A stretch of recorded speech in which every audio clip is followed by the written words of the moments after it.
in accordance with House Rule 67 and the Governor's Emergency Order 12 pursuant to Executive Order 2020-04. This public body is authorized to meet electronically.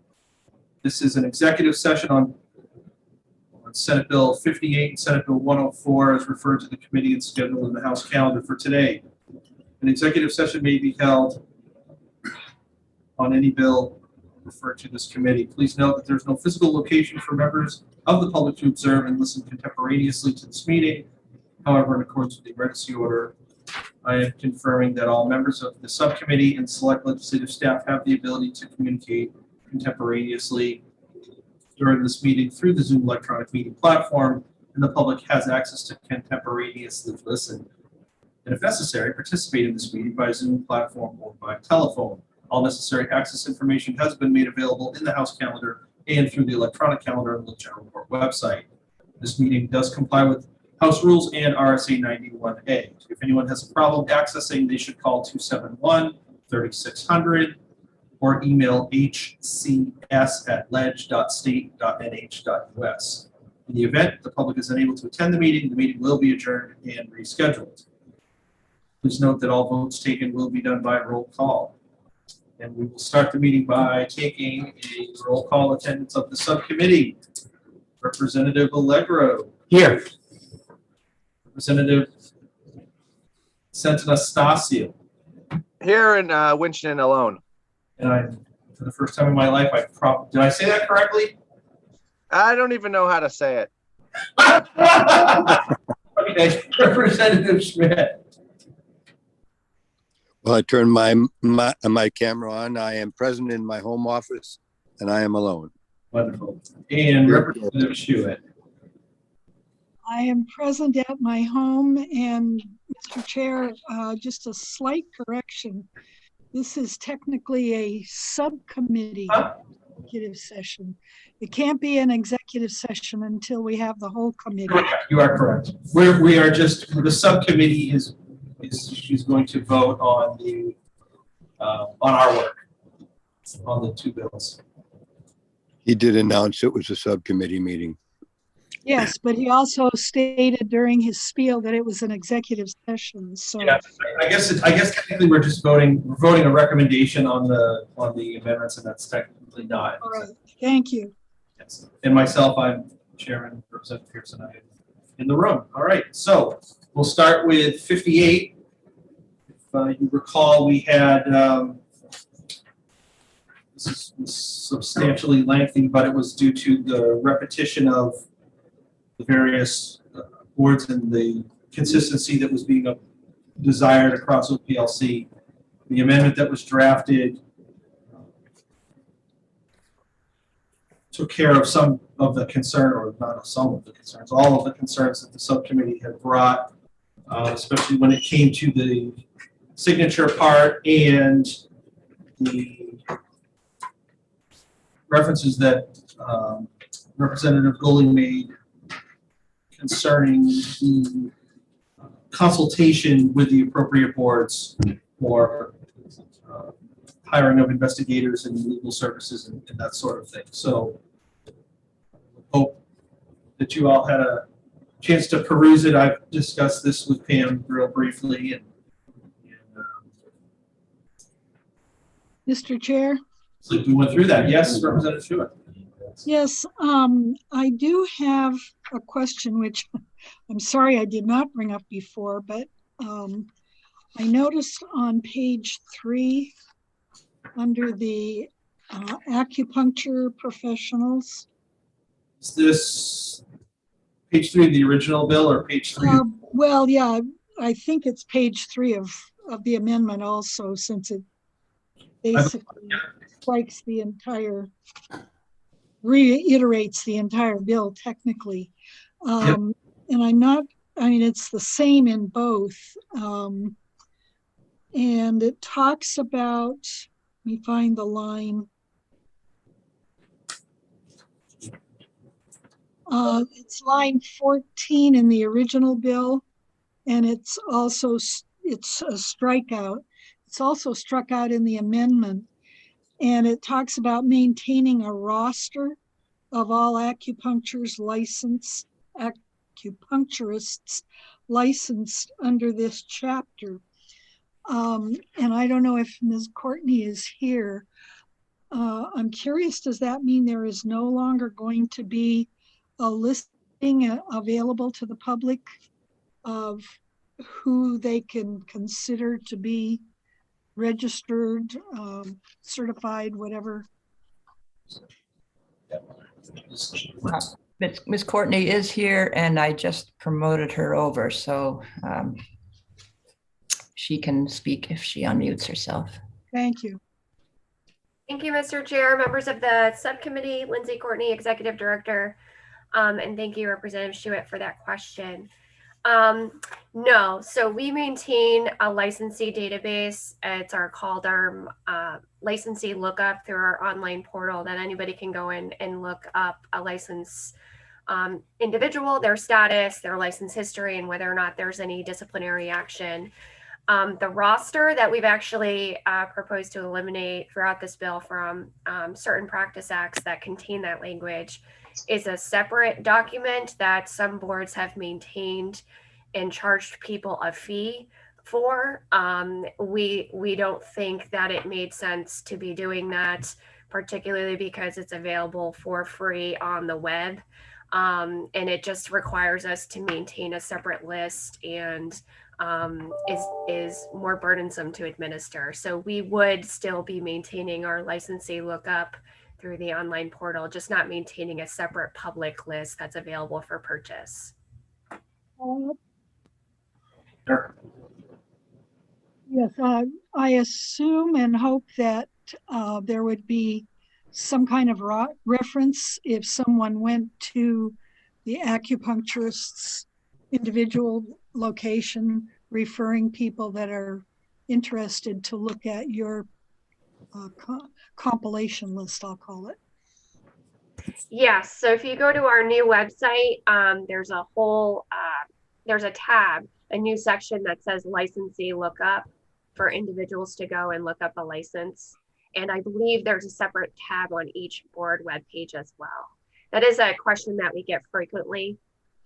So we're trying to make it easier for people to access.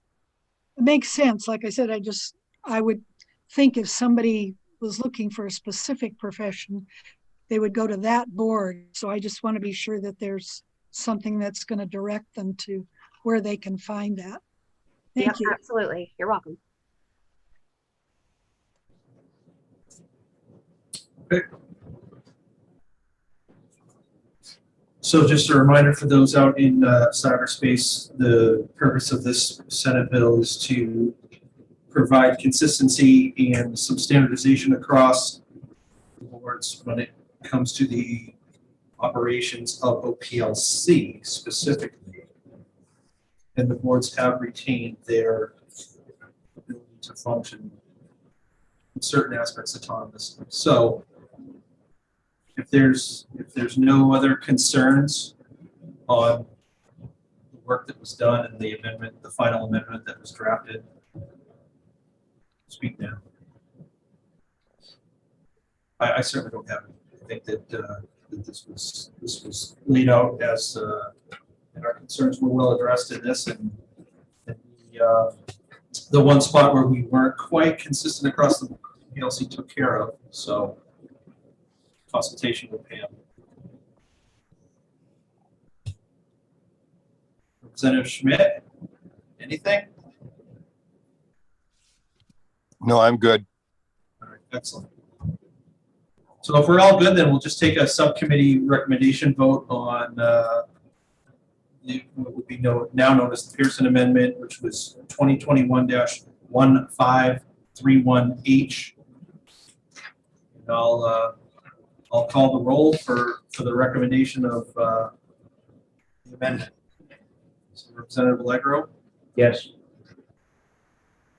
Representative Santanastasa. Yes. Representative Schmidt Yes.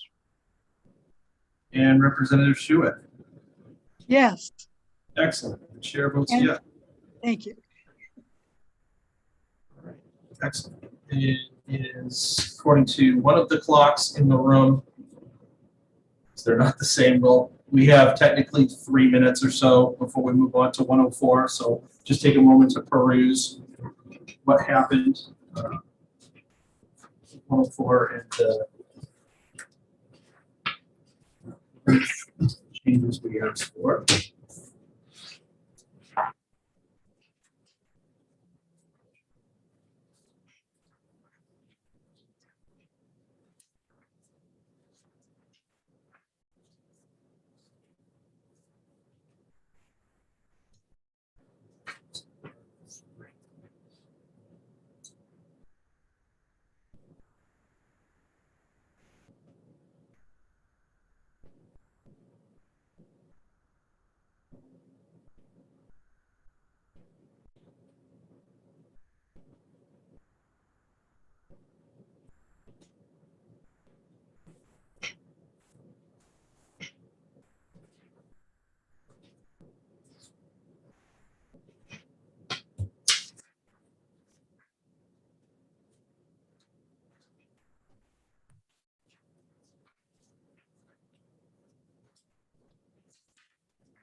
Pam, are you still there? Absolutely. I'm going over my notes on 104, and they're, by comparison to 58, virtually none. Just let me one more time. What the hang up was with 104. It's very minor. Sure. I'm sorry, did you say what? Could I just review what the amendment included? Yeah, what was changed? Sure. Prior amendment to the Pearson Amendment. The first thing we did was in part one, which outlines the unclassified positions that have been voted on by the Joint Committee on Employee Classification. It already had some votes from last year, but the Joint Committee just met a couple of weeks ago and approved some new unclassified salary changes. And so those were incorporated into the amendment to bring everything, all of their work up to date in the statutes. And then in part two of the amendment, we took the Carson amendment that had been a separate amendment that dealt with reverse auctions and incorporated that into part two. And then we added a new part three using the McGuire amendment, which had the organization of the Department of Administrative Services changes that Commissioner Arlinghouse talked to you about. So it was a relatively simple amendment. We just lifted those separate amendments and put them all into one. That's why I don't have a lot of notes on it. It was Right. a combination of the various parts into one document. Okay, awesome.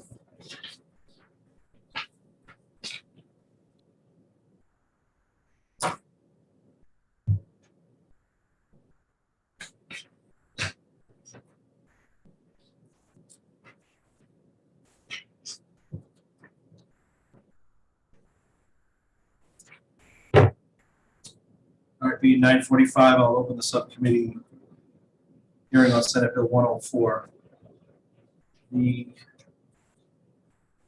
This is recorded, and it doesn't stop recording as was previously stated, and I'll just repeat it. The Carson Amendment, the McGuire Amendment, and the new classifications that JCEC had just worked out have now been incorporated into one document. Not have any issues originally with changing anything, which was fantastic. It was just necessary to merge all these together to form one amendment to the bill. So, Mr. Chairman, just so you know, there is some, Gary Lunetta is in the attendees and has his hand up. I don't know what his interest is, but. find out. Yeah, okay. Oh, he put his hand down. Maybe. As this is the subcommittee meeting that's gone beyond its public hearing, it will have to be extremely relevant. Okay, well, he put his hand back up again. So here he is. If he wants to unmute himself, he'll be able to speak. Go ahead, sir. Good morning. I just wanted to introduce that I'm on the line. I have Tom Care with me from DAS. So if there are any questions, we're happy to. Could you say who this again from you said DHS or DES? DAS, Department of Administrative Services. Administrative Services, gotcha. Okay.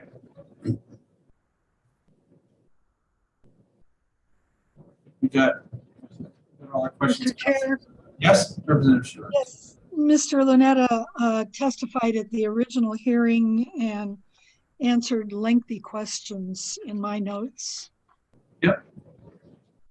I know we had concerns. We asked questions in reference to what JCEC was doing and the timing of that. So, and I'm glad that we're able to incorporate their recent work into this so that we don't have to wait a year. Right. We've probably already waited a year, actually, after last year. Yeah. Well, like I said, there's no sense in putting it off if we can get it done today. So I'm good with this, the melding of this together.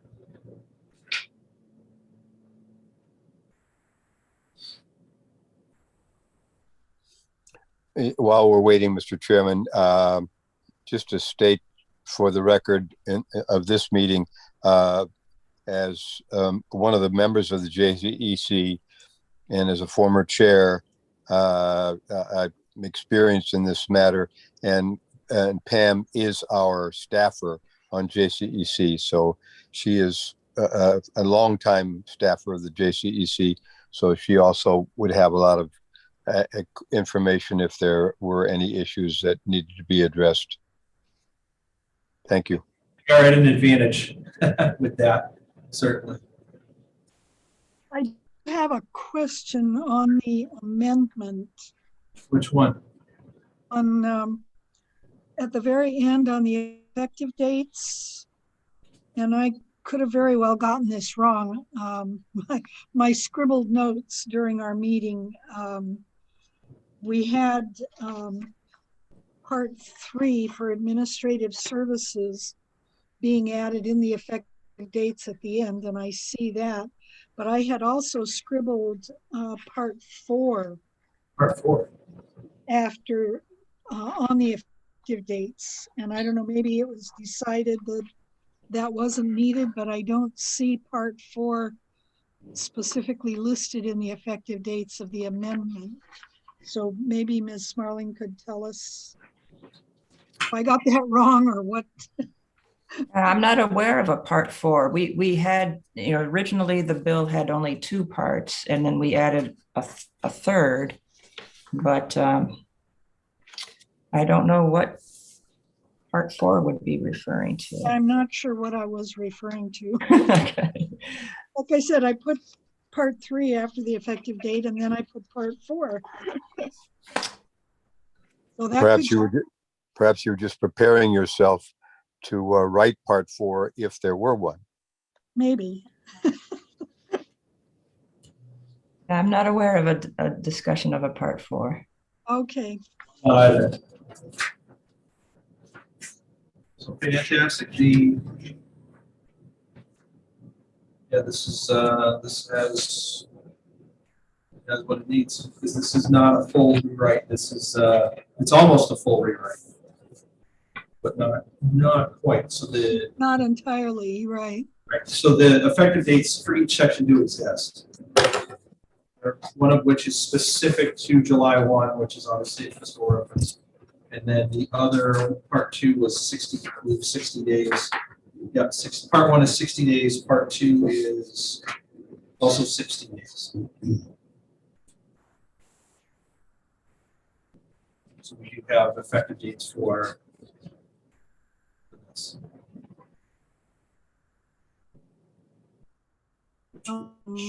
Now where we are, it's going to push it into the next past July 1. So do we have effective date for part 1? Yes. Original bill. It will be located on line 21. Effective part 1 of this act will take effect 60 days after its passage. Okay. Thank you. So part 1 and 2 are going to push past into the end of July, depending on how fast this makes it through. I mean, if it gets through session, that's the first week of June, which could be August, actually. And then the third part will go into effect July 1st of this year. According to the amendment, correct. Okay, Yep. thank you. The bill does not have a part 3. So that's a big part. Right, And it so does. that had to be added. All right, I think I'm good. Wonderful. We're good here at Mission Control, so if there's anybody else, Representative Schuett or Schmidt, or something Estacio. If there's no other questions, we'll just we'll move on the amendment.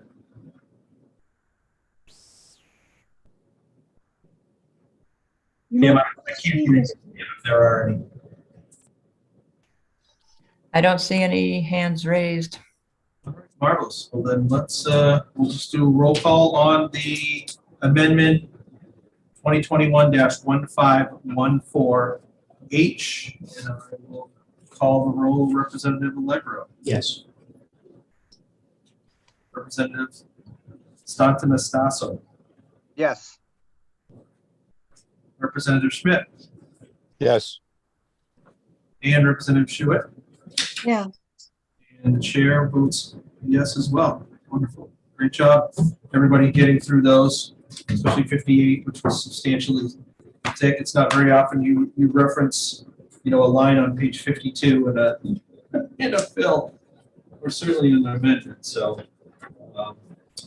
fantastic, and hopefully we'll be able to process these today in the full committee. So with that, I'll close the subcommittee hearing on 104, and we will be adjourned until, I believe, 10:30 for the full committee. Thank you, Mr. Chairman. Well done. Thank you, guys. Okay, I'll post the notice and I can mute the room from up here. Just as always, remember to unmute when you're ready to go again. I think I wasn't unmuted. I said, good job, Mr. Chair. Okay, thank you. I appreciate that. Okay.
You may start whenever.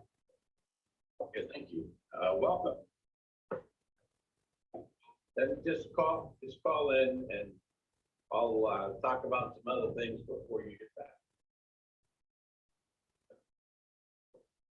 To determine if there is a way for the state parties and statewide candidates to get lists of absentee voters. If that does not contain the address that it's mailed to, then modifying that would get you what you're looking for, Representative.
Okay, she does well. She's trying to, she's in Roll tech hard. school. Saturday Night Live. Pam, if you could vote me, I'd appreciate it. You've been promoted. Thank you very much. You're welcome.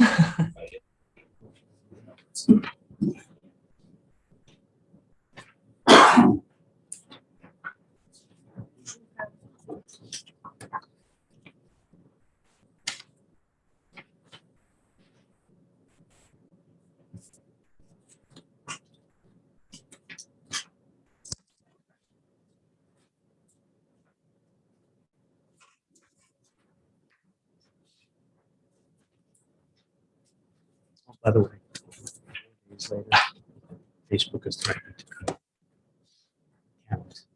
Somebody complained that I won. Yeah, that's what a coincidence! What a coinky dink! Out of the dungeon bar. It's funny.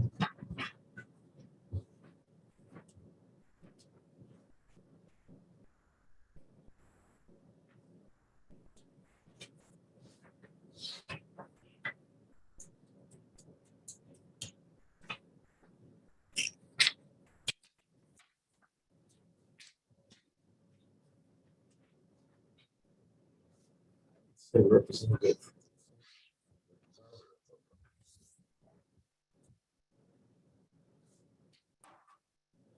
All right, good morning, everyone. Welcome to EDNA. It's 10:30, and I'm opening the executive session. Start with reading our script. As chair of the House EDNA Committee, I find that due to the state of emergency declared by the governor as a result of the COVID-19 pandemic and in accordance with House Rule 67, the governor's emergency order number 12 pursuant to Executive Order 2020-04, this public body is authorized to meet electronically. This is an executive session on bills referred to the committee and scheduled in the House calendar for today. An executive session may be held on any bill referred to the committee. Please note there is no physical location for members of the public to observe and listen contemporaneously to this meeting. However, in accordance with the emergency order, I am confirming that all members of the committee and select legislative staff have the ability to communicate contemporaneously during this meeting through the Zoom electronic meeting platform, and the public has access to contemporaneously listen and, if invited, participate in this meeting by the Zoom platform or by telephone. All necessary access information has been made available in the House calendar and through the electronic calendar on the General Court website. The notice for this meeting complies with House rules and RSA 91A. Anyone who has a problem accessing the meeting should call 271-3600 or email hcs@ledge.state.nh.us. In the event the public is unable to access the meeting will be adjourned and rescheduled. Please note that all votes that are taken during this meeting shall be done by roll call vote. We'll start the meeting by taking a roll call attendance. When each member states their presence, please also state whether there is anyone in the room with you during the meeting, which is required under the right to know. Representative Allegro Present. in the room. Representative Bailey. Present committee room. Representative Fellows. Home alone. Representative Fontenot.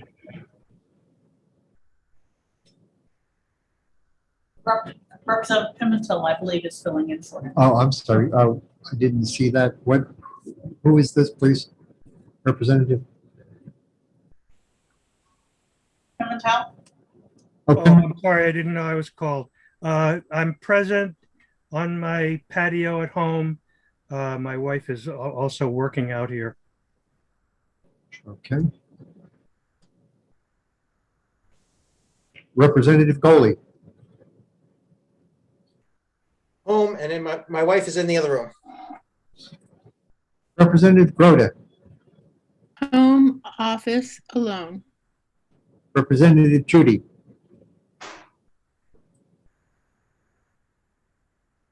Representative Judy? Will come back. I don't see him yet, but I'll let you know when he shows up. Hey, thank you. Representative Lanzara? Good morning. I'm home in Nashua. Some family throughout the house. Representative Lekis? Present in the committee room. Representative McGuire? Present in the committee room. Representative O'Brien? Representative O'Brien, I saw him a little while ago. Are you there, please? Unmute, Mike.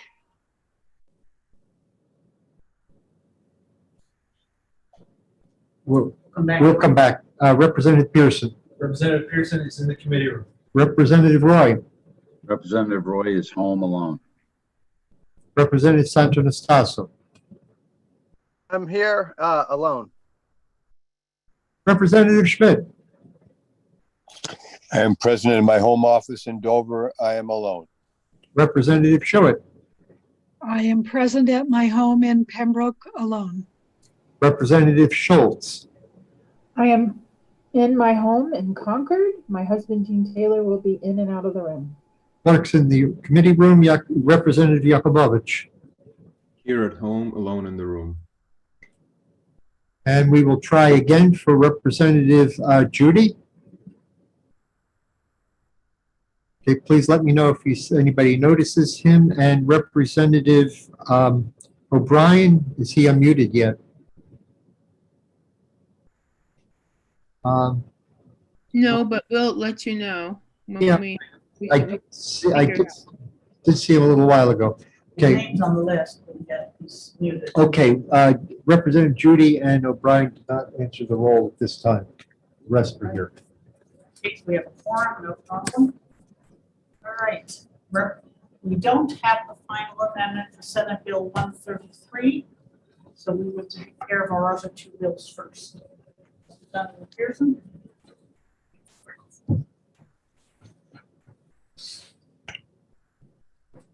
Good morning. Representative Pearson here. I am going to move auto pass with amendment on Senate Bill 58. The amendment, right? Amendment number is? Amendment number is 2021-1531H. Second, And that was Broda? No, No, sure. sure. do it. Representative Pearson, would you care to speak to your motion? Thank you. The subcommittee actually worked 2 sessions here to outline concerns that were brought up during both the public hearing and the subcommittee session. What this basically boils down to is OPLC is, and as it should be, trying to streamline its operations. To do that, there were some substantial inconsistencies across the 54 boards. And this is not to advance the board itself, it is just to work the particulars of the commonalities across the operations of OPLC. So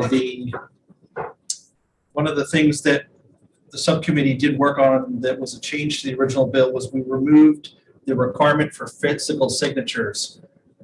In this age of websites, electronic meetings and such, it seemed to be very burdensome to require those to be physically done. So amongst a couple other changes, that was one that was kind of a big one. The other thing, of course, if you recall from the hearing, is we were all kind of taken aback a little bit of the fact that OPLC issued 25,000 temporary licenses last year, which was a staggering number, pretty much to all of us. So, but yeah, the subcommittee voted 5-0 to approve the final amendment to the bill, which rewrites the entire document after basically the inaction sentence at the beginning. So it is a full rewrite. Okay, Representative Schuett, would you speak to your second? Thank you. I think Representative Pearson covered the territory the subcommittee finally did agree on just moments ago. All right, excellent. Are there any other comments, questions, or concerns from anybody? Madam Chair, if I may, Representative O'Brien, I apologize for being late, but I'm in attendance. I'm at home alone in Nashua. Thank you, Representative O'Brien. Glad to hear from you. Do you have any questions or concerns about the amendment? Guess not. Okay. Anyone else? I'm sorry, could you kindly repeat the amendment number? I was distracted when it was read, and I just want to make it for my notes. Thank you. 1531H. Thank you. 53 pages of fine points. Yes, I remember the bill. Thank you.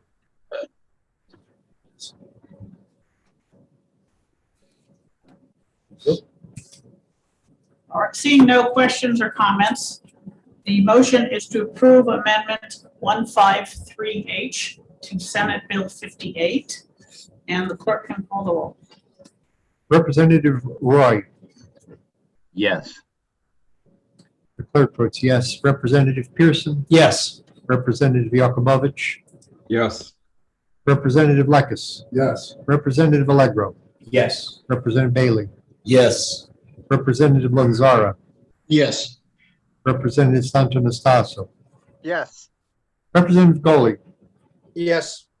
Representative Schuett, Yes. Representative Judy. Not yet. Representative Schmidt, Yes. Representative Schultz, Yes. Representative Fellows, Yes. Representative Pintel, Yes. Representative Groda, Yes. Representative O'Brien, Yes. the chair, Yes. 18-0 on adoption of the amendment. All right. Representative Pearson, Okay. move on to pass with amendment. I move to pass with amendment on Senate Bill 58. Is there a second? I will second. Thank you. The You usual wish to speak to your suspects. motion? Well, since it's a full rewrite, we've covered that. We covered that under the amendment part. Okay, Representative Sheila? Ditto. Anyone else have comments, questions, concerns? Seems the longer the bill, the shorter the speech. Truly, that's a good, Representative Sitek mentions, the longer the bill, the shorter the speeches. So in that case, if there's no other comments, I'd like to thank the subcommittee for going through this and getting a lot of cleanup done. And it's not something that you'll get a lot of praise from your constituents, but it is necessary. So with the motion is on to pass with amendment on Senate Bill 58. Call the roll. Representative Roy, Yes. clerk votes yes. Representative Pearson, Yes. Representative Yakubovich, Yes. Representative Lekis, Yes. Representative Allegro, Yes. Representative Bailey, Yes. Representative Lanzara, Yes. Representative Santonastaso, Yes. Representative Goley, Yes. Representative Schuett, As a member of the subcommittee, thank you, Madam Chair, and I vote yes. Representative Judy, have you shown yet? I haven't seen them. Not yet. Representative Schmidt, Yes. Representative Schultz, Yes. Representative Fellows, Yes. Representative Pimentel, Yes. Representative Groda, With appreciation, yes. Representative O'Brien, Yes. and the chair, Yes. 18-0 on it, what passes amendment. Any objections to consent? Not hearing any, we'll put this one on consent. Madam Chair, I Yes, might Representative. mention that with Schuett, Schultz, and Schmidt, very hard to abbreviate. Yes, sir. Because it says CH all over the place. I had the same difficulty many times. No Hard to objection, tell us apart either. no objection to consent, correct? Didn't hear any. Okay. So Senate Bill 104. Sure. I would like to move Senate Bill 104 with, and we'll discuss the amendment 2021-1514H. 150. 1514. On, Is there a second? I will second. Right. We should speak to your motion. I do. Thank you, Madam Chair. The amendment, it is in a couple of parts. It's in particularly 3 parts. So the first part covers the classification of certain jobs within the state and puts them into their salary classification. The committee JCEC, which is the committee that looks at salaries within the state, actually had just met prior to our work. So we were able to incorporate the new work of that committee into this amendment, which is quite timely, considering that usually they get stuck waiting a year for things to catch up. So we were happy to oblige the timing of that and bring that into part 1 with the classifications. The second part is just really has to do with the the concept of reverse auctions. It is not what you see on television as far as like selling your home and that kind of thing. This is more of a procurement thing where it gives the state a little bit of a ability to get work done at a lower cost. The third part involved the Department of Administrative Services and really had to do with some title changes of some jobs that I guess we don't call them what we used to. So there was that. And then the other thing was just the way the commissioners have the ability to appoint their deputies. So, and that's pretty much the gist of that. There was a little bit of language cleanup again, like I said, with, things aren't called what they used to be called. But that's pretty much straightforward with 104. And the subcommittee was unanimous in the blending of the 3 original amendments into this final amendment. Okay. Representative Schuett, do you wish to speak to your second? You're muted, Diane. You're still muted. Thank you. Sorry. As before, I think the subcommittee chair expressed it very well. I'd like to comment that one of the things Part 3 does is that it moves a number of the top-level employees in administrative services from classified to unclassified positions, which is more appropriate for that level of management. Other questions, comments, concerns? Madam Chair, I made one final comment on this, if I may. Yes, please, Representative Schmidt.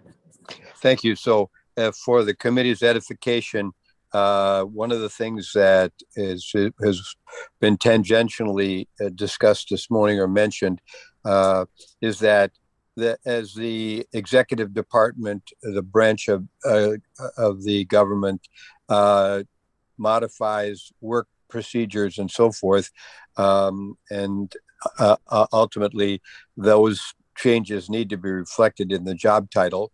That was referenced earlier, but in accordance with statutory requirement, we have to change the statute to reflect not merely the job title, but also the job description, which is a part of the whole process. So that's one of the functions of the JCEC, which has not yet been described to the committee. So just mentioning that. So it's job title and description have to be changed to modified to reflect what the employee is actually doing. in many cases, so that we are in sync. And that's something we should keep in mind as we adopt these measures, that we are making our statutes reflect reality. Thank you. Anyone else? Okay, in that case, the motion is to adopt Amendment 1514H to Senate Bill 104. Clerk can call the roll. Representative Roy. Yes. Clerk votes yes. Representative Pearson. Yes. Representative Yakubovich. Yes. Representative Lekis. Yes. Representative Allegro. Yes. Representative Bailey. Yes. Representative Lanzara. Yes. Representative Santo Anastasia. yes, Representative Goley. Yes. Representative Schuett. yes, Representative Judy, are you here? He is not. Representative Schmidt. Yes. Representative Schultz. Yes. Representative Fellows. Yes. Representative Pimentel. Yes. Representative Groda. Yes. Representative O'Brien. Yes. The chair. Yes, It is 18-0 for adoption of the amendment. excellent. Representative Pearson? Thank you, Madam Chair. I'd like to move Senate Bill 104 as amended. Second? With amendment. I'll second. Pearson. Read your motion?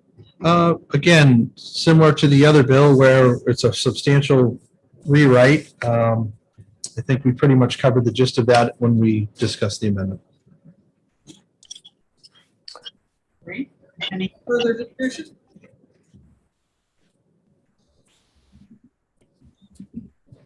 I don't see any.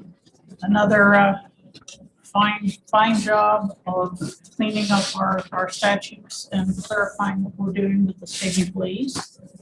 And the motion is ought to pass with amendment, and the clerk can roll the roll. Representative Roy. Yes. Clerk votes yes. Representative Pearson. Yes. Representative Yakubovich. Yes. Representative Lekis. Yes. Representative Allegro. Yes. Representative Bailey. Yes. Representative Lanzara. Yes. Representative Santo Anastasia. yes, Representative Goley. Yes. Representative Schuett. yes, No Representative Judy. Representative Schmidt. Yes. Representative Schultz. Yes. Representative Fellows. Yes.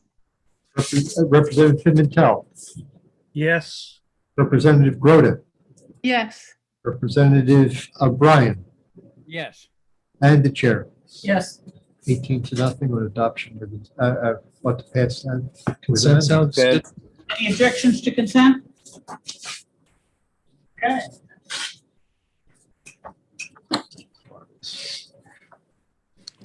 And we do not have the final amendment for Senate Bill 133, so we can't take that up. So, I'm going to, see, the only other thing we could profitably do, if Representative Roy is ready to do so, is to go through the sections of Senate Bill 155 other than the non-germane amendment which we're hearing this afternoon, and brief the committee on those and take a vote on them. Representative Roy, do you wish to do that? I could do that if you just give me a minute to pull up the documents. Since we're here, we might as well go through it, the sections. Thank you for this, Madam Chair, because this is another lengthy bill, omnibus, and doing it now makes eminent sense, utilizing our time effectively. I appreciate that. And also, while Representative Roy is getting his paperwork together, I did bring copies of the sort of the draft, the subcommittee draft for 133 down to the committee room and emailed it to all the members this morning. So you if you wanted to do something similar for 133, that's an option. You have a document you could work from. And also Dr. Warner's suggestion of, for amendments to Part 12. I don't know if you wanted to address that, but that has been sent around and copies are in the committee room as well. We've already voted on every section of 133. We're just waiting for the final the amendment. I would rather do 155 first and then reconsider Part 12 if we wish to afterwards. Okay, I just throwing it out there. Okay, thank you. I appreciate that. Pam, do you have the collection of changes to 155 handy that we're going to be, that the subcommittee suggested? Just a second. And not immediately handy. I was trying to give you time to look for them. Alphonse and Gaston live on. Is that amendment that? Okay, I do have it in front of me now. Smarling, is that Yeah. 1443H? 1443H is down in the committee room. That's the amendment, right? That's the non-germane amendment. We don't. I don't think we have an amendment for 155 yet, but are you looking for general? I mean, I think we could provide general information as to what we did with House Bill 155 in subcommittee. Is that what you're looking for, Madam Chair, or are you looking for exact wording? For the most part, if you have exact wording, I would very much like to use it. If you do not have an exact wording, we'll consider the intent. I believe Ms. Smarling has the exact wording we submitted to her on each section of the bill. Yes, yes. Okay, so go through section 1, temporary health partner. Representative Roy, what did you do with that? And then Ms. Smarling, who we have on. So we decided that we wanted to have a definition of what temporary health partner means, since there was not one in the bill. So we came up with a definition, and Ms. Smarling could perhaps read that for us. Sure, it's relatively brief, so hopefully it will be relatively painless. We say, for the purposes of this section, temporary health partner means a health partner who has been hired under the processes authorized according to federal and state waivers. Thank you. And that was in response to Representative Goley had brought up the point that, you know, and we all agreed that we did not want to create a permanent subclass of LNA that would just stay there at a lower pay rate in replace of regular LNAs. So what we wanted was something that provided a pathway for people only who were hired during this emergency and received waivers. Once the emergency is over and the waivers are done, so does this program ends with it. And so do the opportunities for them to use the hours they've collected towards getting their LNA. And we discussed with the nursing people about bringing back new legislation that would perhaps provide a alternate pathway for people to get their LNA, but that would be something addressed later on. But for the purposes of this section, this is only for people hired using waivers from the emergency orders. And when the emergency orders go away, so does this category. Okay. And I hope Representative Goley that addressed the concerns you have. Yes, it does. Thank you, Representative. Representative Schultz. Yes, I think that this is fantastic, and I think just put a pin in this for the futures. I think we should look at this as something to go beyond, to extend beyond that time frame. I think this is a great pathway that can create a good career for folks called to this kind of work. Representative Sytek. There are people paid less than LNAs? Yes. Child, yes. I have a general question. Is there still such a thing as an LPN? Yes, that's a more skilled position. Okay, but that exists. It Yes. just hasn't been mentioned in this. Yeah, that's one above LNA, I believe. It's also referenced on line 11. Thank you, Representative Pearson, for Good, that thank you. totally irrelevant comment. All right, so. Representative Fellows has a hand up. Representative Fellows? Thank you, Madam Chair. My question is, I understand the change we just talked about. Is that section going to have an expire date sometime in the future? So if the emergency orders expire, the pool of eligible people won't expand, but shouldn't we have some kind of expire date, several years out from now? The waiver has an expiration date at the end of the emergency. So you can't hire new people from that.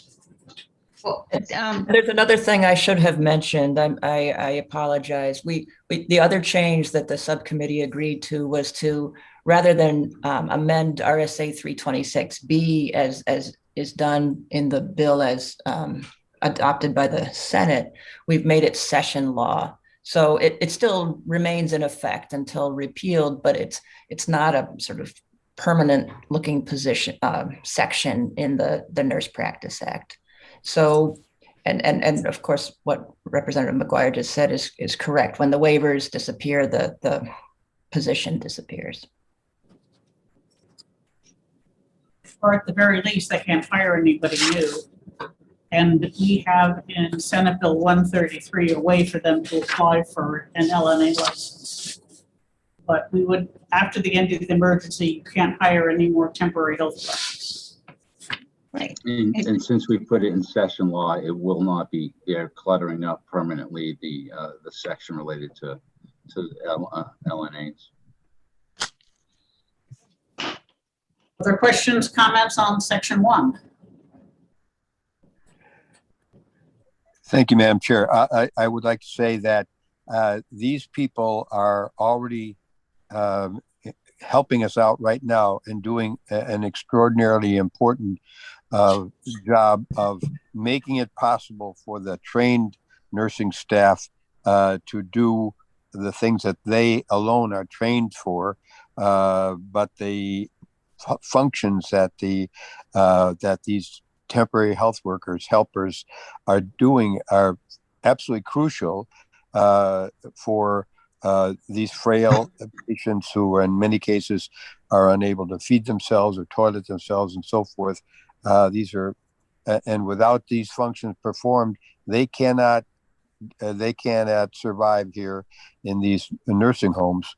So these workers are vital, and they have responded to this pandemic, stepped forward, and it would be a way for them to work their way up to LNA as the situation comes along and advance to that grade when this position goes away at the end of the pandemic.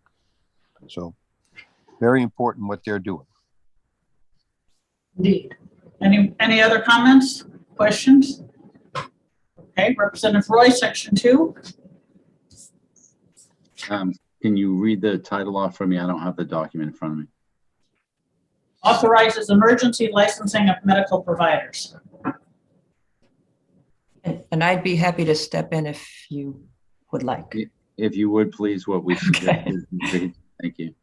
Sure. If looking at the bill as amended by the Senate on page 3, lines 16 through 22, talk about current and former military service members and how they could apply for a nursing assistant license as well as EMTs.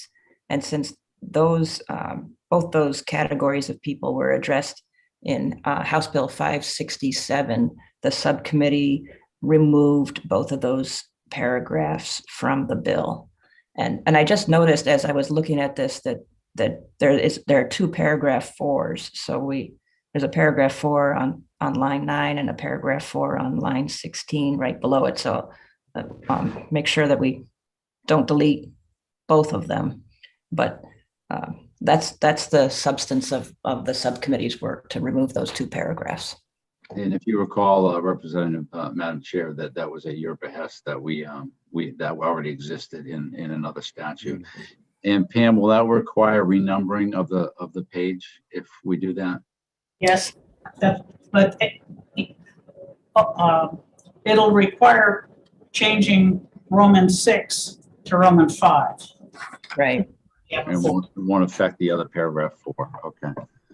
Right. We'll just make sure that we get the numbering right this time. Gotcha. Good. Thank you. I'm delighted that by the executive session, we noticed that there were 2 section 4s. Anything, questions, comments, or concerns on this change?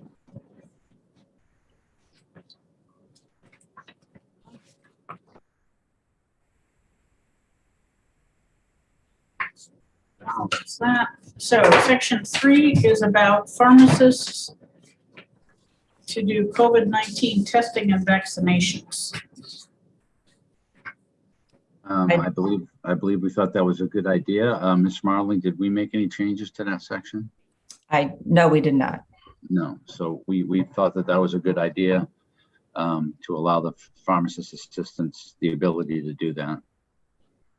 There's one concern that was brought up by the chair of HHS, that they had the pharmacist vaccines in a different bill, which I thought I had sent to Ms. Marling, but it did not include the testing. So the next, look at that and take out the vaccinations, because as I understand it, the vaccine section was in the other bill, whose number I forget, was more thorough and better integrated. Yeah, I thought that was in section 4.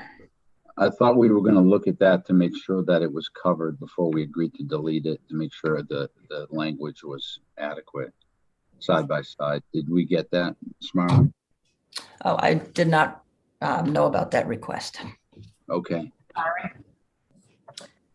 The testing is new in this bill and should stay, but the vaccination part, we want to make sure doesn't contradict what another committee's done on a different bill. Right, and so that's section 5, correct? Section 3. Section, wait a second. Page 4, line 28, I think is. I had thought that that's the one that you wanted to remove, section 5, relative to the pharmacy tech administration of vaccines. Correct. Sections 3 and 4 are about testing, and I don't think that's duplicated anywhere. Section 5 is, again, we don't object to the idea, we just don't want to duplicate effort. Right, and that was the section I had thought we were talking about removing. Yes. All right. Have the number of the other bill by any chance, anyone? 572. 572, okay.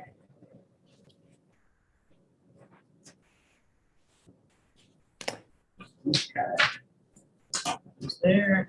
Then on page 5, we go on to the next section, which is out-of-state pharmacy as temporary limited license mail order facilities. And that one we also agreed was a good idea. And we did not, if I recall, make any changes to that. That's correct. This would allow the out-of-state pharmacies to fulfill these prescriptions. And it made perfect sense. Representative Blackus? Yeah, and these are, it's a very limited number of things. It's prescriptions for people who are on clinical trials in New Hampshire. So it's not a general thing. Right.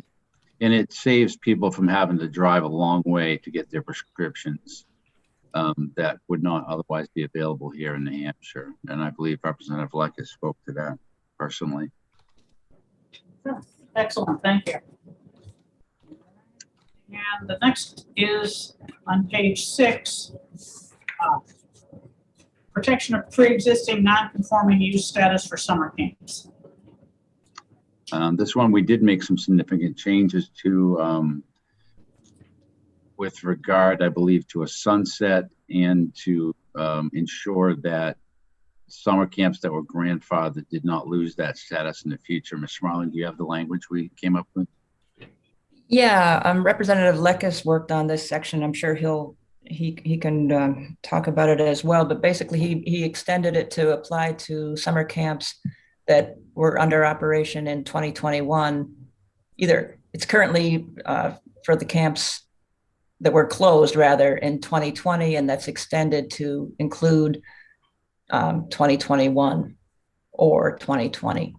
And there was a lot of discussion about whether the sunset should apply, and it was determined that it should not, that it should remain in the statute, just so summer camps that might have sort of lapsed during this COVID period would be able to point to a clear law, say in 2025, to show why they had not been in operation.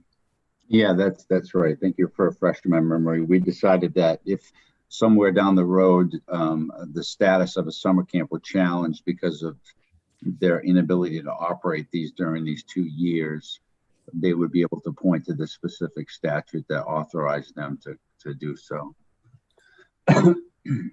Representative Blackus? Yes, we added 2021 in addition, because this bill doesn't just deal with the camp being closed, but if they're operating at reduced capacity, because there might be some requirements around that. And the concern is that we hope it's not going to happen, but it's possible some camps could experience that this year. We want to make sure that was covered. Any other comments or questions on summer camps?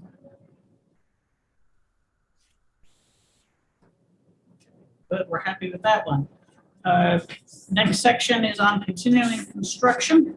Representative Roy. Can you read that again? I didn't hear what you said. Is on what? Continuing construction during COVID-19. Okay, so I don't know that we made any changes to this one, Ms. Marling, did we? Representative Blackus? Chair, I believe we removed the whole section because testimony we got indicated that it was no longer an issue. That's right. It was, that's correct. We struck the entire section because it really wasn't, it didn't matter anymore at this point because everything was opened back up and construction had started again. Okay, let's hear it. Page 2, we don't need to worry about. Okay, section 9, outdoor dining. This one, Representative Grota put a lot of work into for us, checking on it, and I'd let her go ahead and tell us what she came up with.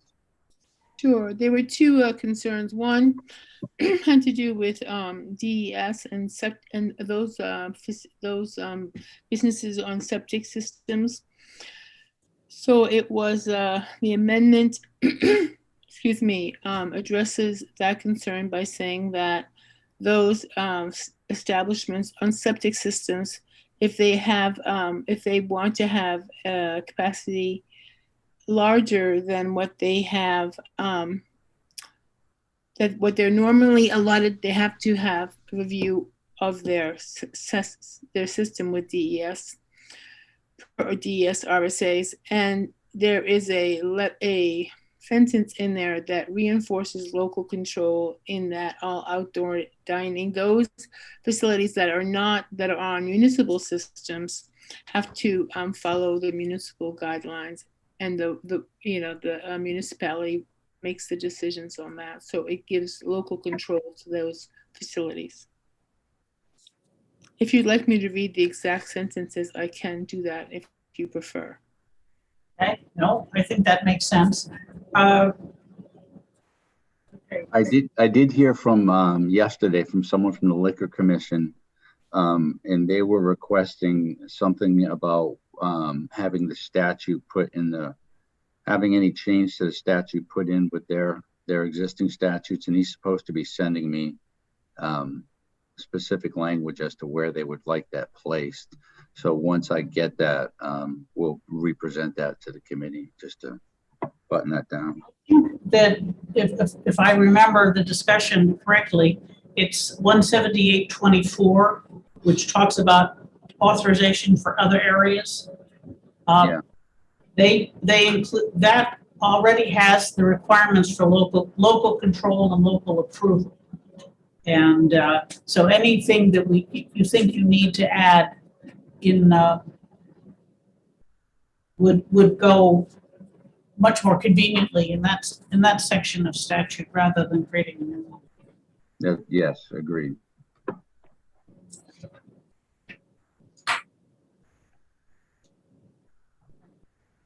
Okay, and that's the last of it, other than the prospective repeals and the effective dates. Representative Fellows has her hand raised. Oh, sorry.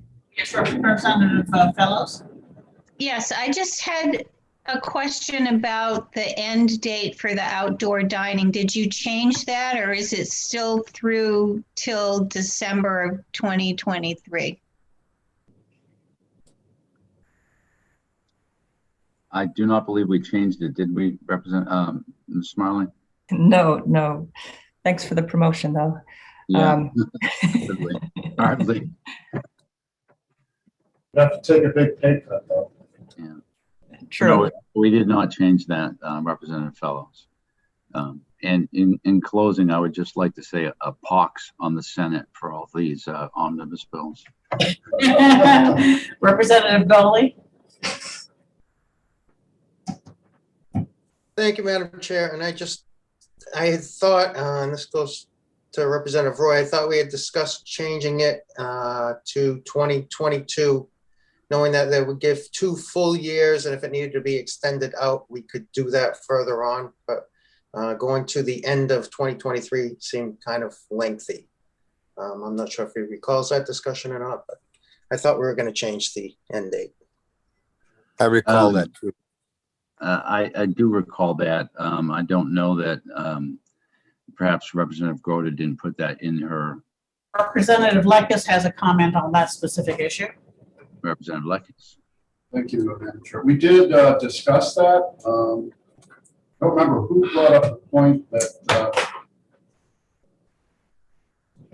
businesses if they haven't already expanded the outdoor dining, there's a certain amount of investment in that, and to give them some assurance that it would be worth doing because they could do it for more than one season. I don't know that we took a formal vote in the committee, but there wasn't a firm decision to change the date, and there were some reasons presented not to. So I don't think we did anything.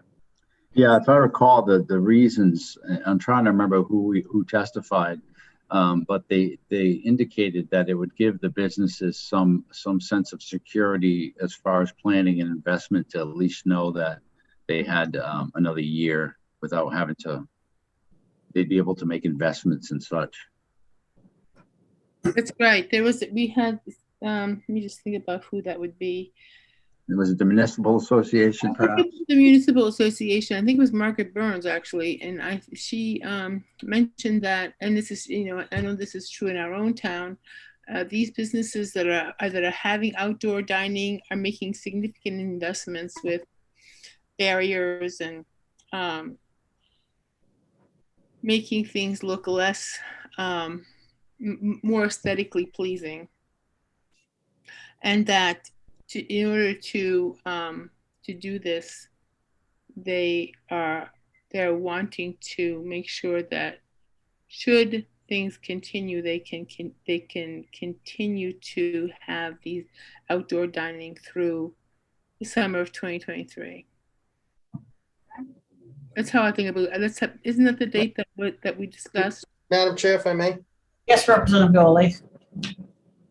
If I remember correctly, the discussion was around the date, and the discussion was that they have all of this year and all of 2022, which is 2 full summers to get through this. And if need be, in 2022, if we need to go a 3rd year, it could be extended at that time, but I thought the discussion was 2022 would suffice, and if needed, we could extend it out. But this gives cities and towns 2 full summers and into the fall of next year to get through this, and gives us time to reassess if we go to 2022 as to whether or not it's needed in 2023. I think that's what the discussion was that I recall.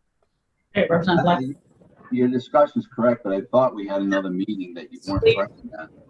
You had a comment? Yeah, I just said it was interesting that the support for keeping it extended, as I recall, I think you're right, was from somebody from the Municipal Association, which was a little surprising, but, I'll leave. I think it's probably all right. Okay, Representative Roy, you had a comment? I seem to recall we had a second meeting on this subcommittee, and I'm not sure if Representative Goley was present when we heard that testimony from the Municipal Association. I was not there. Okay. In that case, well, I think if there's still a question about it, from listening to people, the summation that I hear is that there's going to be no change to the bill regarding the repeal date.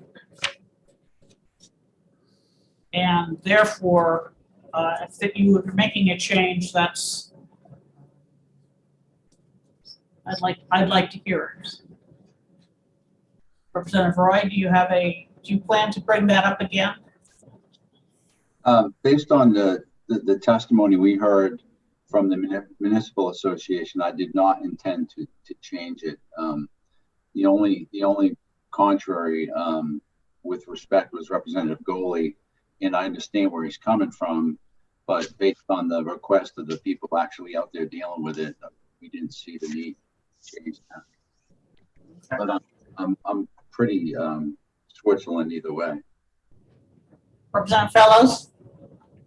Thank you, Madam Chair. I'd just like to say that I'm fine with keeping the date the way it is now that I've heard the explanation. I listened to some of the subcommittee meetings, but I didn't listen to the whole thing. So I think that I listened to the first discussion when it sounded like we were going to change the date, and I didn't hear the second part. So I'm fine with it. I also think that, if I may, that's it doesn't mean, I'm sorry. This is, I meant to raise my hand. Go ahead, Representative Baroda. Okay, thank you. I also, this is a sunset date, but it doesn't mean that it can't happen before that. And that's why putting it under local control leaving it under local control is important. Because, for example, in the city of Portsmouth, if this gets to be too cumbersome and it's not needed, then the city themselves the city council can decide on their own, as long as they're following the rules. Or if Nashville, for example, decides that they really need those 2 lanes of Main Street again, right? Or just needs Elm Street, they can do that on a local level.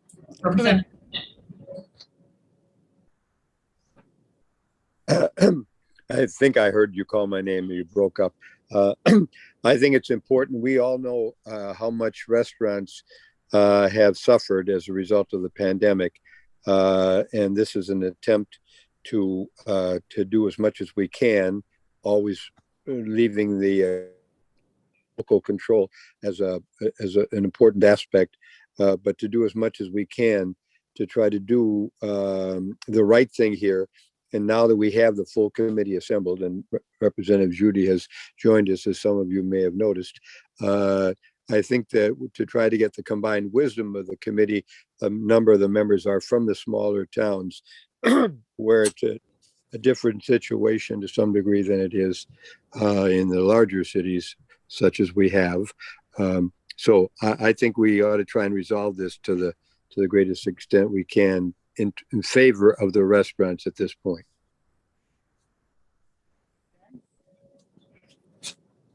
Anyone else on expanded outdoor dining? In that case, it sounds like there So the temporary health partners will be amended for clarity and put in session law.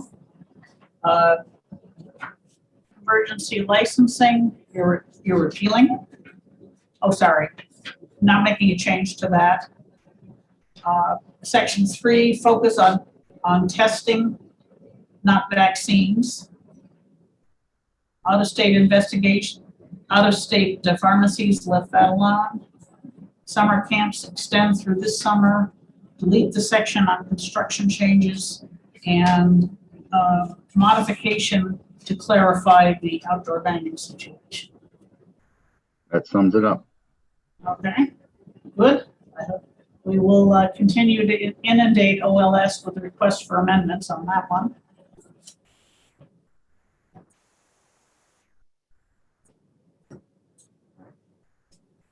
Anything else?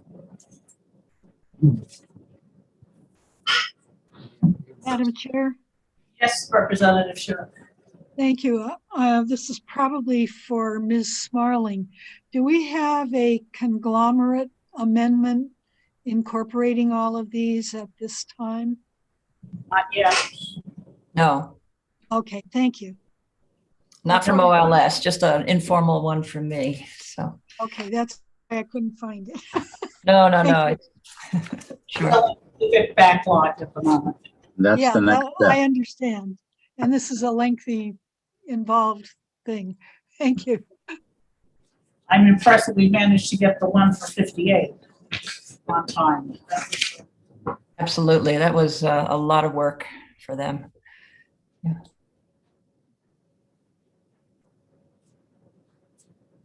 Anything else? All right.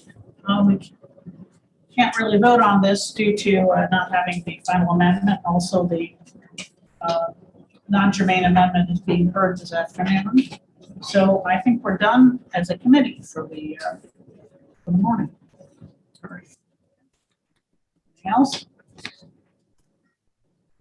I'll be there in person this afternoon, Chairman. Because I have a conflict. Very good. I'll be there. Okay, thank you. If we have a moment, Madam Chair, one of the issues where I haven't been able to discuss it with you directly up to this point is I know you're aware of the fact that Dr. Warner has given us some additional language, and which she has discussed with you, I'm told, and also she has discussed it with Lindsay Courtney. She is here, that is to say, Dr. Warner is with us, and I'm wondering whether that we can deal with this reconsideration motion at this time, or when you would like to do it. Let's put it that way. Let's do it now. So, Representative, your motion is? I move to reconsider on that portion. I don't have the citation in front of me for the bill with regard to telehealth for psychologists, and we had a successful committee vote, but we never got to Dr. Warner's first amendment because I thought she was here and I was trying to contact her. She had to step away at just the inopportune moment. So I'm moving reconsideration on that particular item. That's section 12 of Senate Bill 133. Where we adopted an amendment that struck the language about the telepath and simply said that people with a temporary emergency license can apply for a full license. So not creating a new one. Is that your understanding, Representative Schmidt? That is my understanding, Madam Chair. And as I say, Dr. Warner is with us right now, so she can testify to that if that meets with your approval. Yes, we need to vote to reconsider first. I understand that, but I'm just pointing out that this is an opportune moment if it meets your approval. Well, let's see what the sense of the committee is. Okay, thank you. Discussion. I tried to get the documents to all of you by last night so that you'd have it as early as possible this morning or very late last night. I apologize for it, but didn't have the language until late myself. right, thank you. Is there anyone else who wishes to speak on this section? Representative Lagwell. That's just a question. Did this need to be on the calendar for public consumption? No, it's a perfectly germane amendment. As I understand it, the latest language that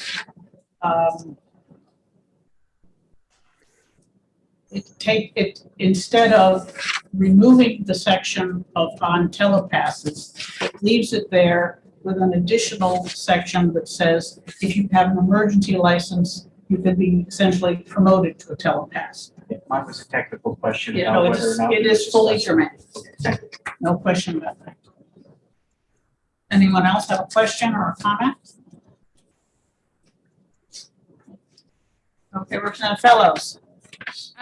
So I just need a clarification here.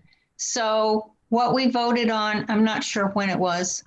And it was a straw poll, I think, to be able to make the draft, is we replaced section 12 with something related to emergency licenses. But now the suggestion is we want to consider if we want to do something different.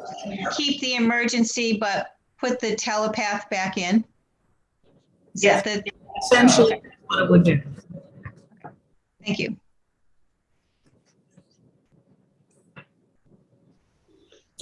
Anyone else? Questions, comments? Okay, then the motion on the floor is to reconsider our vote on section 12 where we adopted an amendment.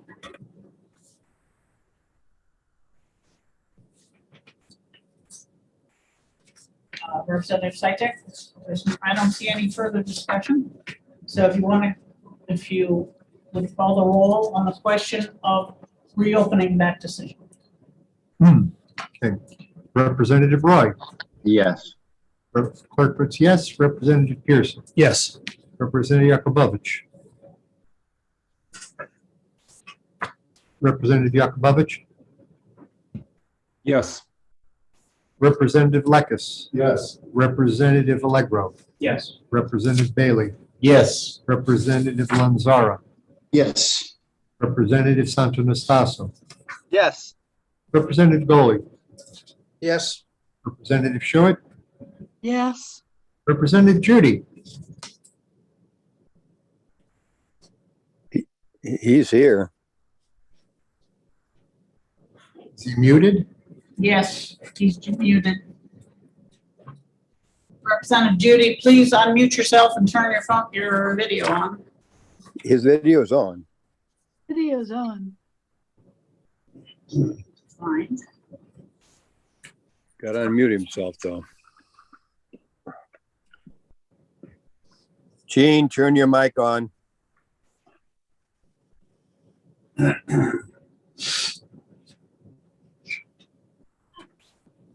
He seems to have left. I don't see him anymore. All right, well, that's fine. We'll Okay, Representative Schmidt. Yes. Representative Schultz. Representative Schultz. No answer. Representative Fellows. Yes. Representative Pimentel. Yes. Representative Groda. Representative Groda. Yes, yes. Representative O'Brien. Yes. Representative O'Brien. He said Excuse yes. me, Representative Chair. No. No. Representative Judy's back. Representative Judy, we didn't hear your vote on reconsideration of section 12.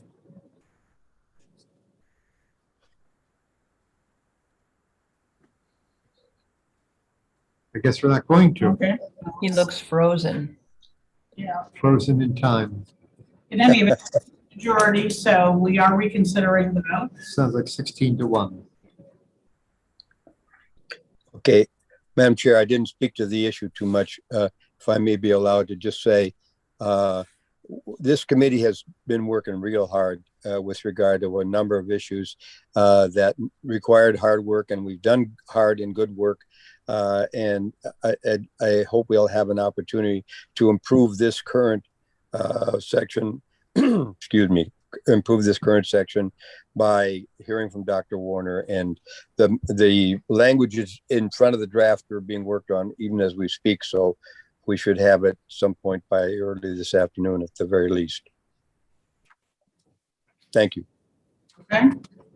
By the way, Madam Chair, my internet rebooted in the middle of that vote. Obviously, we're talking about it. I would have voted yes. Does not change the outcome.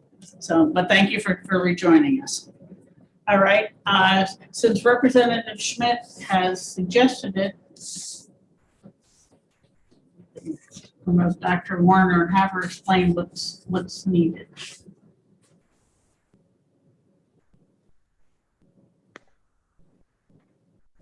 Okay.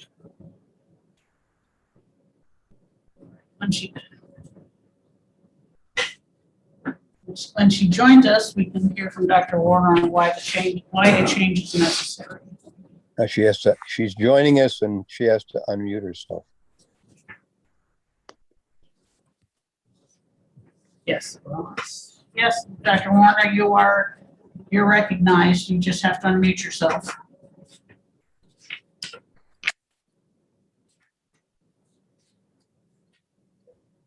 She's still showing up in the attendees list at the moment. Well, sorry, I counted her at least once. Well, she came over to the panelists, but she's with us now. Hello. I very much appreciate the opportunity to speak to the committee on this amendment. We have Executive Director Lindsay Courtney had actually apologized to me for skipping over our input as she was putting it together. And she and I developed the amendment that's in front of you. She sent it to Chairman McGuire, and I'm Dr. Debbie Warner, as you know, from the Board of Psychologists. They have authorized me to speak for the board, and I'm very happy to report to you this amendment is approved fully by the board and also incorporates the input from the work session that was chaired by Representative Yakubovich and previously, and also has the OPLC input. We wanted to make sure in the latest version, which is advanced a little further than the one that Representative Schmidt was about to present last Tuesday, this one has also a provision to account for those directly who have had emergency licenses in psychology all this time during the COVID pandemic. And there are over 1,000 of those psychologists. As originally written, this would have been well for them, but we added the section that they would automatically, immediately be given a telepass license as soon as this legislation passes, and that will help them continue the work that they're doing and have continuity of care with the many patients whom they've seen in New Hampshire during this time. I just wanted to say there was one question that had come up in several discussions that I had with people, and that was, what's the difference between telemedicine and a full license, or basically those two types of practice? And they both must function under the law. And I guess I have a good analogy for you, and that is that riding a motorcycle follows the traffic laws, and so does driving a semi-tractor trailer truck, and yet we have different licenses for them.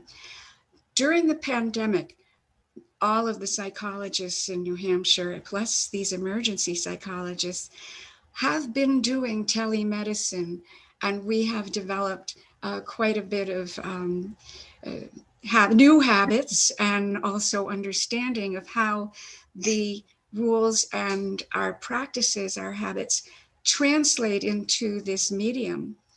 there have been many, many trainings on this, and the listservs among psychologists are full of discussion about this. And I believe that the psychologists who have been granted entry to treat our people in New Hampshire have likewise, of course, been involved in this up-gearing, the tune-up that we're getting to make sure that we have full practice adhesion during our telemedicine sessions, and that the attention that has gotten is very, very good. So we do feel confident that the psychologists who've been granted emergency licenses will be able to function well with the TelePass license. We are not ready to grant full licenses to everyone who has been involved. They would need to follow the board's rules in order to get a full license. We do have a process. New Hampshire has laws and rules in every one of the boards to get a license. However, in these discussions, we are also already looking at our application rules. They are already fully parsed apart, and we're working on that already. And in this discussion, it's brought forward that much more simplification is desirable. And so as we are working through this process with JLCAR, and certainly with input, we are very, very welcome to have input from all of you of how you would like us to proceed forward with our general license. But we are very comfortable and confident that we can accommodate the emergency licensees into practice in New Hampshire. And this gives sort of a sheltered landing for them into full-time permanent practice. And we're very comfortable with that. I'll take questions. You've all seen all these materials that I bombarded everybody with. So thank you. Thank you. Do we have questions for Dr. Warner? Representative Schuett. Thank you. Yes, Doctor, and I apologize because I was working on 2 other bills with my own committee, so I printed out your proposed amendment, but couldn't go through it in depth. And I think I see what may be a conflict on, I guess you would say, page 1, down under section 2, D, it says, in accordance with board rules and payment of license fees. And then on the next page, the line under section 4C, any fees required to apply is scratched out. So what exactly is the proposal for the fees? Oh, that's taken out, I'm sorry, because the board no longer sets their own fees. That's done in another section of law. I believe it's, I can't recall which section it is, I'm sorry. But that's the one that has OPLC, the Office of Professional License. They set the fees, so it's not in our statute anymore. Okay, thank you. So the other question you had was it Roman 3? I just pulled up the amendment. It was on the back page, Roman 4. C. Yes, are you looking at parentheses F, as in Frank? No. I'm sorry. It says parentheses C. Parentheses C, okay. That must be coming out of your specific designated fees. Okay, so this is Roman 3. Licensees shall agree to conditions including, and parentheses C is that they need to recognize that even if they're in another state, that they must surrender to our request to comply, and that would be sufficient cost. If we send them an order to send information or reply to us or to appear for a discipline hearing and such, or any of the things that are required in our discipline process, that in fact, ignoring that is also cause for revocation. We really want, because they're out of state, that they would agree to comply with the power of the regulatory authority to have them bring in information, appear, and such like that. Thank you. Any other questions, comments?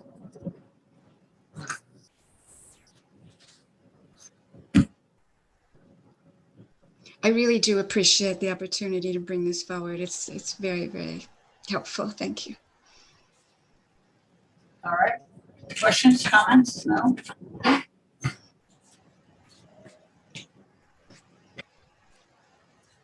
All right then. This language looks clean enough to be inserted into the not yet final amendment for Senate Bill 133. So I believe the next thing to do would be to vote on whether or not to do so. Whether to replace the current language in what used to be Roman 12, but probably isn't anymore, with this language as provided by Dr. Warner and approved by the OPLC. Does everyone understand the question? Yes, Representative Schmidt. Well, at this time, it seems like a motion ought to pass would be appropriate for our straw vote in any case. Right. Second that. That's it. Okay, so the motion is ought to pass on this amendment to replace the existing language in section 12. Okay, that's made by Representative Schmidt. Is it seconded? Schultz, I think. Yes, I did. Okay, Representative Schultz. All right. That. Do you wish to speak to your amendment, your motion, Representative Schmidt? I believe this is still a further improvement in the already improved version that we voted on previously. So I hope, in view of the fact that we are making a sincere effort to try to do the best things we can for our citizens and for our professions, that if we can make it better, and this does, that we should support it. So thank you. Representative Schultz? Yes, I will just say ditto to what he said. And it really does provide some opportunities for folks in New Hampshire, and I appreciate that. Any other comments, questions? Representative Blackus. I'm still a little fuzzy on this. Could someone, in just a few sentences, give a summary of what this change would do? It creates a new passive license for out-of-state psychologists to perform telehealth only. It gives the restrictions that they need to follow New Hampshire laws and rules. And That's the so addition forth. of this amendment versus what was already there. Trying to figure out the difference between both. And this says that anyone who has an emergency license gets a telepass to practice remotely. The previous amendment deleted all reference to a telepass and simply said that if you had an emergency license, you could get a full license. So this creates an intermediate level. Eliminating that first, the full. When you said intermediate, this intermediate is replacing the full licensure. Correct. Okay, Correct. so it's a limitation. It's a limitation on the licenses of people who got emergency licenses. But on the other hand, it does give them a clear path to a license, even if it's limited to telepath, to remote action only.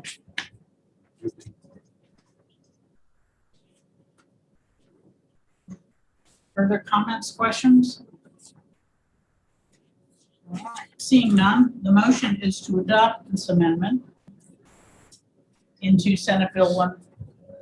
This is a straw poll of the ED&A Committee on adopting Dr. Warner's amendment as To be included into our amendment for Senate Bill 133. and is blessed by OPLC. It is blessed by OPLC. Yeah, I'm gonna caption that.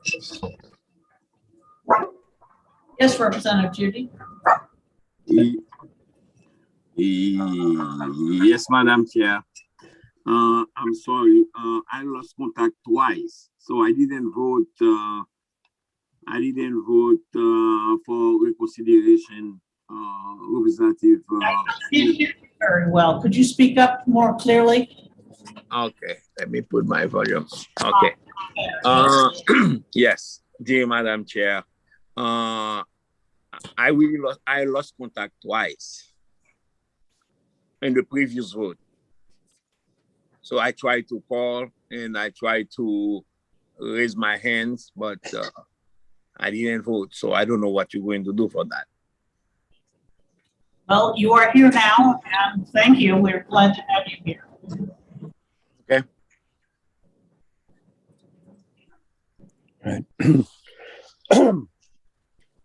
Comments? Still not seeing it. Okay, the motion is to adopt this amendment to our final amendment to Senate Bill 133, made by Representative Schmidt, and the clerk can call the roll. Representative Roy. Yes. Clerk votes yes. Representative Pearson. Yes. Representative Yakubovich. Yes. Representative Lekis. No. Representative Allegro. Yes. Representative Bailey. Yes. Representative Lanzara. Yes. Representative Santo Naspaso. Yes. Representative Goley. Yes. Representative Schuett. Yes. Representative Chudy. Oui. Representative, Yes, I believe you called me. I did. Representative Schultz. Yes. Representative Fellows. Yes. Representative Pimentel. Yes. Representative Grota. Yes. Representative O'Brien. Yes. The chair. No. Okay, we have 17 to 2. All right, the motion passes 17-2. Ms. Smarling, if you will send this updated language to OPLC, sorry. One comment under Roman 5 where it says people who have been granted emergency licenses under the COVID emergency shall be granted a telepass license. I think you ought to say upon application to the board or application to OPLC. Wouldn't it be to the board? Whomever. Okay. They should have to take some action to get the license. So yes, I think it should be the board probably. Okay, sure. So this replaces the current part 12, Right. correct? Okay. Whatever it may have been renumbered, but it was Roman 12. Right. Okay. Right. Okay. Thank you, everyone. I'm sure Dr. Warner is grateful as well. Thank you so much. So we have the hearing on the non-germane amendment this afternoon. There is going to be we have an exec session scheduled for next Tuesday to cover 133 with the final amendment, assuming OLS can come through with it, and 155. And I believe we discussed everything of 155 except the non-germane amendment, and we seem to be in fair agreement, so that should go smoothly. Only have to debate one section. Okay, if you're not going to be here next Tuesday, please let me know so I can arrange for substitutes.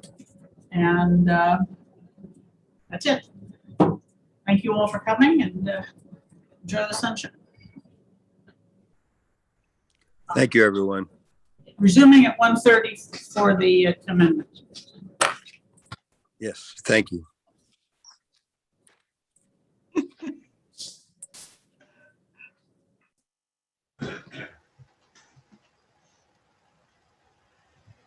Is now a good time to make the joke that I thought we were voting on telepath, not telepass?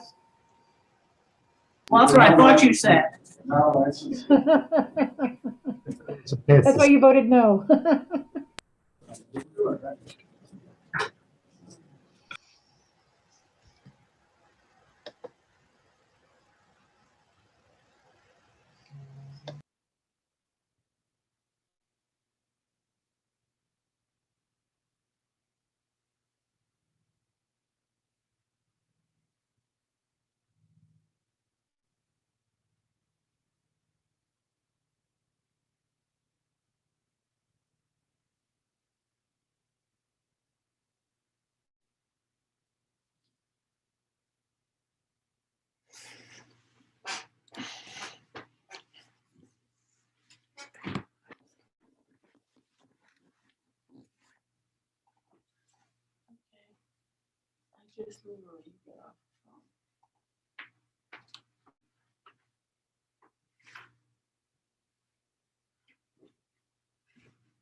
Well, the earlier one.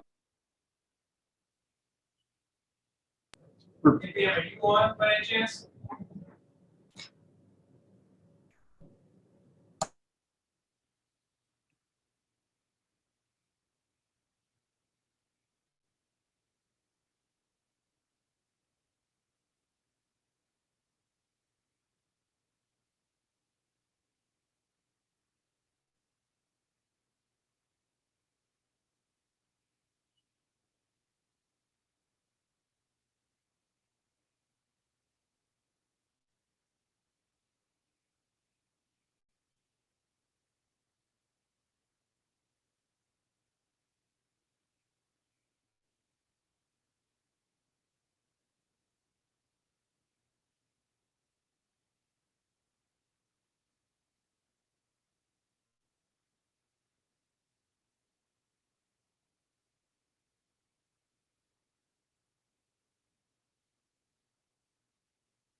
Does anyone know? I don't think we're going to be execing anything at this point.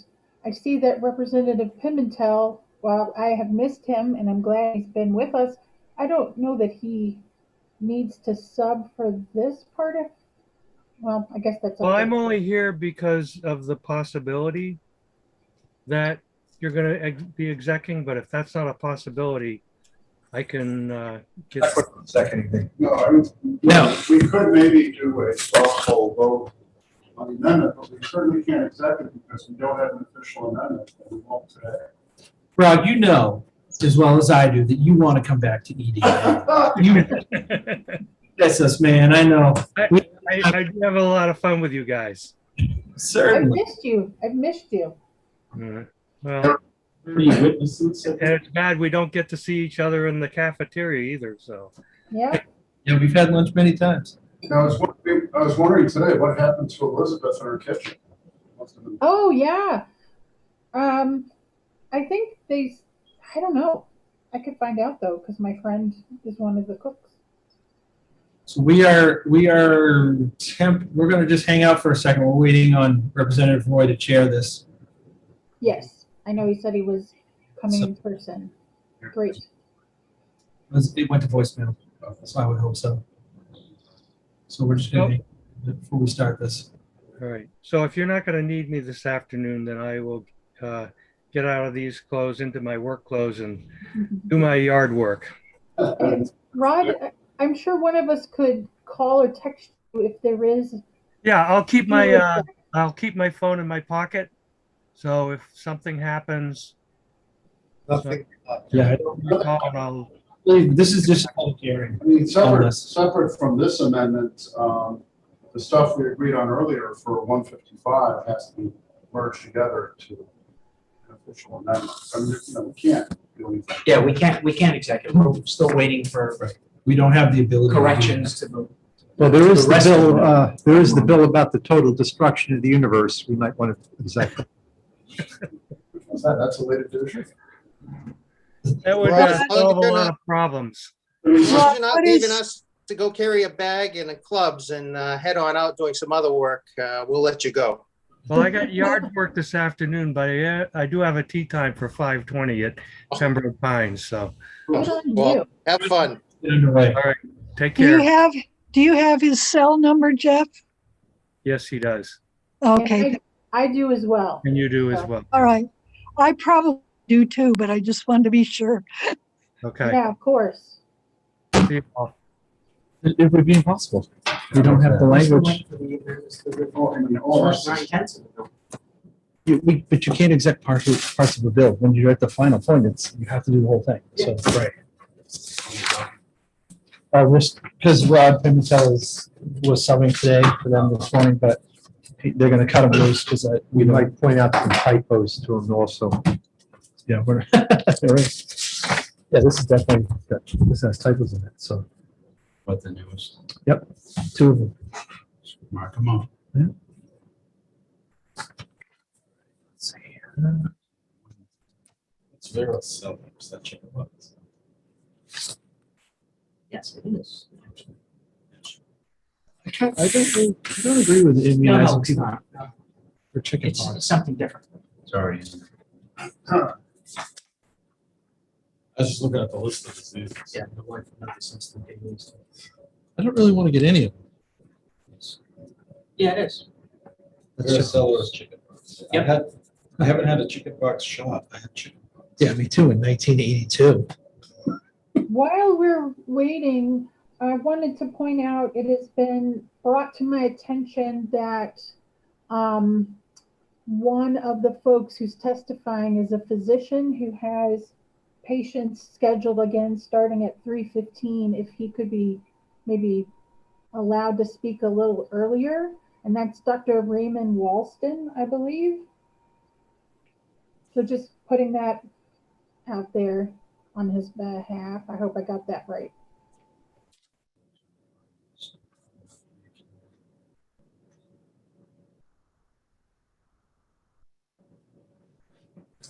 I had German measles. That's rubella.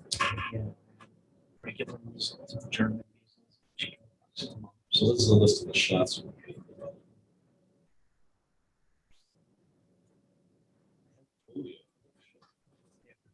At some point, they made that sort of drink. After my time, I had to get the shot. The kids were a few years younger than me. Do Get the air injected shot? Do you have a scar? Yeah. Yeah. In my day, they used to, for the girls that do it here, so they wear sleep pieces. Yeah.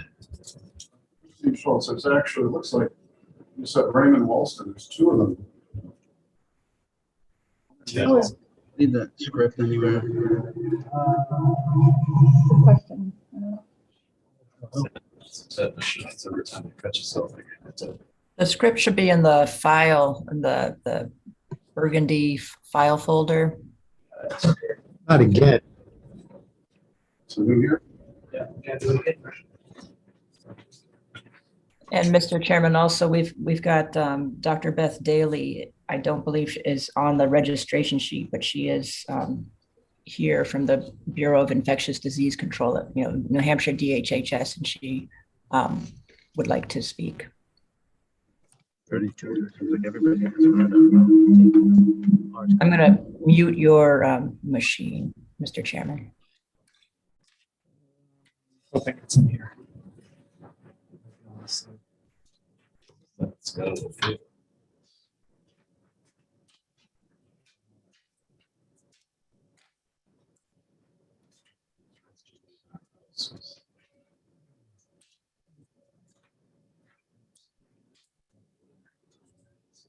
That's what Towns is coming.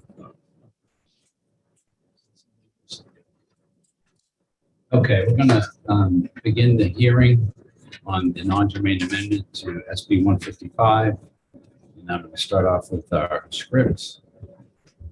And as chair of the committee, I find that due to the state of emergency declared by the governor as a result of COVID-19 pandemic, in accordance with House Rule 67 and the governor's emergency order number 12 pursuant to Executive Order 2020-04, this public body is authorized to meet electronically.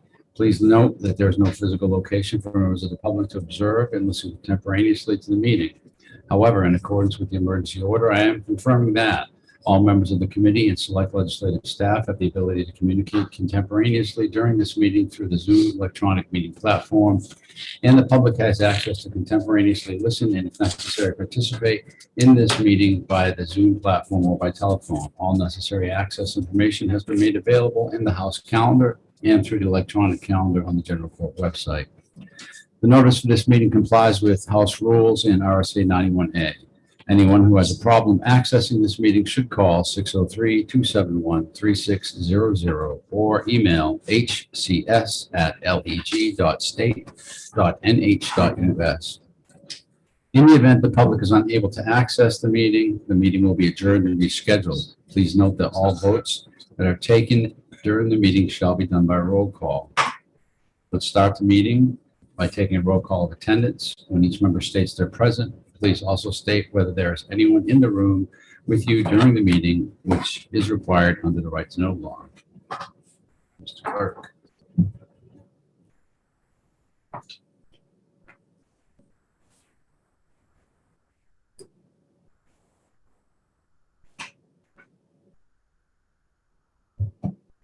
That's what she did.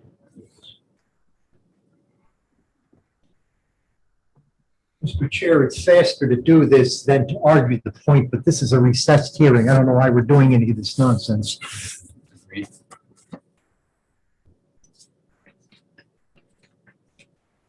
I think this is actually a new amendment. Doesn't matter. It's a recessed hearing. It's been advertised.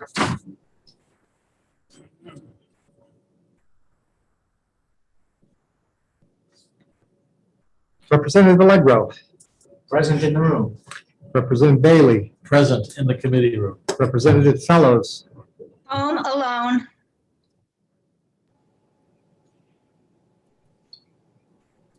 Representative Pimentel is not here, neither is Representative No. Representative Boley. At home, and my wife is in the other room. Representative Grota.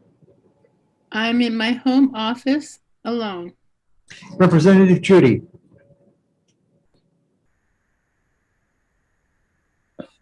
No answer. Representative Lanzara.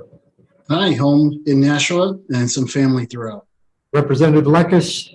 Present in the committee room. Representative McGuire is not here. Representative O'Brien. I'm present in Nashua and home alone. Representative Pearson. I am present in the committee. Representative Roy. I am here. Representative Santonastaso. I'm here alone. Representative Schmidt. I am home in my home office in Dover, and I'm alone. Representative Schuett. I am here in my home in Pembroke. Representative Schultz. I'm in my home in Concord, and my husband, Gene Taylor, will be in and out of the room. The clerk is in the room. Representative Yakubovich. Here alone in the room. I guess that's, count the absent. Well, we don't need a quorum, so. Oh, all right. Thank you, Mr. Clerk. All right, before I begin the hearing, I just want to remind everyone, this is a public hearing. The purpose of this hearing is to enlighten the committee on issues we may or may not be aware of so that we may better make a decision.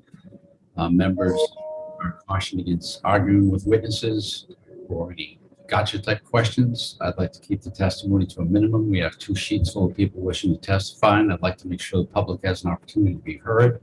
So if we could keep the questions and responses to a minimum, I'd appreciate it. I'm not going to put any limit on it at this time, but that may change as the hours wear on. I've been aware of several witnesses wishing to testify who have hard stops. We'll start with Representative Schultz. Could you please tell me the name of the person that had to get out quickly? I will let the sponsor. It is a physician. Let me find his name again. I apologize. I was just texted you. Dr. Walston. Thank you. And he just needs to go before, I think, 3:15. So.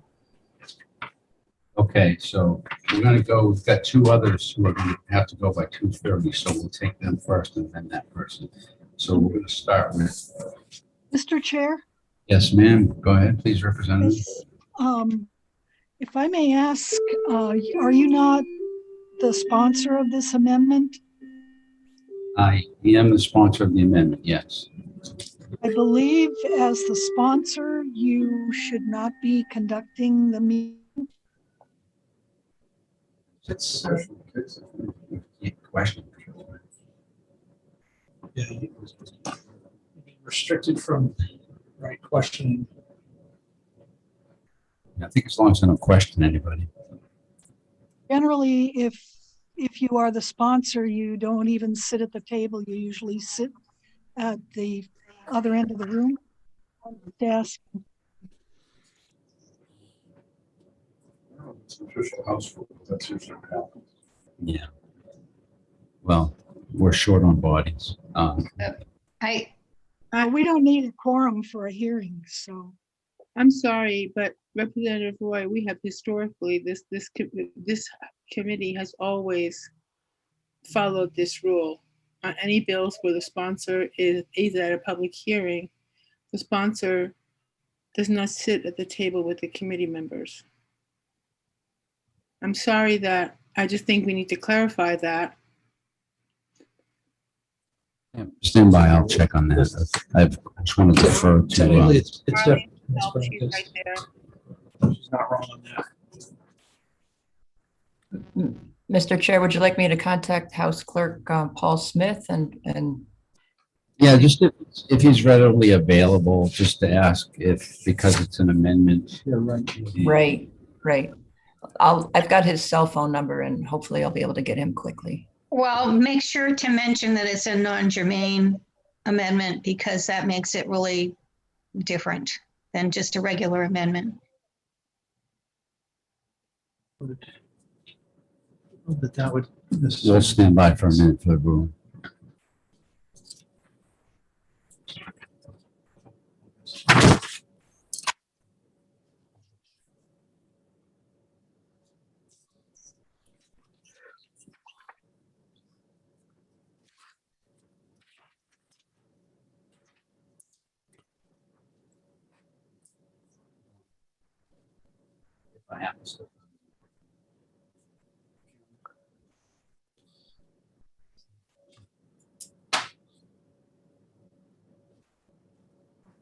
need you. If I do that, I'll need your computer.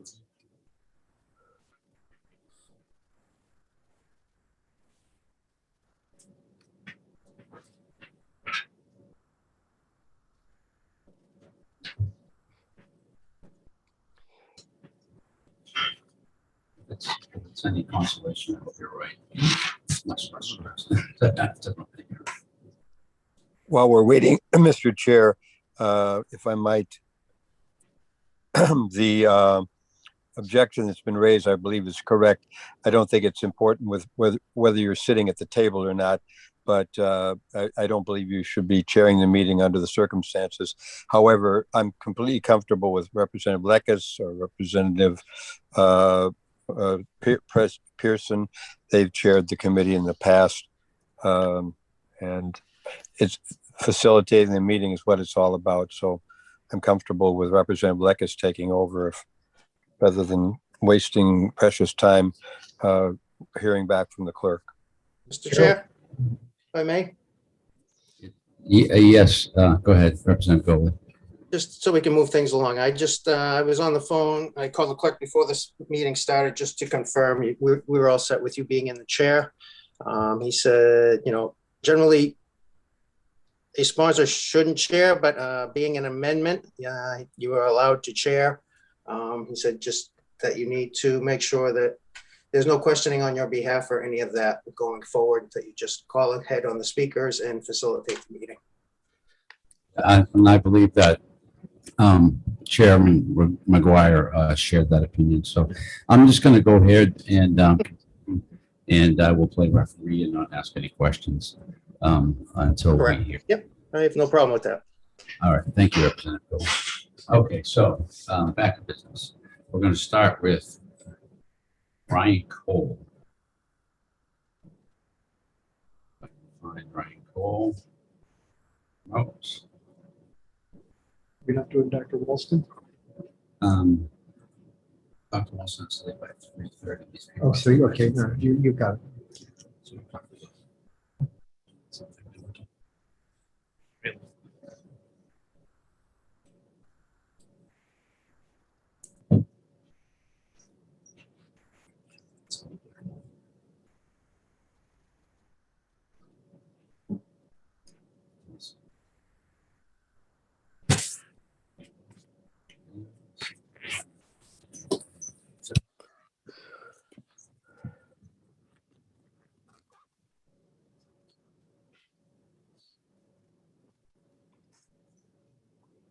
So many people in the room that it's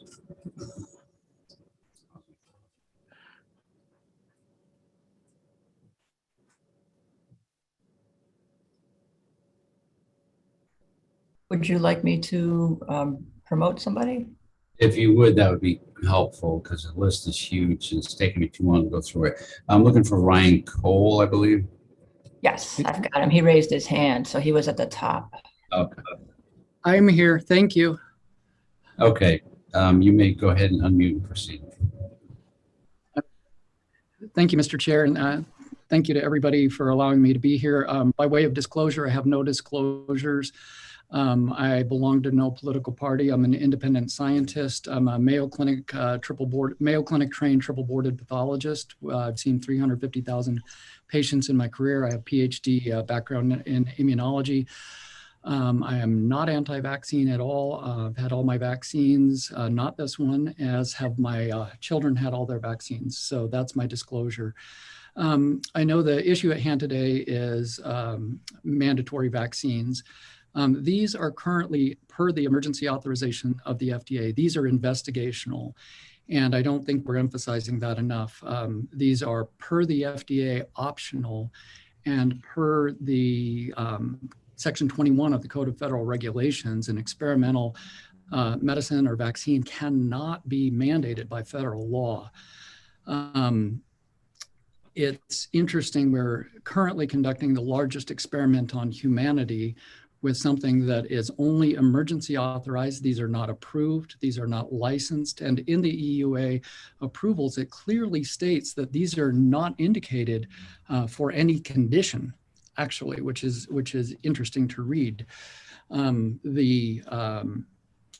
use of these excessively on a population without long-term safety data is technically a violation of the Nuremberg Code, for the which we know what happened to the doctors in Germany after the Nuremberg trials. The other point I would like to bring up, this is technically, by trying to mandate a vaccine, it's a public health hazard because it decreases confidence. When something has to be mandated, it decreases the public's confidence in that drug, in that vaccine, in that modality. This happened in the Philippines several years ago with the dengue vax, where a lot of children were injured. And after that, the public confidence in vaccination went from 88% down to in the high 20s, low 30%. So, you know, to mandate something with no long-term safety data is technically a dangerous, slippery slope. You know, in terms of the vaccine, those who have wanted or needed the vaccine that are in the high risk group have had it. So the vaccine is to protect you from a virus. And under, you know, the age of 65, this is a 99.99% survivable virus. This becomes even less than a flu death rate if you look at the infection fatality rate. So we're looking at something that obviously was scary at first. We used the precautionary principle, but this is something now that we know that the risk age for death from this virus and complications are age 65 and older. And those in that cohort of individuals have had the opportunity to receive this vaccine so far. Now, the one thing I think that we're missing is if we look at the vaccine adverse events reporting system, there are over 4,000 deaths associated that are under investigation from the vaccine itself. That's more individuals potentially dead from a vaccine than from 9/11 itself. There are over 100. Point of order, Mr. Chairman. The doctor is speaking about a non-existent situation. There is no mandate under discussion. The bill of the non-germane amendment is a ban on vaccine passports and a ban on mandate. There are no mandates or vaccine passports under discussion. Schmidt, the testimony is germane, and I'm going to allow it. Thank you. Please continue, Doctor. Thank you, Mr. Chair.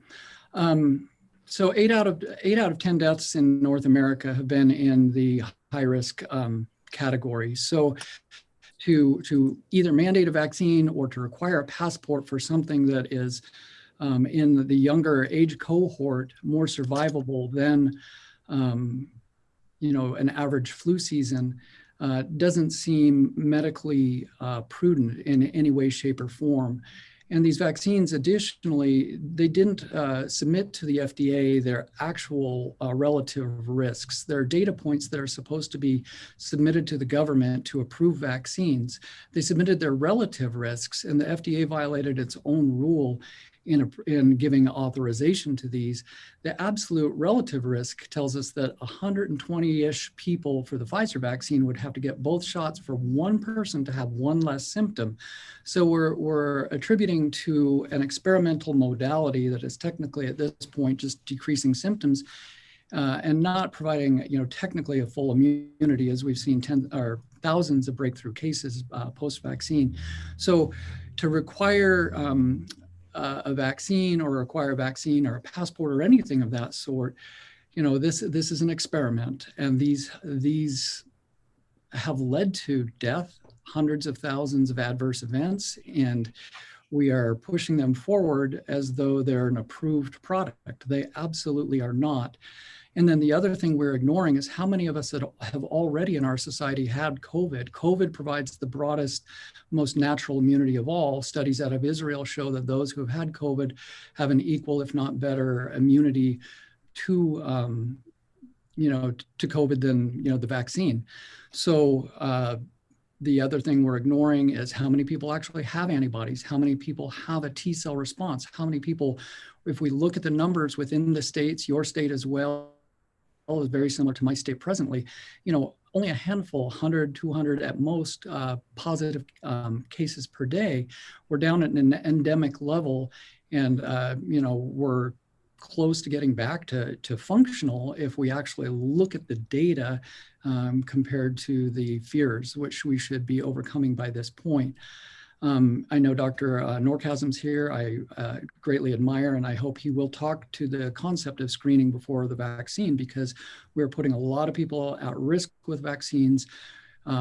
If we don't test to see if they have COVID presently, have had COVID, or have antibodies ramping up. So we're putting a lot of our population at risk for something that we essentially, as most of the nation, have gotten through already, and we're getting into a good level and health point, and we're ignoring critical public health messages in terms of how to, really prevent COVID, and that's maintaining our metabolic health as a nation, our low vitamin D levels, our obesity pandemic, our bad food system, our sugars, our inflammatory diets, and that should be a strong public health message rather than, have you had a shot? Do you need a pass? Have you had a shot?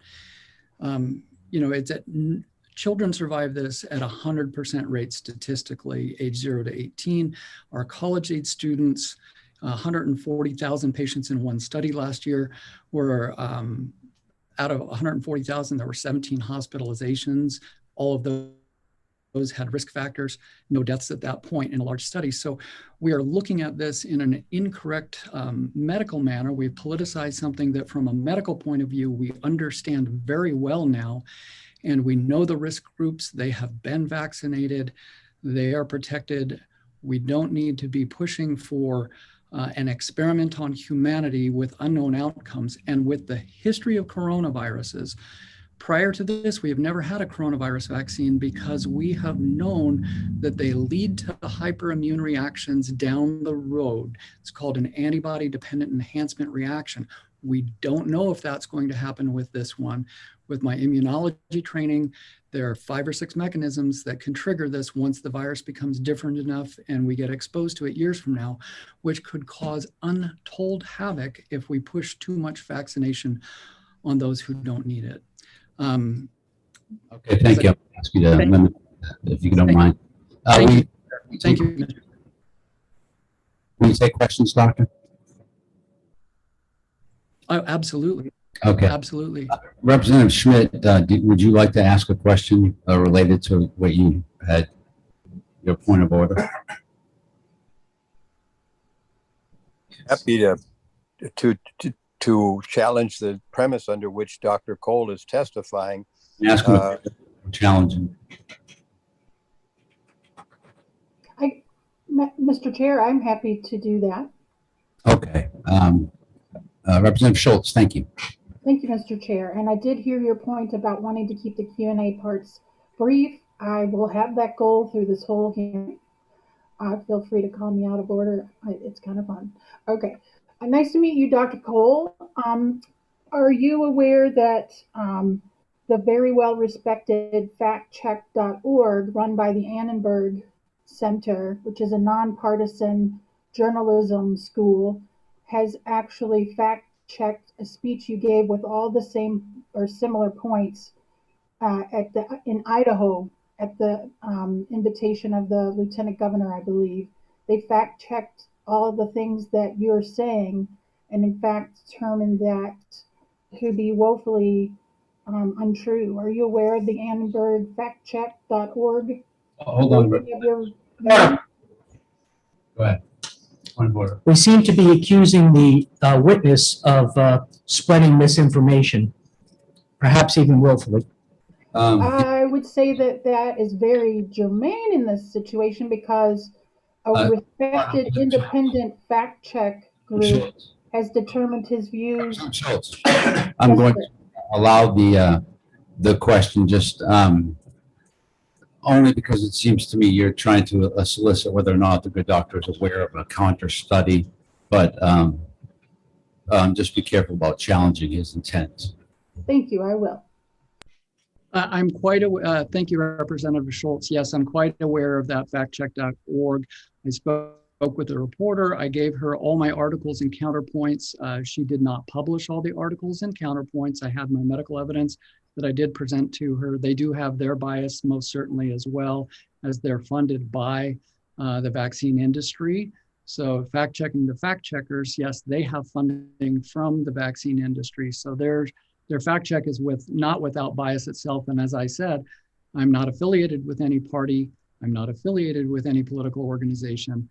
And I did respond to them, and I wish that they would have actually put the medical data with which I responded, which would have been the ethical, the proper, and the kind thing to do. I'm willing to be challenged on any point I bring up. I have the science behind what I state. I have no ulterior motive other than the wellness and the health of our society, your state, my state, and our great nation. Thank you. Mr. Chair, just one quick follow-up. Quick. The one I'm citing is the Annenberg organization. Are you saying that they're funded by vaccine pharma type organizations? Because my impression of that group is it's independent of any influence. Not true, actually. Part of their funding comes from the Robert Wood Johnson Foundation, of which one of their executives is a former pharmaceutical representative, vaccine representative, and they get a good percentage of their funding from that group. So they're not without ties. Thank you. Representative Fellows. Thank you, Mr. Chair. I would like to ask that you limit the speakers to 3 minutes of testimony and then give us time for questions. And also for all those out there waiting to speak, I would hope that they speak specifically to this bill. I don't think we need a lesson about viruses or the COVID virus or any virus in general. I think that they should be speaking directly to the benefits or the detrimental effects of this bill. I would say that it's pretty much impossible to not talk about the virus that causes the need for a vaccine. But your point is well taken, and I'm trying to keep an eye on the time limits. I believe the good doctor didn't take more than 3 minutes. I'm quite sure he did. Well, we'll agree to disagree. Do you have a question for the witness? No, that was it, what I wanted to say. All right. Thank you for taking the time to testify, Doctor. I'm now going to. Thank you. Mr. Norchasm. Dr. Norchasm. Yes, hello. Mr. Chairman, members of the committee, I'm privileged and humbled to rise before you here representing the great people of the state of New Hampshire and in support of SB 155 against the vaccine mandates specifically in your state. So I appreciate this invitation. My name is Human Norchasm. I'm a physician, immunologist, and a public health advocate in the Philadelphia area in the state of Pennsylvania. And by way of background, I completed an MD and a PhD degree at the University of Pennsylvania School of Medicine under a medical scientist training program grant from the NIH. I subsequently served as a principal investigator on immunology research grants at the NIH, and I've served on the faculty of medical schools at Penn, Harvard, and Thomas Jefferson University in Philadelphia. And I want to start by stating that I am a very, very strong supporter of this vaccine. I believe this vaccine technology is one of the most remarkable achievements of immunological science in the recent past. I do believe that it is my personal opinion that we ought to be offering this vaccine to as many non-immune Americans as is possible, as quickly as possible, so we can get a handle on this pandemic. So without a question, as an immunologist, that is my opinion about the vaccine and about its efficacy. Of course, I have stated some concerns about safety, and that's available in the public press, and I invite you to listen to those interviews and opinions that I've stated. I would like to make 3 points specifically vis-a-vis this bill, specifically focused on the idea of mandating vaccination. The first point that I'd like to bring to your attention for consideration is that I don't believe it's a tenable position for a state to allow private corporations, businesses, and academic institutions to force or coerce in any way citizens into undergoing any kind of medical treatment at risk to their civil liberties or educational opportunities. I know that this would be a violation of a core medical principle of autonomy, and very certainly I believe that the legal experts will inform you that it also will likely be a breach of the United States Constitution herself. The second point is something that Dr. Cole alluded to, and this is something that I've been advocating with the CDC for quite some time and with the FDA, which is that at present, about 20 to 30% of our fellow Americans are already naturally immune. And from an immunological perspective, including the emerging data from Israel as well as prior studies, these already infected people actually have quite substantial amounts of protective antibodies, the same kind of antibodies that the vaccine induces in them. And so they stand to gain marginally or not at all. And therefore, this medical procedure in them would be an unnecessary one because these folks will already be immune. And that's about 1 out of 4 Americans, right? So I will state to this committee with 100% certainty that mandating such unnecessary or marginally beneficial medical treatments in a one-size-fits-all fashion, as we're doing, as the CDC is promoting, is really the recipe for causing irreparable medical harm in some unsuspecting citizens of your state and across the country. So I would really urge you to think about that concept very, very carefully. The third point is that these vaccine mandates, I believe, will be an absolute disaster for civil rights and equity and inclusion, things that we should all care about. You have to recognize that the same socioeconomic demographics in our nation who suffer disproportionately from a lack of access to everything from healthcare to adequate voting rights will be made to suffer more using any sort of cumbersome vaccine mandate. These vaccine mandates are not going to be trivial to introduce to people with disparities and socioeconomic disparities. So in summary, what I'd like to clarify on this record for you is my strong opposition to vaccine mandates, not to the vaccine itself. This vaccine needs to be deployed efficiently into people who need it. Myself, I've been vaccinated. My teenage children have been vaccinated. My elderly parents have been vaccinated. I believe in this vaccine and I know the technology that it's based on. But I think these mandates will be a disaster in that they'll promote irreparable medical harm and inequities to minority subsets of unsuspecting citizens around the country. And some of these folks will be some of the weakest amongst us. So I strongly urge you to support SB 155 in opposition to these mandates and to consider very carefully that the solution to these ideas of vaccine hesitancy is actually to respect individual choices, respect individual Americans, and to respect the science. The truth and healing in our nation is going to come in the center, not in a polarized discourse. As I see it right now, there is tremendous polarization on this idea. Some people believe this vaccine does not work, that it's some sort of mind control device that Bill Gates has designed, right? And some people believe that we should just put it into anyone. You know, I have never heard of a medical treatment ever that is devoid of some rate of complication. And to assume that this particular medical therapy is going to have no complications associated is a mistake. To assume that we can give it to people who don't need it and not expect harm is unreasonable. It is a violation of medical ethical principles to give people who are already immune a therapy that they do not stand to benefit from. And the data on that is going to be unassailable, both from a scientific prognostication perspective, as well as from the clinical trials emerging from places like Israel and the United Kingdom. So I would urge you to encourage the CDC and the public health departments to really not mandate this, to aim for education, public education, as well as to really ask the CDC whether already immune people need this vaccine. Thank you, Doctor. Will you entertain questions? Doctor, will you take questions? Of course, yes. Let's see, Representative Goley. Thank you, Mr. Chair, and thank you, Doctor, for taking my question. One of your statements that you had made was that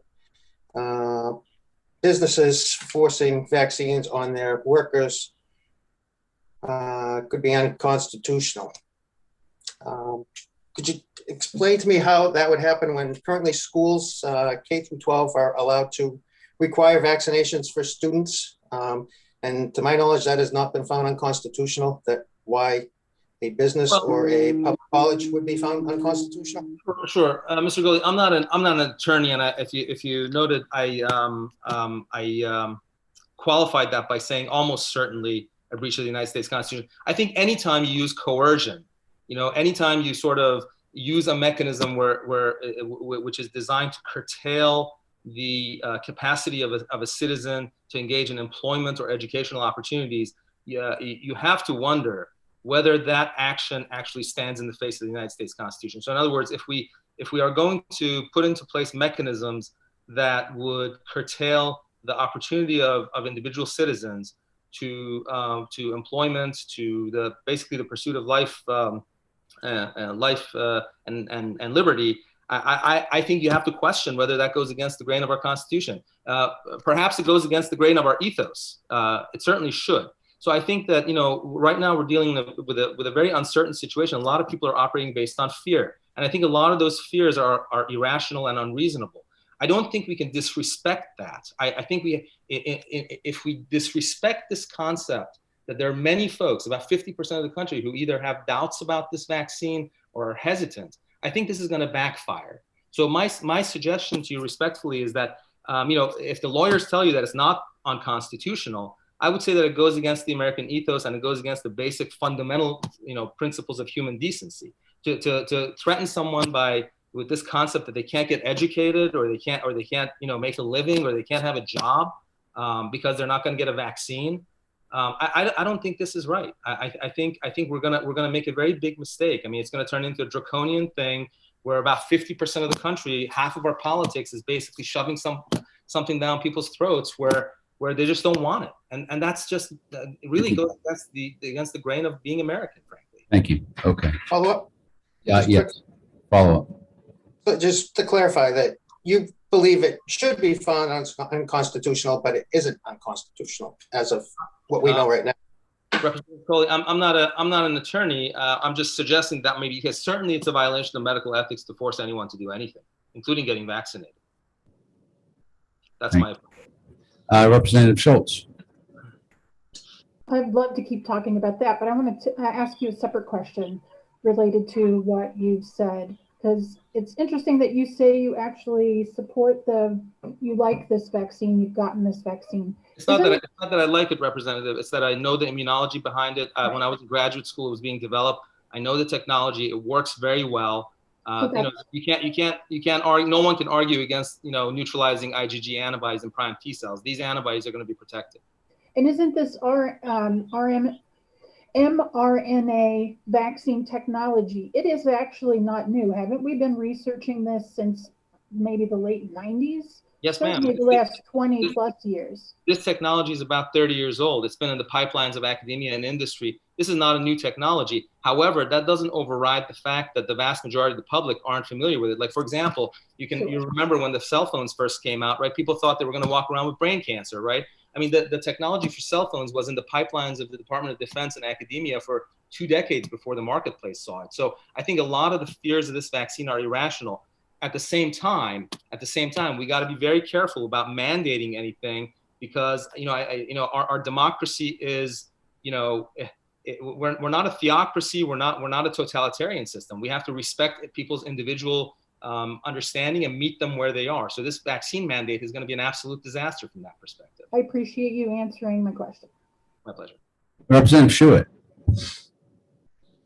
Thank you, Mr. Chair.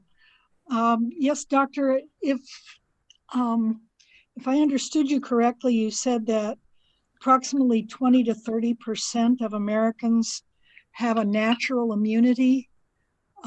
Is there a simple, inexpensive, efficient way to test that? Yes, thank you, Representative Schuett, for asking this. So first of all, the data that I'm quoting comes from the Red Cross. The Red Cross recently published a study that demonstrated that somewhere around 20%, this is several months ago, so about 20% of Americans who were donating blood actually were positive for antibodies. And those are the folks who are immune. Those are the people who are donating convalescent plasma.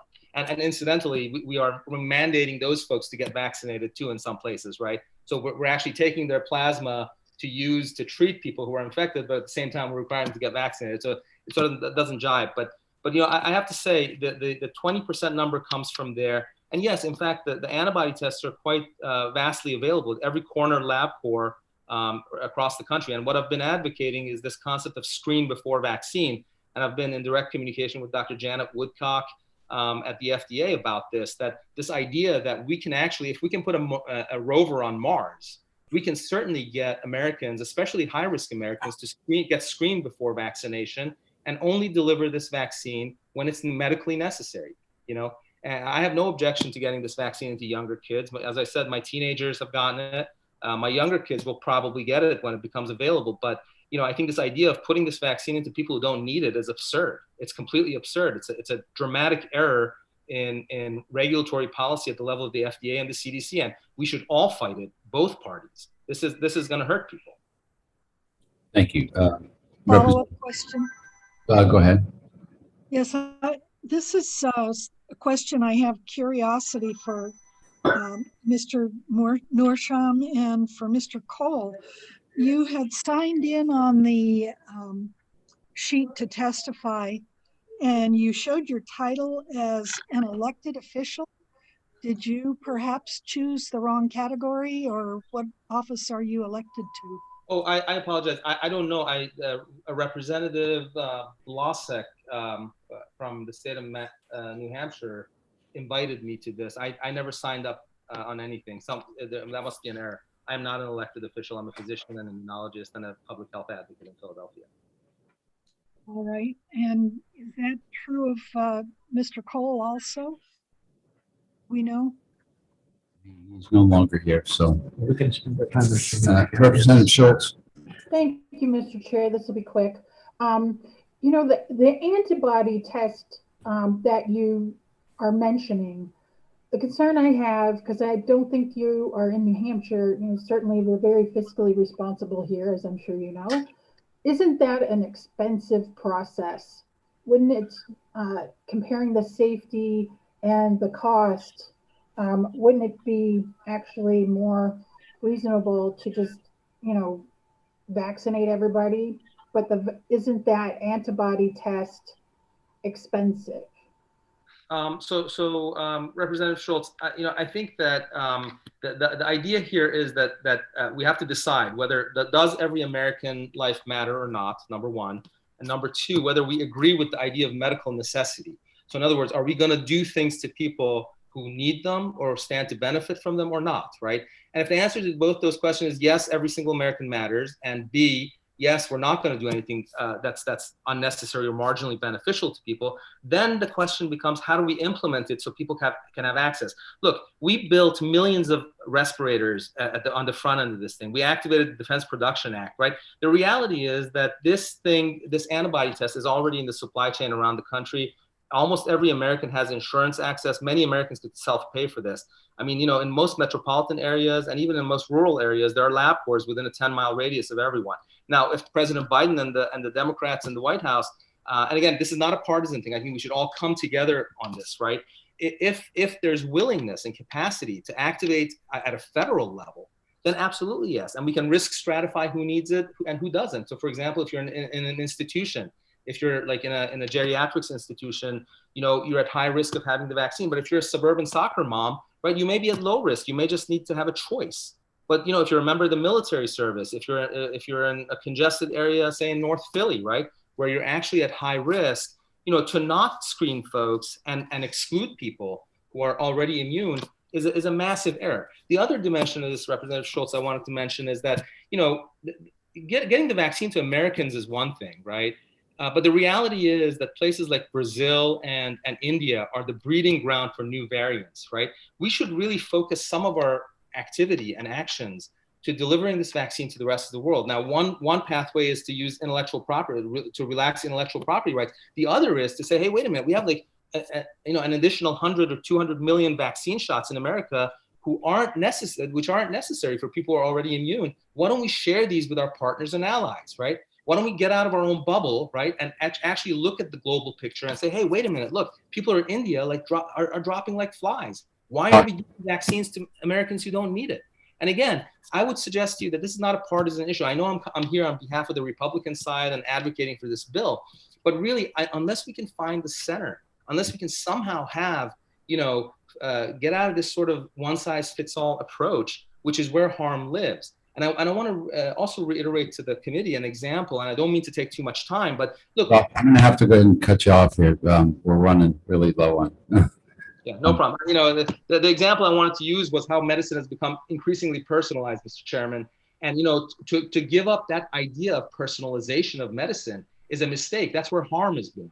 You know, I lost my own wife to that exact catastrophe. There was a medical procedure that was being applied to women in a one-size-fits-all fashion. When we do that in medicine, we end up killing people unjustifiably. We can't do that. Thank you for your testimony. Okay. Next up, I'm going to call Dr. Walson. Hello, thank you, Chair. I would say that I don't have any disclosures or anything like that. Can you hear me okay? Yes. Okay. I don't have any disclosures or anything of the sort. I'm a pediatrician. I'm at Dartmouth-Hitchcock who wanted to speak today. And I would say largely I do agree with Dr. Norchasm that I don't think that any one thing is applicable to everything. That being said, I have been doing some recent research funded by the state of New Hampshire, so thank you for that, on pediatric causes or cancer causes for the pediatric population and risk factors associated with it. And in doing some of that article research and review, there's one thing that we have found that is not like causative so much as preventative, and that is vaccines as a whole in general. And so just kind of that being said, vaccines overall that have been approved and FDA kind of screened have generally been overall, and that are here in the United States, have been improvements for children's health. And in the past, when we've had incidences of decreased stringency with vaccines in certain states like Texas, California, Florida, even here in New Hampshire, we've had increase in health concerns and health costs, such as with measles outbreaks and whooping cough or pertussis outbreaks.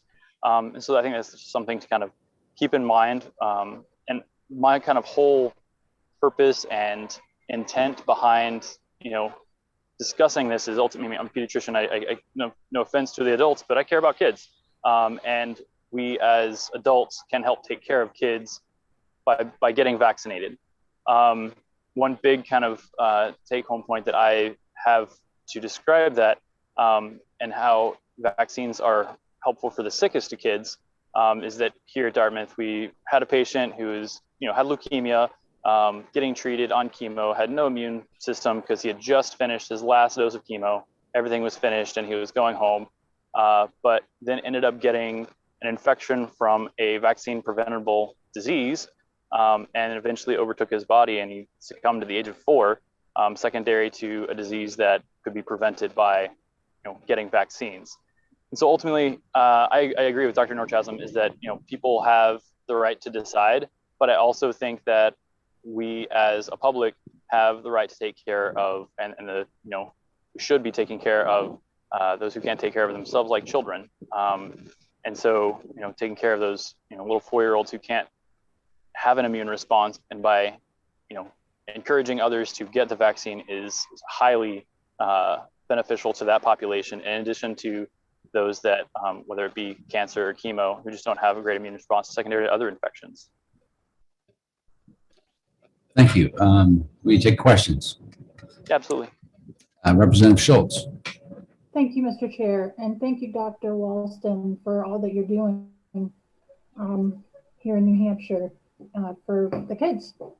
My question is, it is something that concerns some folks is the fact that schools mandate certain vaccines, and that certainly the university system, which I guess those folks, technically most of them are not children, but similarly, some of our public universities are requiring the vaccine for students to return to in-person learning.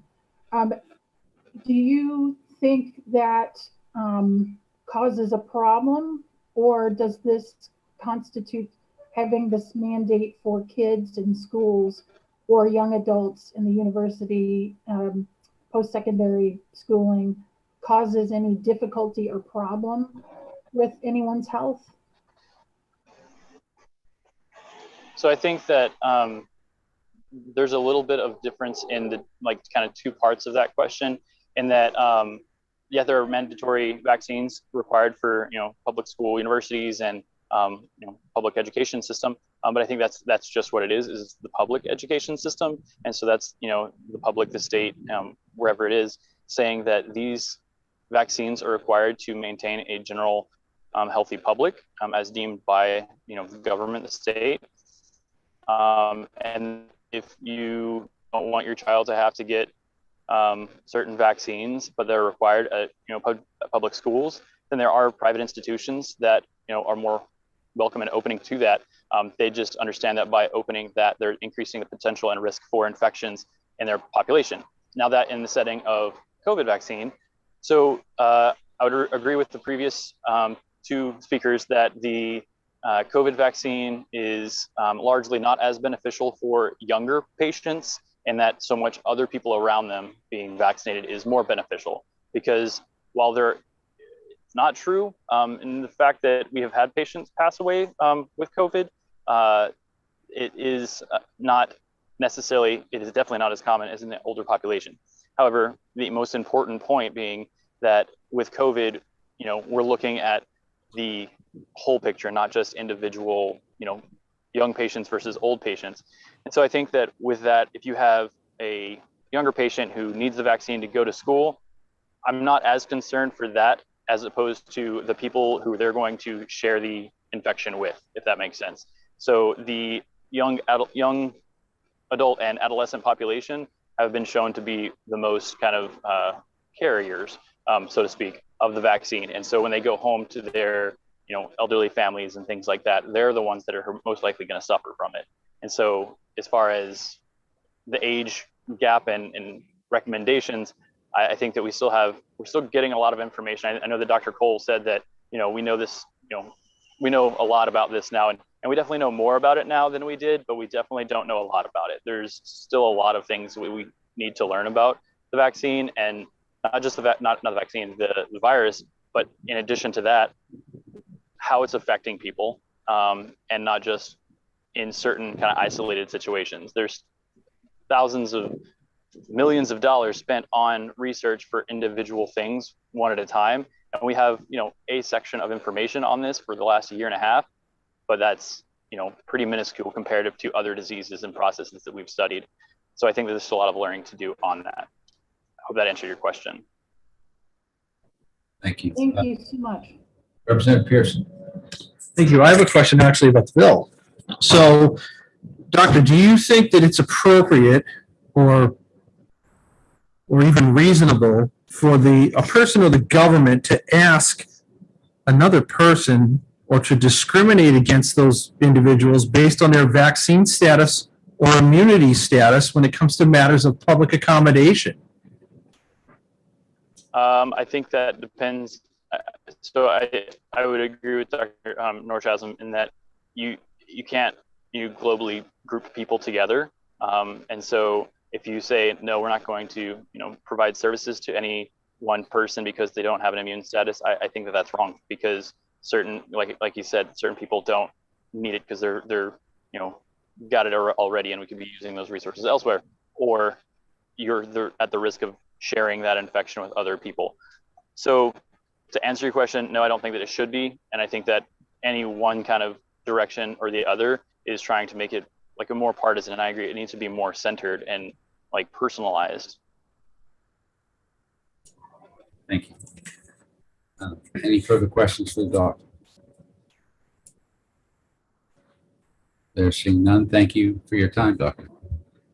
Thank you. Mr. Chairman, could Dr. Daly speak next? Absolutely. Can you promote him? Sure.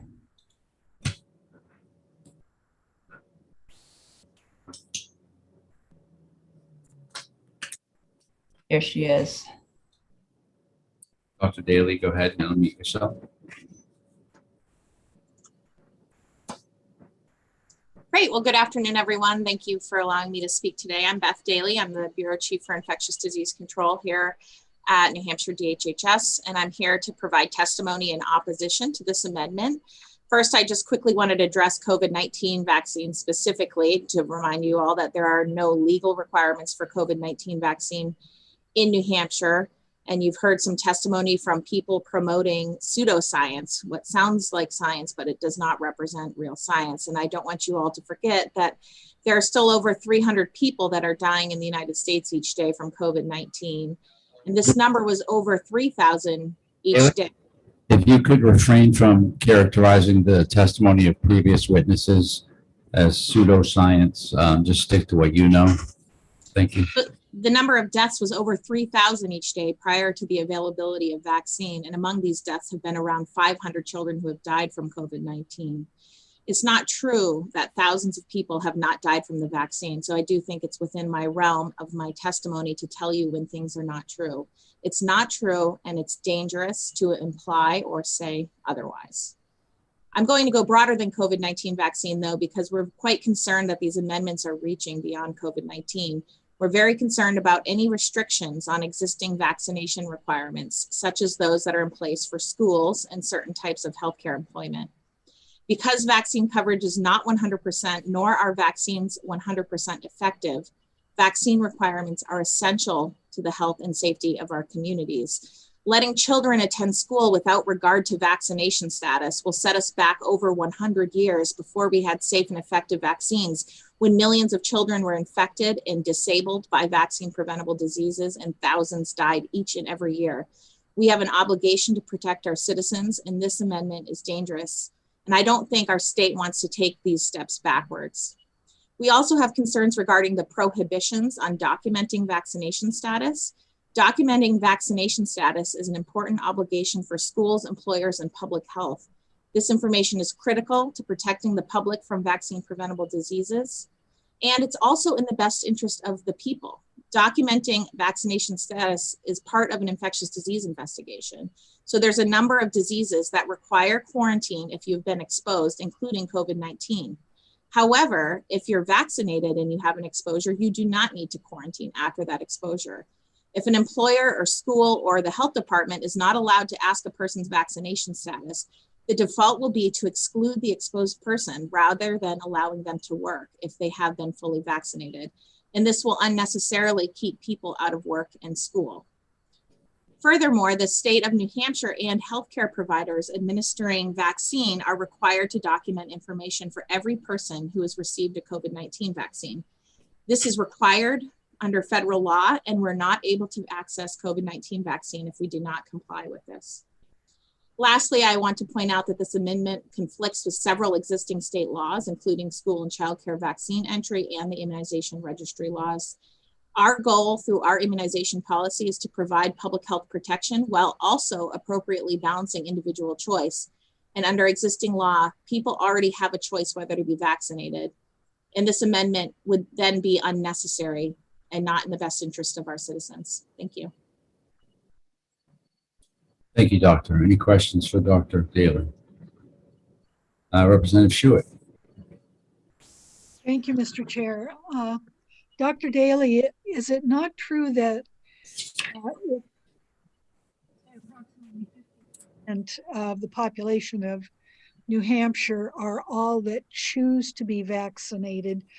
We could get into a situation where folks who, for medical reasons, cannot take the vaccine would be higher risk because they would, say, go grocery shopping, and at that point, most likely no one would be wearing masks anymore, or very few, and they would therefore have the added risk of exposure, not knowing who's been vaccinated and who hasn't. I'm sorry, Representative, because the very first part of your sentence cut out. I don't know if it did for others. Could you just repeat the first part?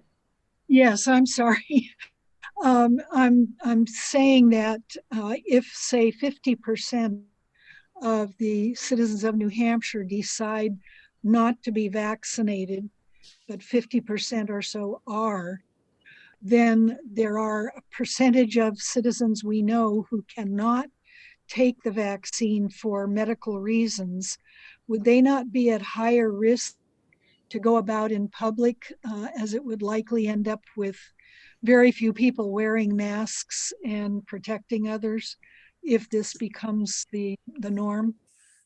Yes, thank you. So that's correct. That is why there are immunization requirements in place for schools. For example, there are a number of very vulnerable children who can have permanent disability and die if they get a vaccine preventable disease, but some of them aren't actually able to get vaccinated due to their own health conditions. And so they rely on high rates of immunity in the people around them to protect them from getting these vaccines. From getting these diseases. That's also true for COVID-19. We also need a high enough rate of people to get vaccinated in order to protect people from getting COVID. Again, the vaccine's not 100% effective. It's very effective, but not 100%. And there are some people who can't get vaccinated, and those parents, for example, want the people around their child to get vaccinated, and they rely on that. Otherwise, they wouldn't send their children to school if it's a dangerous environment, and we have that obligation to protect everyone. Thank you.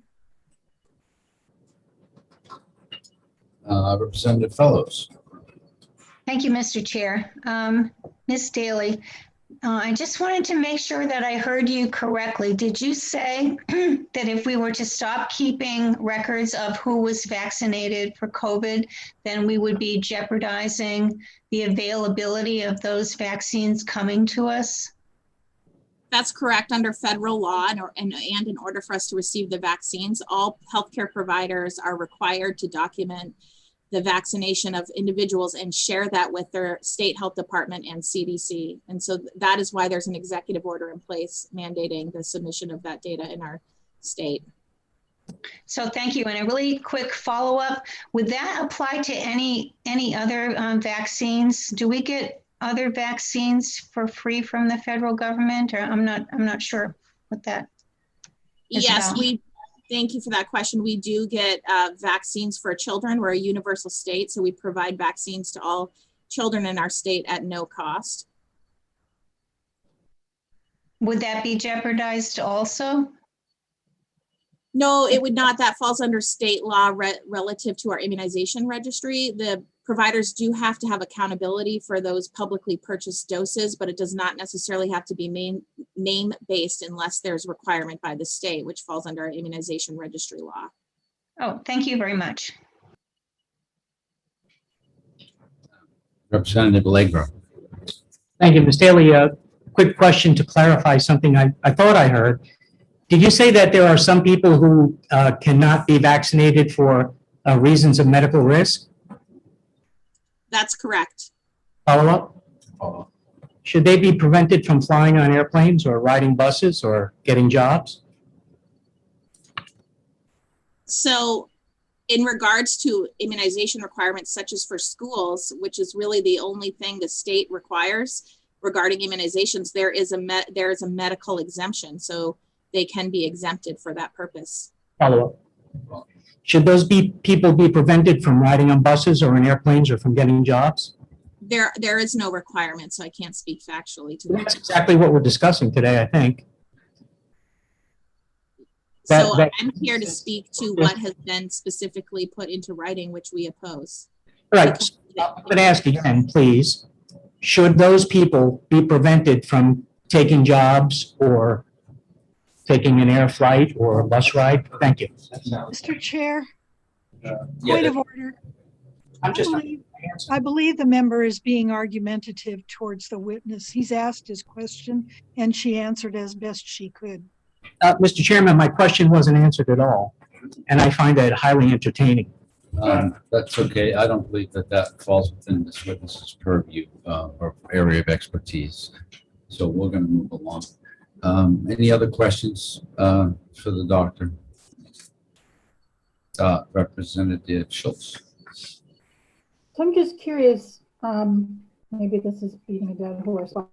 The conditions that would deem someone unable to have the vaccine, can you describe what those conditions are? I imagine one of them would be an allergy to the other vehicles in the vaccine itself. I know egg can be one of those, but what are typically the health conditions that make it impossible for someone to get a vaccine?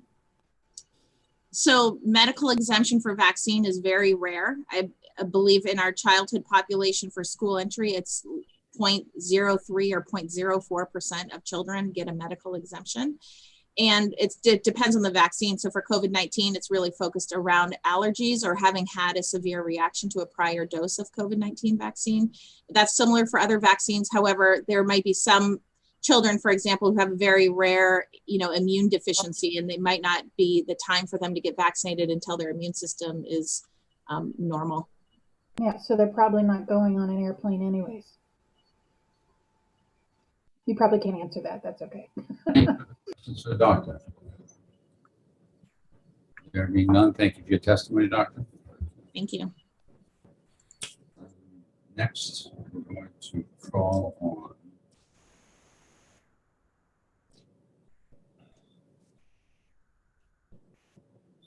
finding Representative Marsh. Have him put his hand up, because that should shoot him to the top. Representative Marsh, if you're out there, can you raise your hand, please?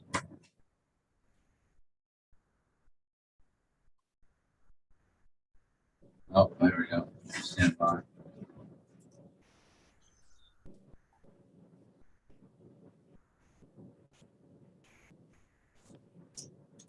Okay, can I be stopped? Thank you, Mr. Chairman and members of the committee. Can you hear me? Yeah. Very good. For the record, I'm Representative William Marsh, Carroll County 8, representing 7 towns in southern Carroll County. I'm speaking in opposition to this non-germane amendment and will refer to line numbers in 1468H, and I will email a copy of my testimony. Amendment 1468H is a non-germane amendment prohibiting discrimination based on COVID-19 vaccination status.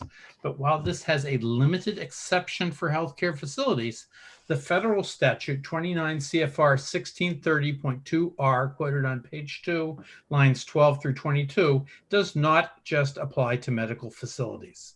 It applies to all employers. What about meat packing plants, for instance? Around the country, numerous people have contracted COVID and some have died in meatpacking plants, and this has resulted in the closure of the plants. New Hampshire actually has 12 meatpacking plants, according to Google Maps.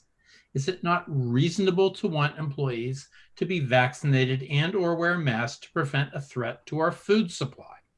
And the language limiting vaccination requirements on page 2, lines 9 to 11, may well directly conflict with 29 CFR 1910.1030, the OSHA bloodborne pathogen standard, which requires all employers to offer hepatitis B vaccination to unvaccinated employees coming into contact with blood.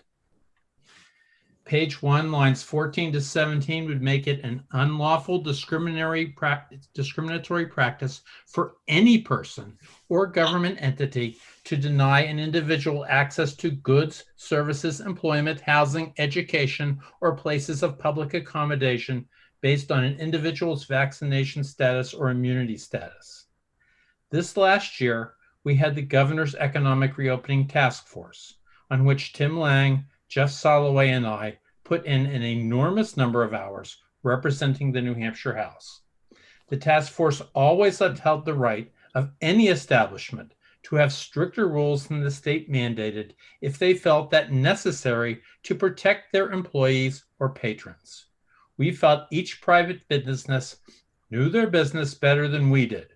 Why would we interfere with their right to protect themselves, their employees, and their patrons? In contrast, this amendment confers upon those who refuse to take reasonable precautions the right to go wherever they want and potentially infect whomever they encounter. This language mirrors House Bill 506, which the Health, Human Services, and Elderly Affairs Committee found inexpedient to legislate on a 15-6 vote. Section 12, starting on page 2, line 33, is a rewrite of the immunization statute, incorporating changes HHS and Elderly Affairs has rejected multiple times over the years. Adding measles to the list makes no sense. The two forms of measles are already listed by their medical names of rubella and rubeola. Removing the commissioner's authority to add diseases to the list rapidly by rulemaking is senseless when our children just missed a year of in-person education due to a pandemic. Given how connected our world is today, it is highly likely another virus will emerge requiring a rapid response. 5 recent near misses should have made us aware of the possibility of a pandemic like COVID. We had SARS in 2003, H1N1 influenza in 2009, MERS in 2012, Ebola in Africa in 2014, and Zika in 2015.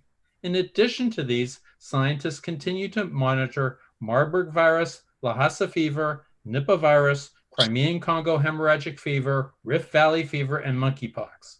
The question is not whether we will have another pandemic, but when will it happen? Section 13 is a rewrite of House Bill 221. Health, Human Services, and Elderly Affairs found that bill inexpedient to legislate on a 14-7 vote. We heard testimony that a similar measure in the state of Texas substantially raised the cost of the vaccine registry. The Journal of Public Health Management Practices published in September 2010, reporting that it raised the cost to the healthcare system from 29 cents to $2.65 per child. This amendment is unnecessary. Federal law already prohibits mandating vaccines unless there is a direct threat pursuant to 29 CFR 1630.2R. The Equal Employment Opportunity Commission has upheld this provision, and there's considerable case law about employees being terminated for refusing vaccinations. We do not need to prohibit a vaccine requirement in state law because there is already such a provision in federal law. Last, medically, this amendment makes no sense. We all want to return to normal where people can again have large group gatherings. A voluntary gathering of people who share the knowledge that they have been vaccinated allows this to happen. If people don't want to get vaccinated, they don't need to participate. But as a state, we need to move on from the social distancing measures and their draconian effect on the economy. Vaccination allows us to do so safely, and so the public interest is to encourage vaccination. I urge the ED&A committee to reject this amendment, and I will be happy to take questions.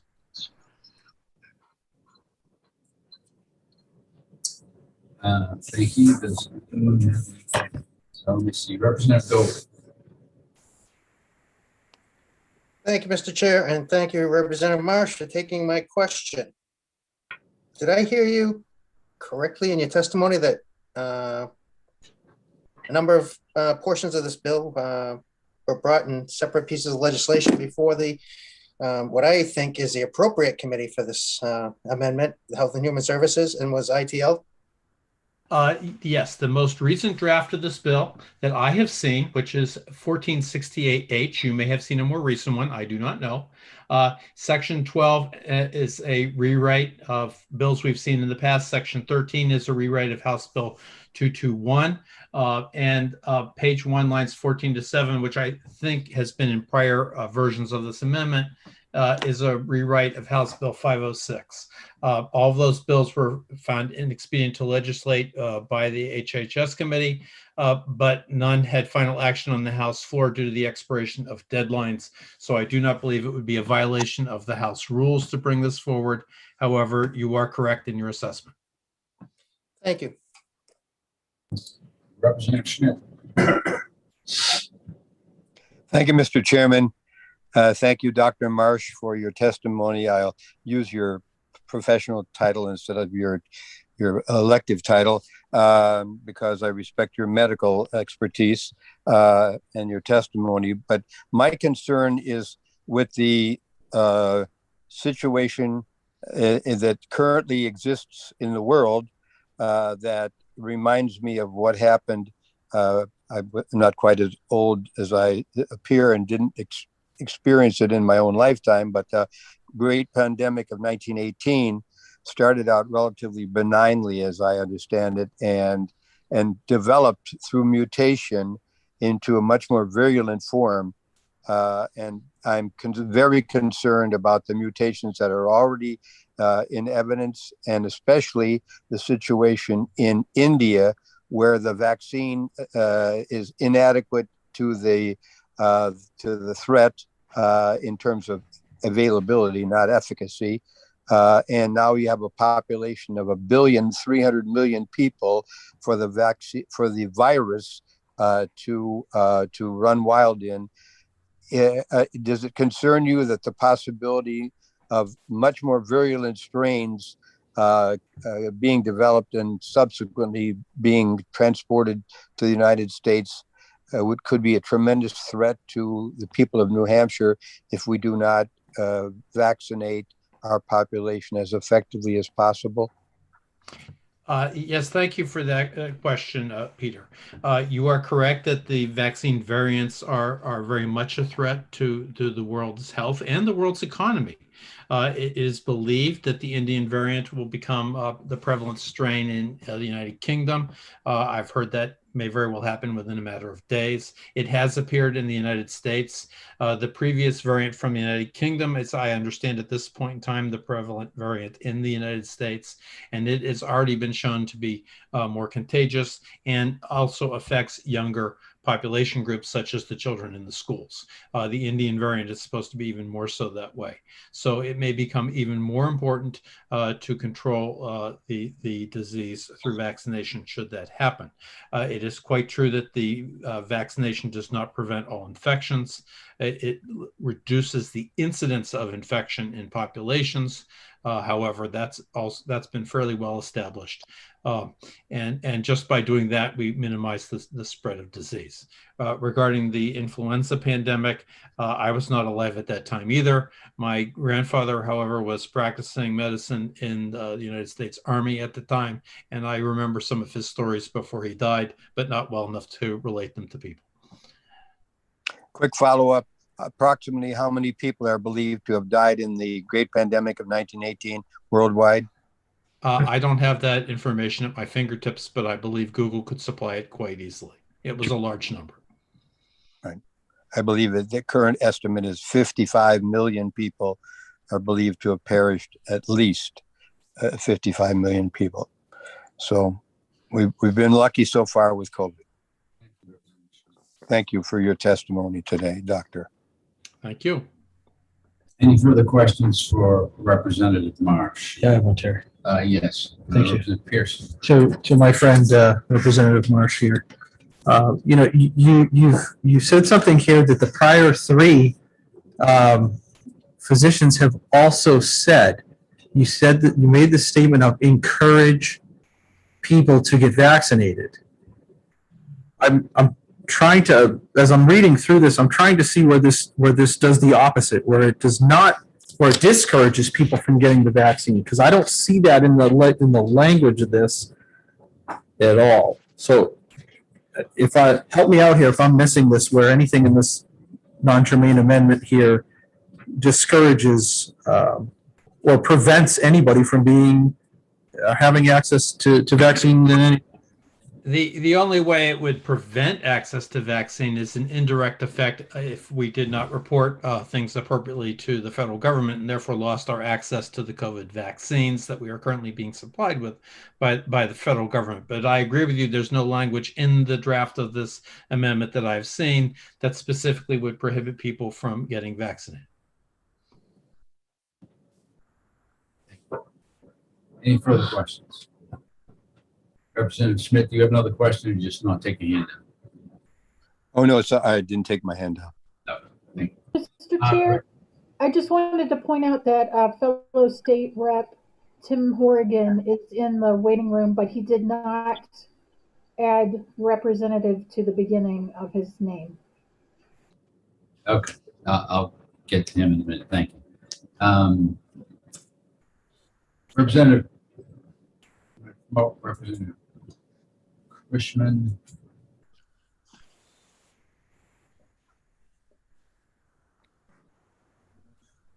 Representative Cushman, you can unmute yourself and proceed. Thank you. Good afternoon. I'll try to make this quick. I have some things to say. Thank you for having me, Mr. Chair, and members of the committee. I'm Representative Leah Cushman from Ware. I also serve on the House Health, Human Services, and Elderly Affairs Committee with Representative Marsh. Today, I'm speaking in support of this amendment to SB 155. The amendment is necessary and is a bold step that we need, the legislature must take to protect the rights of the residents of New Hampshire. There isn't much that could be considered more personal and inalienable, than your right to privacy over your health information. We have federal laws to protect this privacy and an amendment in our state constitution specifically to protect this right. Where the federal law, laws fall short and where our constitution must be upheld, this legislation fills in the gaps in ensuring this protection. The committee has heard already from me on this topic, so I'm going to keep the points on the bill brief. And they are, we need this because it protects people from discrimination in goods, services, houses, employment, education, and places of public accommodation based on vaccination or immunity status. We need this because it prevents government from requiring vaccination or proof of immunity. We need it because it provides for narrow circumstances where vaccines can be required, but with provisions for certain exemptions. We need this because it takes away the power of the commissioner of DHHS to add vaccines to the school requirements and gives that power to the most representative body of the people where it rightfully belongs. We need this because it makes the vaccine registry an opt-in registry as it was intended and will stop the practice of tricking people into having their vaccination records, including records of declining vaccination, entered into a government database. On the point that there is no vaccine mandate, requiring proof of immunity is a backdoor mandate. We are seeing that government doesn't want to dirty its hands with requiring a mandate, so they're using their public officials to push out a message that businesses should do the dirty work and require vaccines for people to participate. Dr. Raymond Walston, he claimed that vaccines prevent cancer in children. I am interested in seeing what cancers and where that data comes from. He's wrong and respectfully about the school requirements for vaccines, because in New Hampshire we have exemptions and the private and public schools have the same requirements for exemptions under the law. So regardless of where you send your kids, they're still subject to those requirements and exemptions. I'm glad he brought up the anecdote of the child dying of a vaccine preventable illness, but however, no illness is completely vaccine preventable, as every vaccine has a unique failure rate and some are more effective than others. It's hard to prove that an unvaccinated person was responsible for an unvaccinated child contracting that illness when vaccines are not 100% effective. Public schools are the only place we have ever had requirements for, public and private schools and children's daycares are the only places we've ever had school requirements in New Hampshire, and we've always had exemptions. So no one's forced to vaccinate their children. And it's not just medical exemptions, we have religious exemptions as well. Vaccinated and unvaccinated children go to school together, and that medical information of who is vaccinated and who's not is protected and private. It is true that over 4,000 deaths have been reported to the vaccine adverse event reporting system associated with COVID-19 vaccinations. You can check the VAERS data for yourself. It's open to the public. And to ignore this and pretend it's not happening, as Dr. Daly did, is dangerous and harmful. What she said highlights the nature of the problem with vaccine science as touted by public health officials. They're complicit in overstating the benefits while downplaying the risks. Medical exemption for vaccination is rare because we have a negative feedback loop where regulatory agencies and public health officials say that vaccine injury doesn't happen. There's no adverse effects. It's super rare, 1 in a million. So doctors don't recognize it. When a patient tells them they've had a reaction, they ignore it or tell them that it's not from that. And then they don't report them to the vaccine adverse event reporting system, which feeds back into the idea that there are none happening. I have patients who have experienced this, and I am a registered nurse. I don't know if I mentioned that. To Representative Marsh's point that the federal rules allow for vaccination exemptions, I'm very familiar with that. Most employers are not, and they believe they can require vaccinations, and they do, and they get away with it because it's expensive and time-consuming to sue for wrongful termination. The federal rule only protects employees and only when they have a religious objection or medical condition that contradicts getting the vaccine. So, even if you have a philosophical or a knowledge or a values-based or cultural-based reason, you should still not have to get a vaccination, in my opinion. It should be for any reason. Representative Marsh is right about including measles, and that was probably an overlook by the sponsor when writing the bill, trying to ensure that all the required school vaccinations currently in place are in statute when we take away that authority from the DHHS commissioner, as we should.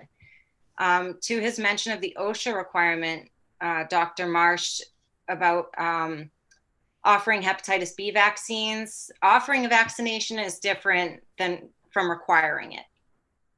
It's unfortunate that some members of the Health, Human Services, and Elderly Affairs Committee in the House have not internalized their training in medical ethics, those that have had it. But I didn't forget what I learned in nursing ethics and the oath that I swore to uphold, the code of ethics that governs my nursing practice. And the first provision of that code of ethics is for me to protect the rights of my patients. It's to protect their dignity, and that includes their autonomy. And their self-determination. So we can never force, coerce. We can't overly push anybody into taking a medical treatment. The oath I took as a legislator is to uphold the Constitution of New Hampshire. And all of this brings statute in line with the Constitution. The proper role of government is to protect the rights of the people. Separating people into different classes based on their private health information is an abomination that flies in the face of all medical ethics advancement. This committee must stand strong and not be swayed by bureaucrats who will testify in opposition to this bill. No matter what industry talking points they have, the rights of individuals are first and foremost. Please do the right thing. Thank you. Thank you. I will not take questions. Thank you. Thank you for your testimony, Representative. I did want to answer one point she raised. She asked for information about cancer and vaccines. The HPV vaccine prevents 6 types of cancer. I can't hear you. I'm surprised the nurse doesn't know about the HPV vaccine. Thank you, Representative Schultz, although I think you are out of order. I understand that, but he did not make that distinction, and that's why I was questioning what kind of data they were looking at. It sounded like it was broad childhood cancer data. Oh, children are the ones who get the HPV vaccine. Hopefully they don't have the transmission of it until they're much older. Schultz. It's sexually transmitted. Representative Schultz, we're not going to engage in argument with the witnesses, please. And everyone, please be reminded, unless I recognize you, no speaking, all right? It's going to get contentious enough as it is. Sorry, I wasn't trying to be contentious, just answering her question. Okay, Representative Horgan will be next once I promote him. And also, Mr. Chairman, Senator Sherman has asked to be recognized. Dr. Sherman needs to leave, he tells me, and we should hear him before we hear Representative Horgan. You know something? I totally agree with you, Representative Schmidt. Can you promote him for me, please, Ms. Marlin? He's on the way. Thank you. Senator Sherman, you are good to go. Thank you. Members of the committee, can you hear me, Mr. Chair? We hear you. Thank you. Okay, for the record, my name is Senator Tom Sherman. I represent District 24. I'm also a physician in clinical practice for more than 35 years. And so today I speak in both roles. And I have to tell you that it's remarkable to me how much you've heard today that just is not correct. And I'll stick with the science. First of all, there are multiple vaccines that protect against cancer. In my world, in gastroenterology, the hepatitis B vaccine is probably the most prominent. It prevents hepatocellular carcinoma, but HPV also prevents both cervical cancer and ear, nose, and throat cancer. So another fact that is not a fact that you heard is that antibodies, if you have positive antibodies, you don't need a vaccine. That is false. if you have antibodies and have prior exposure, it's unclear your level of protection. It is becoming clearer as studies are being completed, but the vaccines have shown remarkable persistent protection across multiple variants. And based on the immunology of exposure, an antibody to one particular strain of the virus with which you were infected does not necessarily confer immunity to other strains. And in the vaccines case, that's why we've been talking about whether or not a booster is necessary to broaden the coverage or to reinforce the coverage that you already got from the vaccine. I would point out that you have some people who came in by Zoom from out of town who do not have clinical experience. A pathologist does not see patients. They see slides and they do forensics. So you are hearing from clinical practitioners from Dartmouth and from me, from New Hampshire, who are fully in support of our current statute. And I do not believe that this broad brush is going to be at all helpful. In fact, it is likely going to harm the people of New Hampshire. I'll repeat that. This amendment would harm the people of New Hampshire because what we understand about vaccines is that vaccines represent, based on the science, not based on several of the people who've been talking today, based on the science, they represent the second most important tool we have in public health. The first most important occurred back in the 1800s, which was the development of public septic and drinking water supply. The second most important was vaccine. If you look at its effectiveness, whether it's polio, smallpox, these vaccines have saved hundreds of millions of lives across the world. And yet this bill, this amendment, would prohibit, reduce, and otherwise decrease our ability to follow the public health and science on vaccination. And really, the last thing I would say is that the way I think about vaccines, there are some that benefit just the person getting the vaccine. And a great example is tetanus. You get a tetanus vaccine if you can get one, if you don't have an adverse reaction, and you don't get tetanus. But the rest of the vaccines, varicella, rubeola, pertussis, these are ones that protect not just me, but they protect many other people. And I was in a hearing on the Senate side where a gentleman testified. He was a doctor. He testified. He came from out of town. I won't say where. But his advice given to a community resulted in the second largest measles outbreak in the country. And he was removed from the board of practice by the Board of Medicine from practicing in a state in the United States. I think it's really important to know who's giving the testimony.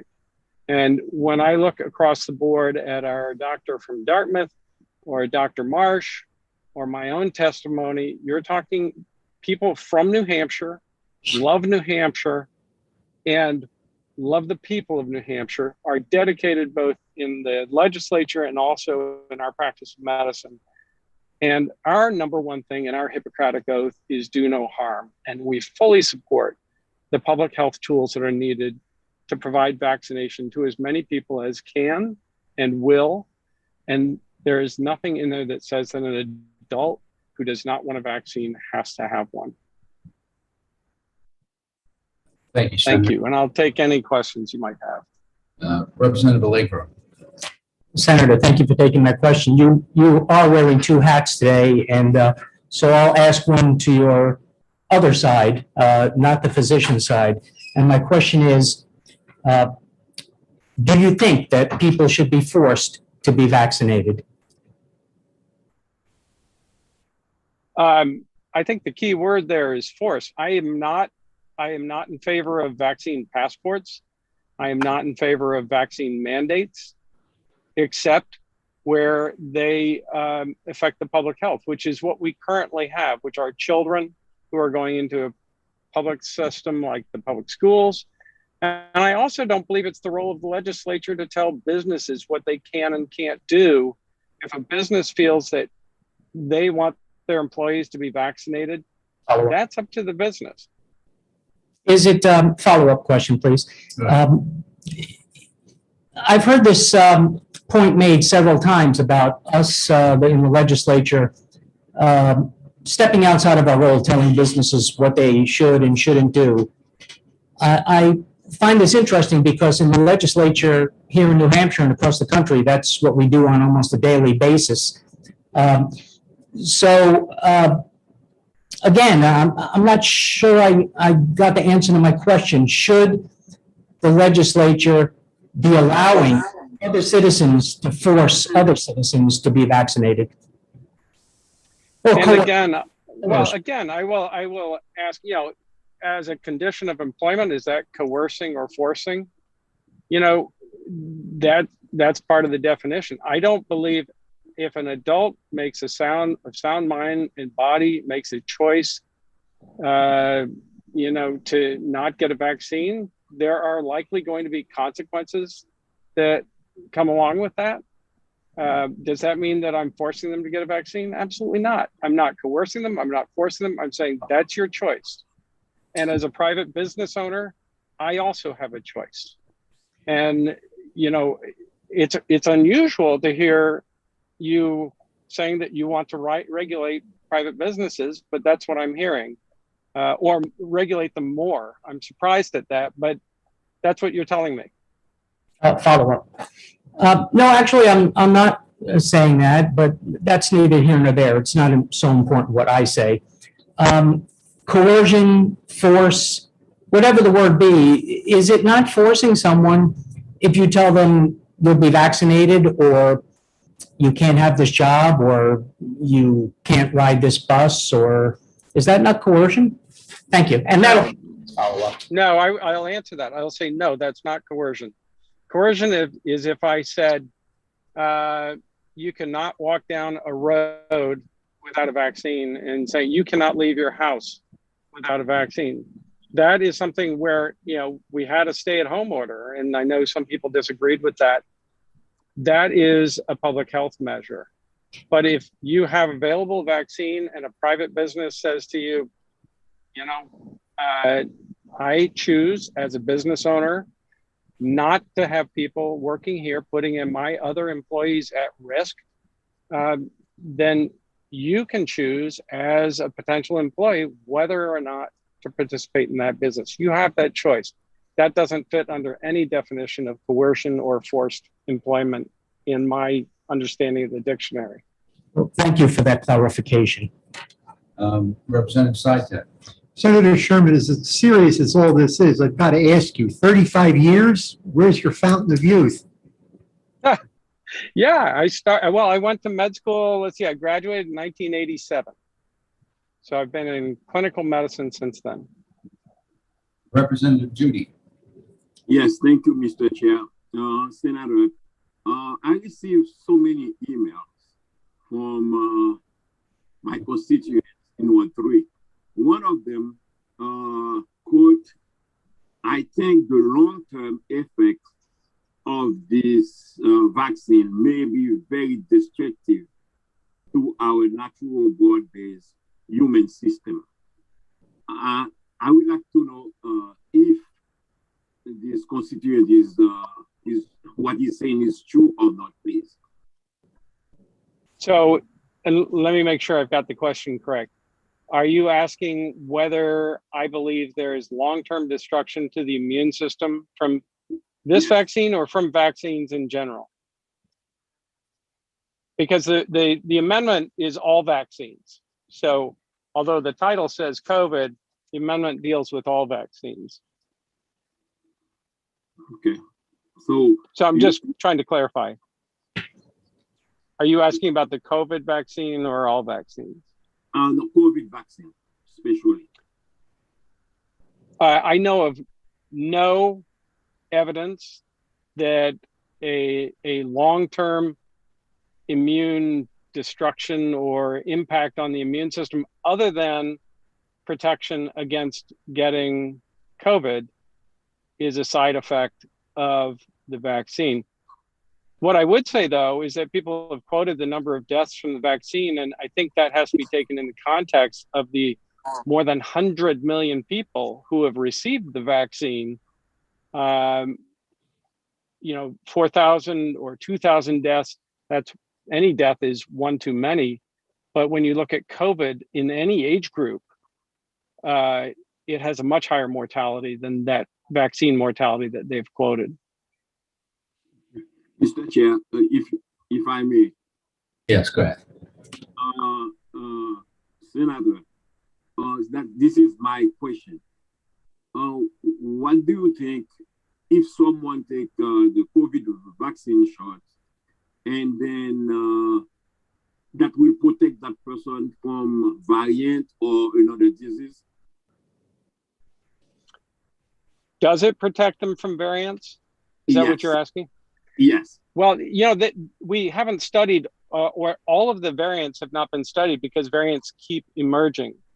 But it's very encouraging that at least the Pfizer and the Moderna vaccines do offer fairly broad immunity, not 100% by any stretch, but as earlier stated, no vaccine offers 100% immunity. But it does offer broad immunity against most of the variants that are out there. I don't believe we know yet about India, but the beauty of this process is that you can take the variants that are known, say in the fall, they develop a booster that would address the new variants. Then you don't need to go through the 2 vaccine series that you went through for Moderna or Pfizer. You would get updated with a booster like you do for tetanus, but it would be a booster that would not only reinforce what you've already gained immunity to, but also be able to broaden that immunity to new variants. Okay. All right. Thank you, Mr. Chair. Thank you, Senator. Thank you very much. Representative Schuett. You're muted. Yeah, I was trying to find the button. Thank you. Dr. Sherman, is it not true that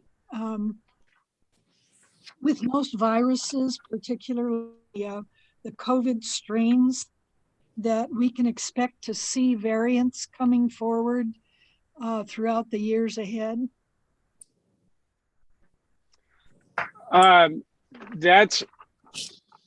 So your question is, are we anticipating more variants in the future? Somewhat. It's my understanding that it's the nature of viruses to Yes, it is. find a path around preventions. Well, it actually is. And some of the more wily viruses like hepatitis C, for example, we don't have a vaccine to it because it changes so quickly that we can't develop a vaccine that would reach a persistent marker on the virus so that we don't have a vaccine. Fortunately, we have treatment, albeit very expensive treatment. The options we have for dealing with COVID for the future, since it will continue to mutate like viruses do, are number one, we could continue to practice the same level of social distancing and masking and all the other precautions that we have put in place until we develop the vaccine, or we could continue to move the vaccine as robustly as people will allow so that we get ahead of the variants, so that we provide a level of immunity. And what they have seen, which is true of many vaccines, is that there is some degree of what's called cross-reactivity. In other words, the vaccine will actually help even if it's a variant, and that's what they're seeing. The original vaccines were designed for a certain type of COVID, but we're finding that they are actually effective across many of the different variants. And so not only will vaccines decrease the spread of COVID through our population, but they also provide a certain amount of protection against the variants, even ones that they haven't seen before. Thank you. Thank you. Thank you, Senator. You bet. Thank you. Next, we'll call Representative Leon. You had your hand raised. Yes, thank you very much, Mr. Chair, for taking my question, and committee members for hearing such thorough discussions from everyone. For the record, I am Erica Leon, state representative from Derry and a former Wall Street medical device analyst. I speak to you today as somebody who worked in drug and device development, who was highly involved in the FDA approval process, who has studied a lot of medical ethics, and has also been involved in the learning process after the SARS pandemic, and how the knowledge there was used in order to streamline the vaccine development process and make sure that something gets out to people. My first point is that despite best efforts, this is a long process. There are a lot of necessary stops along the way as you find a vaccine candidate, as you develop it, and as you grow it along the process in order to make sure that it's not going to hurt people and hopefully it will help. When we had the best minds from industry, they saw it as a pipe dream to get something based off of standard technology out the door in 9 months. And we've seen practically a miracle with the availability of this COVID vaccine.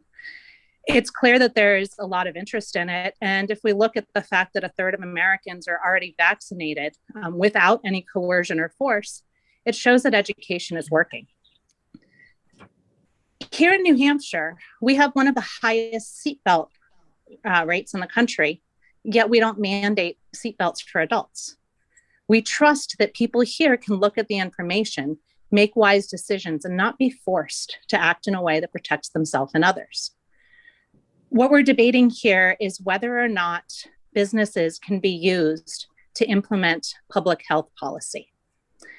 If we allow businesses to require proof of vaccination or immunity to conduct business or go into a facility, this is a huge leap. This is a problem if we are asking or allowing businesses to be an enforcement arm for public health. There is informed consent. There is informed consent that is required for anybody to take or participate in the clinical trial. And while we have a large amount of information that suggests that this vaccine is beneficial, we don't have enough to force its use among the population. We can't force people to make that choice. And if you look to other states, we have California where they're opening up and they're allowing people into the amusement parks, but if you're from out of state, you need to prove your status. This is the sort of thing that moves across the country. Obviously, we're not going to do that as government, but we also need to make sure that there is no discrimination based upon vaccine status. We worked incredibly hard in the 80s to make sure that there was not discrimination based upon a far more fatal disease, HIV. We've worked on many other issues that do have public health implications to make sure that there is not discrimination on that basis. I'm confident that with information, many people will make a choice to take the COVID-19 vaccine, but coercing people is going to dig in a lot of heels and make some people who otherwise might get the vaccine say, no, you're not going to force me to do this. And we need to not lie to ourselves. If we allow businesses to do this, we are allowing this backdoor way to force people to be vaccinated. And that is unacceptable. Thank you. Thank you, Representative. Any questions? Representative Schuett. Thank you, Mr. Chair. Representative Leon, how is it forcing someone to take vaccine if an employer just says this is a condition of employment, but you can choose to be employed someplace that does not force you to do that? Thank you for the question, Representative. Do we allow employers to fire people for other personal decisions, there's a lot of other choices that you have. You know, you can say whether or not who you love is a choice, but to just openly discuss your status is a choice that some people make. I have family members who have been very quiet about that. Are we allowed to discriminate for employment or not.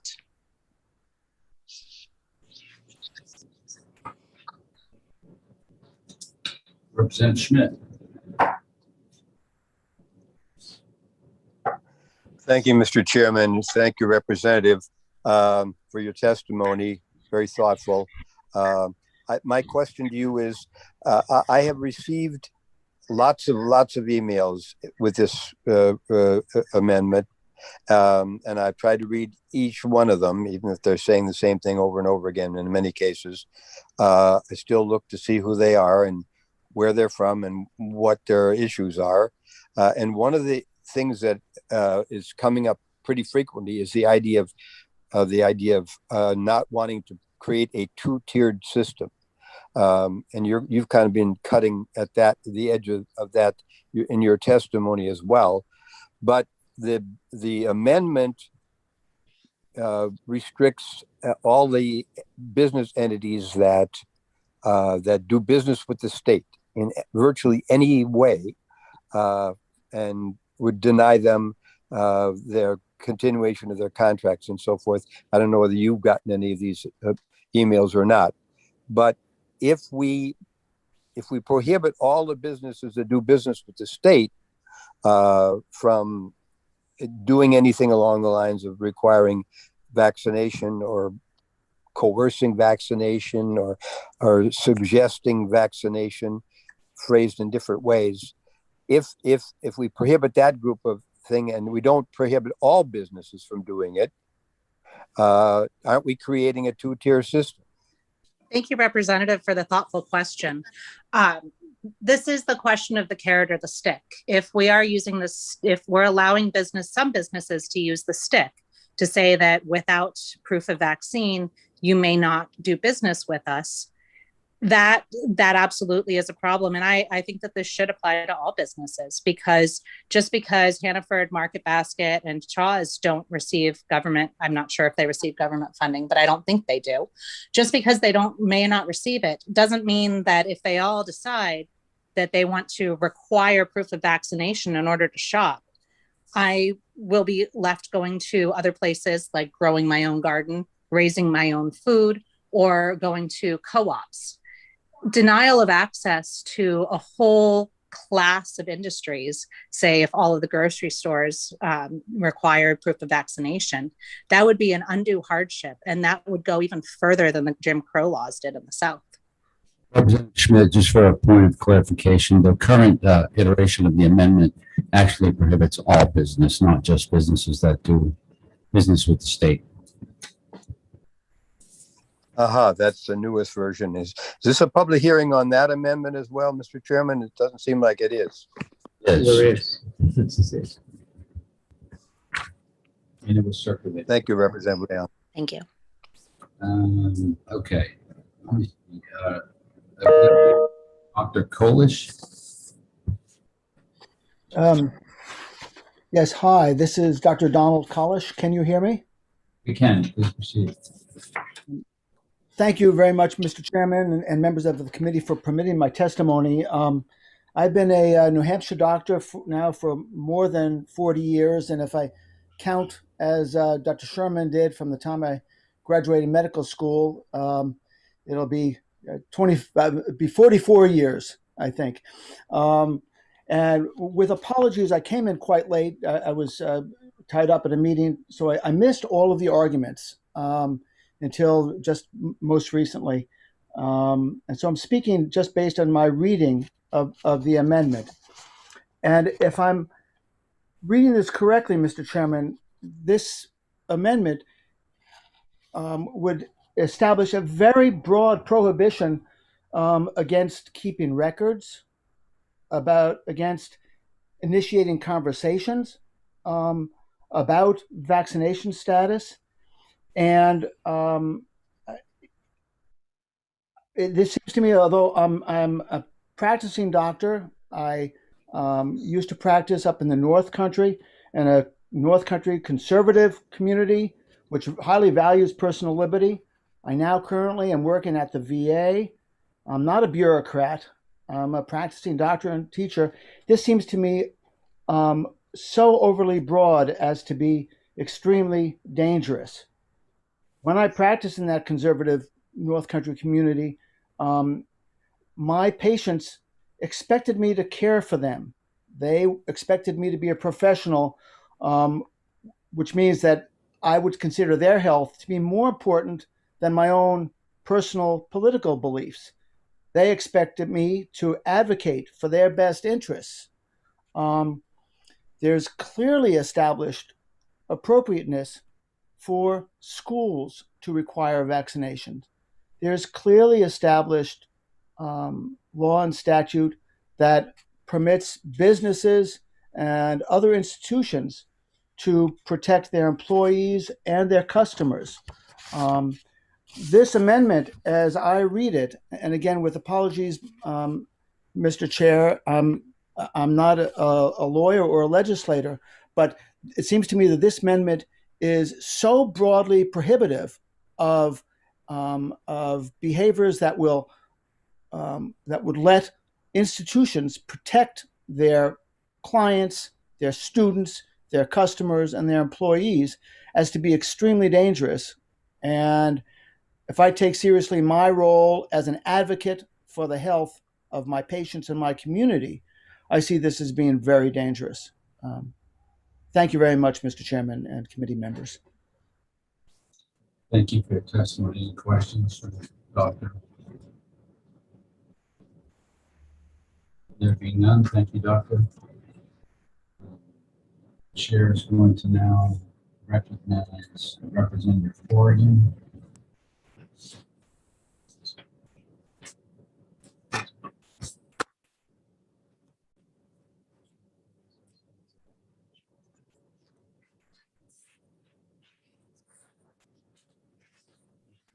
Hello, this is Representative Horrigan. So I represent, I guess you can actually see me too. There, I'm Representative Timothy Horrigan. I'm Stratford County District 6. Thanks for calling on me. Stratford County District 6 is the towns of Durham and Madbury.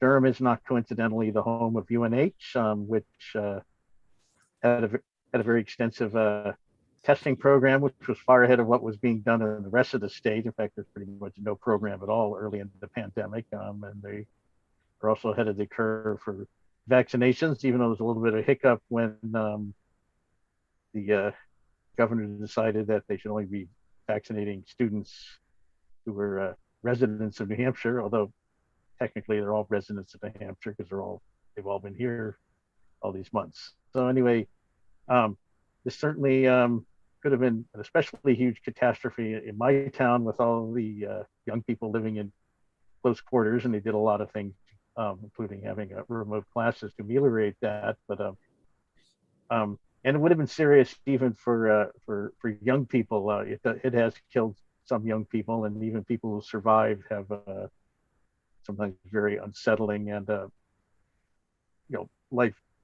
life-altering symptoms. Like, for example, my nephew, who he goes to school BU, not at UNH, but still, he still hasn't regained his sense of taste and smell, and he's a bit of a foodie, so that has been extremely distressing to him. So like just the even just saying it's got a 99% survival rate, that's still like 1 out of 100. So I think the consequences are, aside from death is not the only bad consequence of this. It's a very, very serious disease.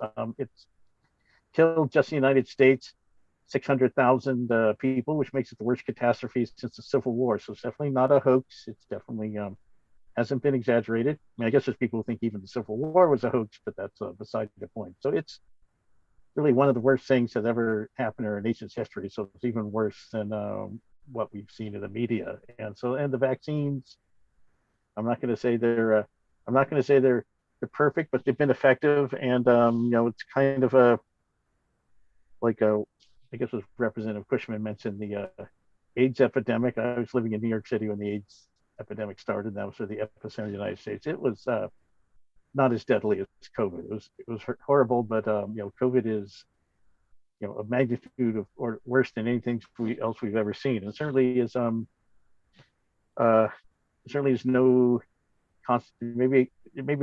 no constitutional right or human right to infect others. So there's when you have an infectious disease as serious as COVID, that's just like if you have You don't have the right to infect somebody with Ebola. You don't have the right to somebody with HIV, even though it wasn't, that was not nearly as contagious as COVID. So that's the idea that somehow there's a constitutional right to infect others is, I think, a fallacious argument. And I'm usually an extremist when it comes to liberty. And also, we already have a large number of other health requirements for schools and jobs. Many jobs you have to get drug tested. I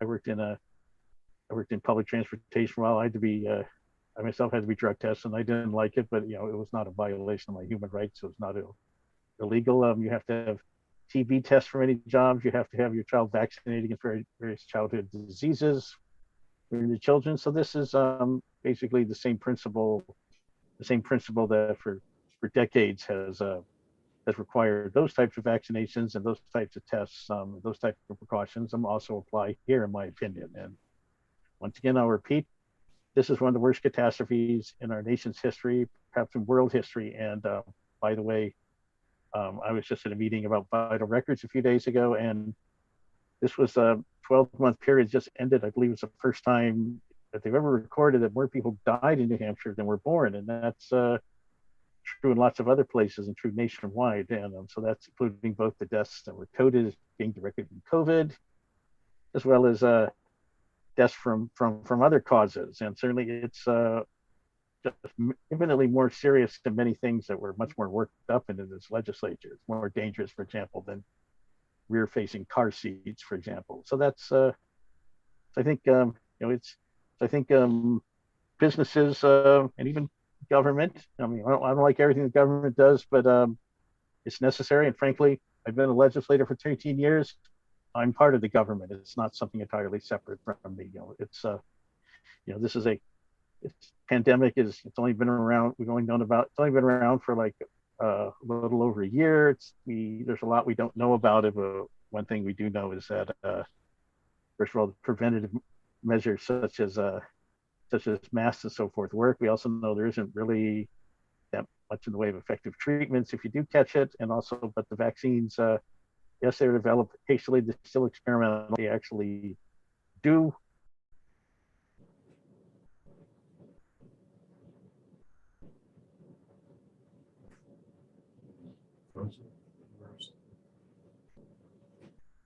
Representative Horton, you still there?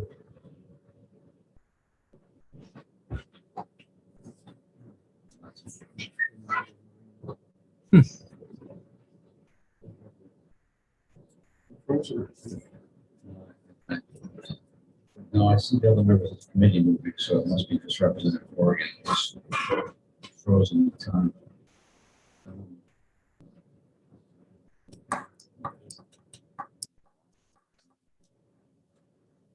The Honorable Stephen Bedoin. Are you there? Bowden. It's on our committee. It's on Steve Bowden. Steve Bowden. Steve Bowden. Are you there? I am here. How are you today? Hey, Steve. Good to see you all again. For the record, my name's Steve Bowden. I reside in Rochester, New Hampshire. And I'm here today to speak in support of amendment number 1443H. Back on April 21st, the hearing on amendment number 1149 and today's testimony, much of it has centered around the dangers and the efficacy of the vaccine. Neither this amendment or amendment 1149 addresses that. Instead, they deal with employer demands that their employees or that those attending public events receive a vaccine. The intent of this amendment is to protect liberty and a person's right to choose. Without this legislation, businesses will be free to exercise authority over people's personal health decisions. There may be some reluctance on the part of legislators to interfere with private business decisions, but we already do that in many ways. Age, sex, gender identity, race, creed, color, marital status, physical or mental disability, or natural origin of any person are already protected by government. Why then shouldn't the choice of what a person puts in their body be protected as well? Our constitutions, both federal and state, address our right of privacy and to move about freely. Beyond that, HIPAA laws provide additional privacy rights, and ADA protects us from discrimination based on medical conditions. Without the protections afforded by this amendment, a person's only recourse if their employer mandates that they take this experimental drug is to file suit against their employer. Should protection from discrimination only be available to people that can afford legal counsel? I'd like to add that if someone were to ask about someone's HIV status or whether or not they have hepatitis, they would be violating the law if an employer did that. This vaccination has only received emergency use authorization by the FDA. As such, it is considered an experimental drug. The Nuremberg Code, and this was mentioned previously, of permissible medical experiments prohibits compelled use of experimental drug. The code in part states that use should be voluntary, should be based on successful animal experimentation, and should be conducted only by scientifically qualified persons, especially when there are alternative treatments available, which in this case, there are many. Given these facts, people should be able to freely choose or not to take any vaccination that does not have a proven safety record and has not been thoroughly tested. And this bill requires that any vaccination that's mandated be thoroughly tested. What about people that have had COVID and have developed a natural immunity? And I think the two doctors that spoke at the beginning of today's testimony have addressed that. Are we going to unnecessarily and wastefully force them to take the vaccine? What harm could come about from taking a vaccination when you've already got an immunity? We don't know that. Don't let the testimony of the 21st distract you from what's at issue here, and that is the compelled use of a drug, possibly unnecessarily, through the threat of unemployment and denial of a person's freedom to participate in society. And to that point, if I spent 30 or 40 years in my career and then suddenly my employer comes to me and says, you have to take this vaccine or you're going to be terminated, am I to give up my lifelong career because my employer demanded it of me? I don't think that would be right. We've heard a lot of talk about so-called vaccine passports. The Biden administration has been clear, it will not mandate vaccine passports. But what is the difference between a government mandate and a private sector mandate? In either case, your rights are infringed. If people's rights are violated, it's irrelevant if they are violated by government or industry. The fact remains they were violated. And I'd like to point out something that others have said, and that is that that they have said in their words that they don't support vaccine passports, but if you read between the lines, it's clear that they do. In order to safeguard people's rights of privacy, employment, and the right to choose, I urge the committee to support passage of Senate Bill 155 with amendment number 1443H. Thank you. Thank you. Any questions? There being none, it was good to see you again. Thank you for your testimony. Likewise. Thank you. At this point, I'm going to call on Representative Gay. Thank you very much for letting me testify. I'll do my best to be concise, so I wrote it down. I am fully in support of this amendment because we need protection from discrimination against people who either know they cannot take vaccines or they think they are at risk for complications. There have been scores of double-blind placebo international clinical trials on thousands of people that prove the efficacy of old, proven, well-tested, safe medication combinations that have treated COVID-19 successfully. But you probably have never heard of them unless you look them up, because for some reason, the news media is not interested in them.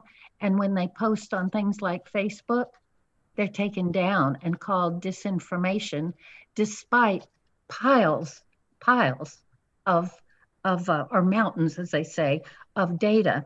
And the NIH finally decided that they could look at it. In January, they issued a neutral position, whereas they said before they were against it. Now they put it equal to the same, let's see,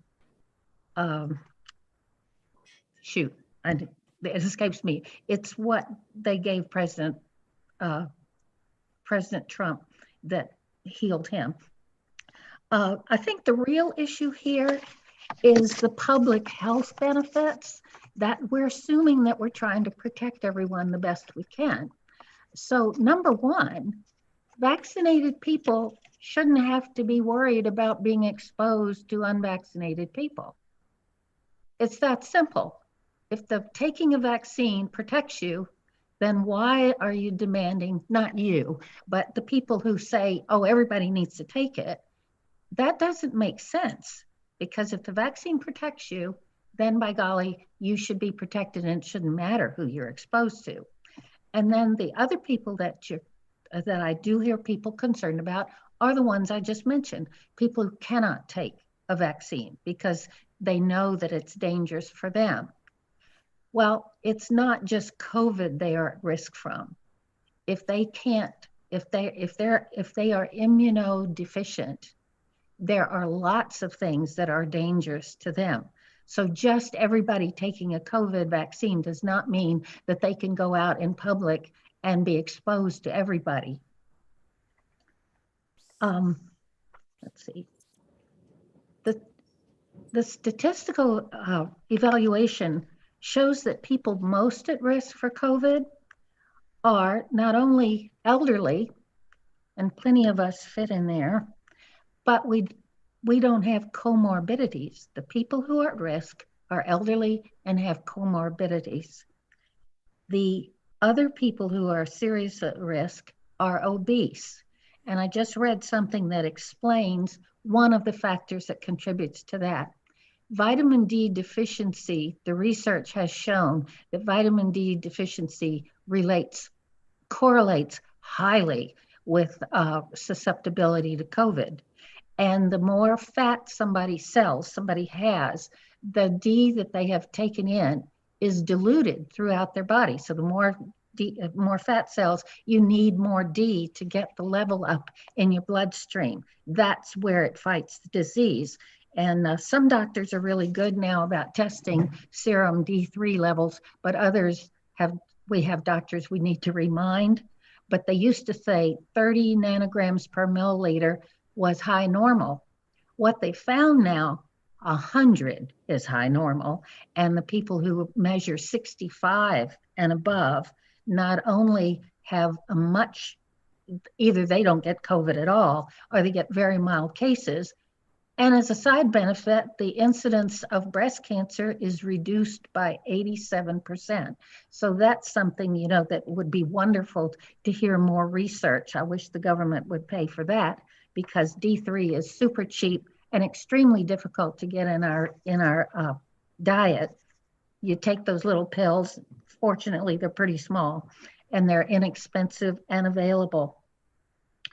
The clinical trials that unfortunately are I already said that, they've already been suppressed, so you really have to look at them. Two of the organizations that have real good data are the FLCCC, which is Frontline COVID Critical Care.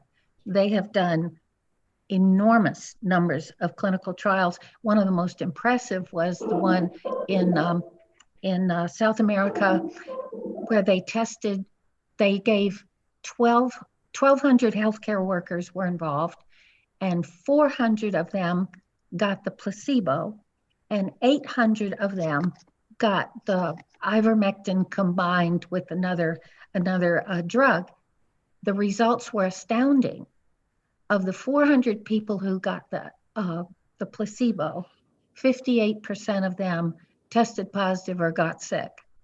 Of the 800 who got the preventive, nobody got sick. That's pretty impressive. So the old fear that if you don't take a vaccine, you have no treatment, you're at risk for death, is wrong. All you have to do is look for it and go down to your pharmacy. That's what I'm doing. I'm taking the vitamin D, but I'm taking a whole lot of the vitamins that are recommended by the FLCCC. So again, I think, the VAERS data, somebody questioned the VAERS data. I'm sorry, my internet apparently was playing little games. The VAERS, which stands for Vaccine Adverse Event Reporting System, which has been around for a long time, but a lot of times people don't report that they have a vaccine response, or the doctors just say, of course, that's normal. But the doctors have to report deaths. So the number of deaths, and which the CDC says they think they're underreported, it's well over 4,000 people have died.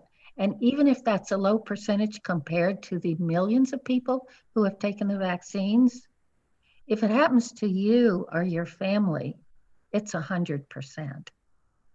So please protect me from discrimination. Do not keep me from being able to travel or to go and stay at a restaurant, go to a restaurant or stay at a hotel. I'm protecting myself. And if you've had your vaccine, you really should not be at risk. So please, please support this amendment. Thank you. Thank you, Representative. Mr. Payne.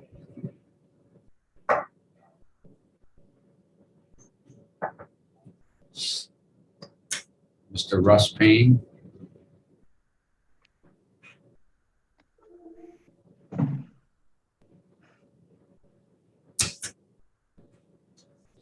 Mr. Russ Payne, one more time. Got a lot of his emails. Yeah. Okay. John Schmidt, I'll be promoting you, panelist.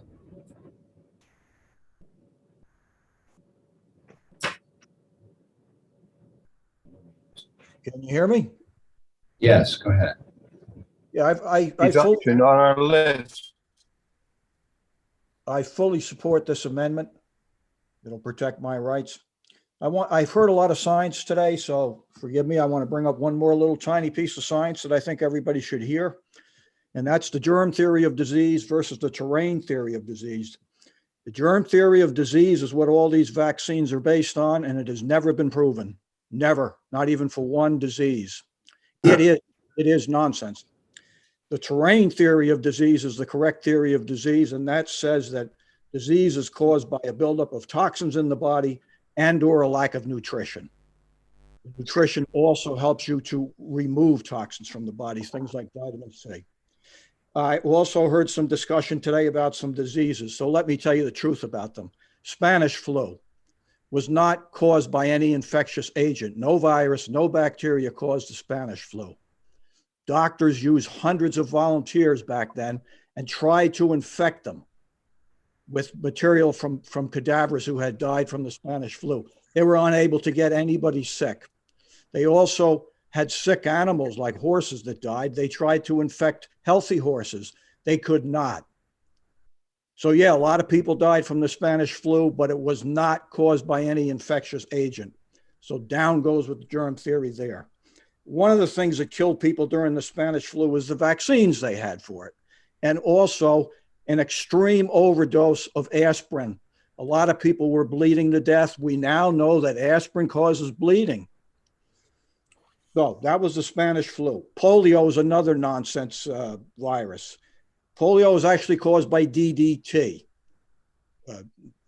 This fear of these mosquitoes caused DDT being sprayed all over the place. And some people could detox it, some could not. Those who could not got nerve damage and they got paralysis.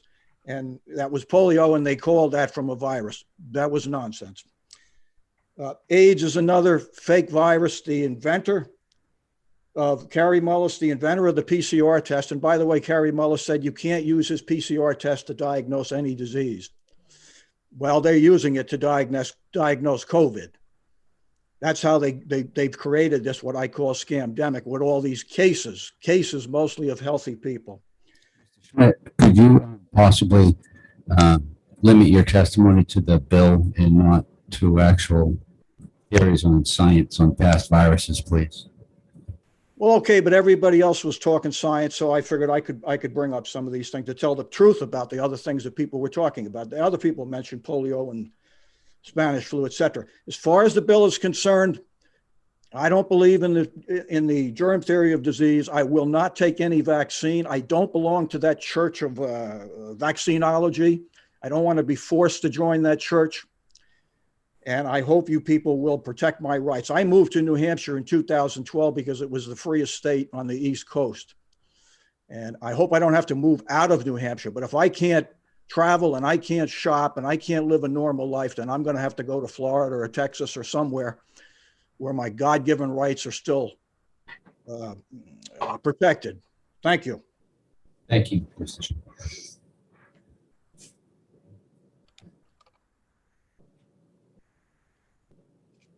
Anyone else wishing to testify, please raise your hand. I know some people have signed up, but they're no longer with us in the room, so it would be helpful if you raise your hand. So we're going to go with, I see Representative Morgan, you've already testified once. I'm going to go with Smith.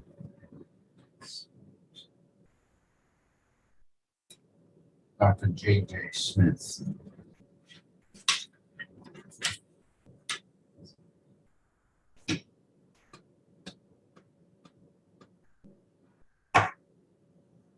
Dr. Smith, you can unmute and testify. Okay, great. So thank you.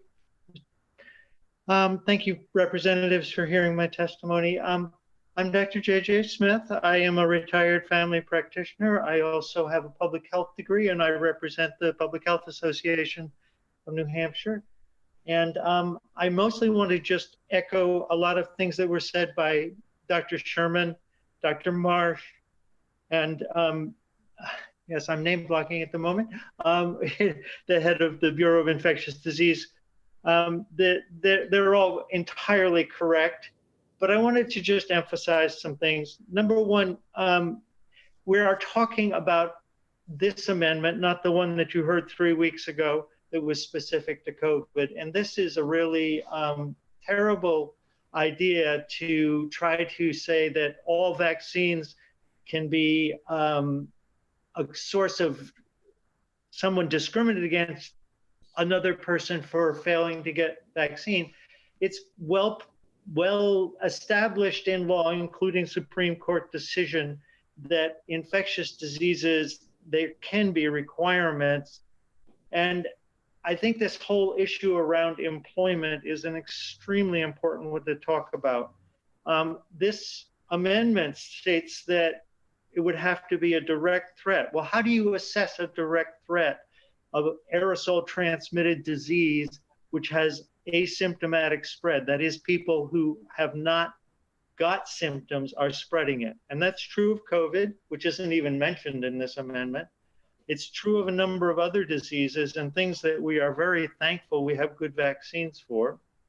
And I have, in my own experience, seen a baby with German measles, terribly afflicted.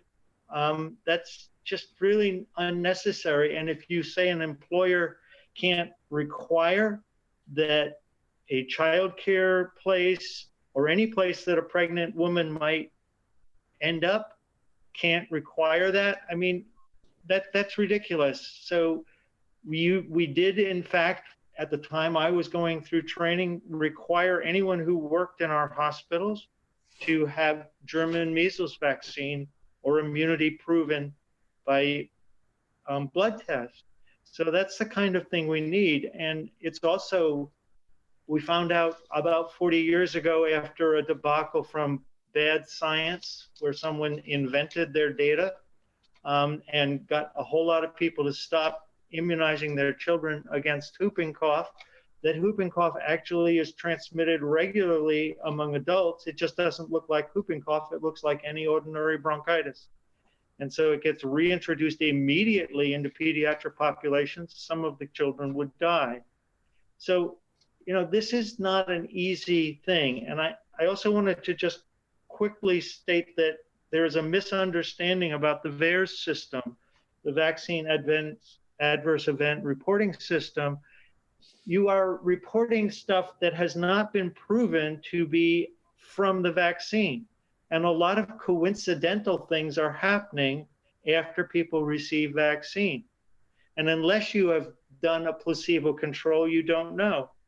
And actually, placebo-controlled trials on influenza vaccine have been done and shown that all of these people who say, oh, influenza vaccine gives me influenza, I can't take it, are incorrect, because the rate of adverse events from influenza vaccine is identical to a saline injection, saltwater injection, except for sore arm, and the sore arm is expected.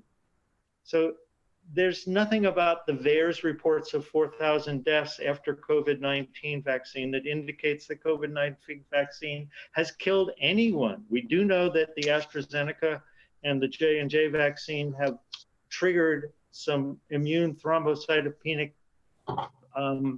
bleeding, and it's really, that's terrible, but it's extraordinarily rare. And the vaccines that have mostly been used in this country, the Pfizer and the Moderna, have not triggered any such things. And there's only rare immune reactions, and most of them have been successfully treated. So I think all in all, this bill, number one, doesn't address COVID directly, and it would have all kinds of negative effects that Dr. Daly spoke to you about.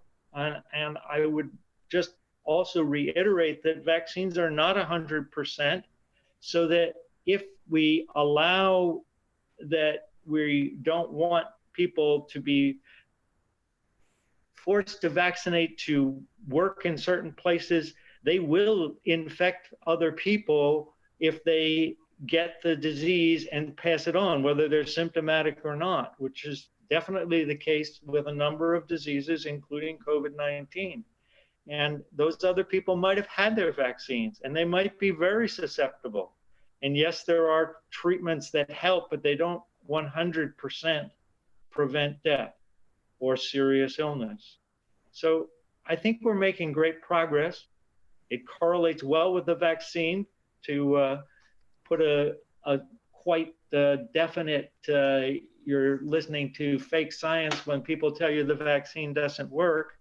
The drop in infections here has been largely correlated with the extension of vaccine. And we don't have anywhere near enough natural infection to think that's the reason. And I would also point out that there have been no reports yet that getting the vaccine after having had natural infection causes problems. And we don't really expect there will be. And in point of fact, there is some evidence that you will have improved immunity against reinfection if you get vaccinated despite having had COVID-19 before. I think I've talked enough. If you have any questions, I'd be happy to answer them. Representative Schmidt. Thank you very much, Mr. Chairman. Doctor, I wonder whether you could address the question that I asked of Dr. Sherman, I believe, with regard to the, maybe with Dr. Marsh, with regard to the development of mutations that are already demonstrated to be rapidly spreading and to have some significant differences in characteristics in terms of contagiousness and also lethality. And with the population of India being 1,300,000,000 people and the disease is running wild there, are you fearful of the implications of a more dangerous variant rapidly spreading in the United States if we don't have enough people vaccinated? Yeah, I think that's a legitimate concern. I don't think we know. I mean, yes, all viruses mutate, some more readily than others, and sometimes that allows them to escape immune surveillance, but it doesn't always. And in point of fact, it may well be that we already have the most infectious one that we're going to have. We have the UK variant now predominantly, and the UK variant is more infectious. It does not seem to be causing more severe illness.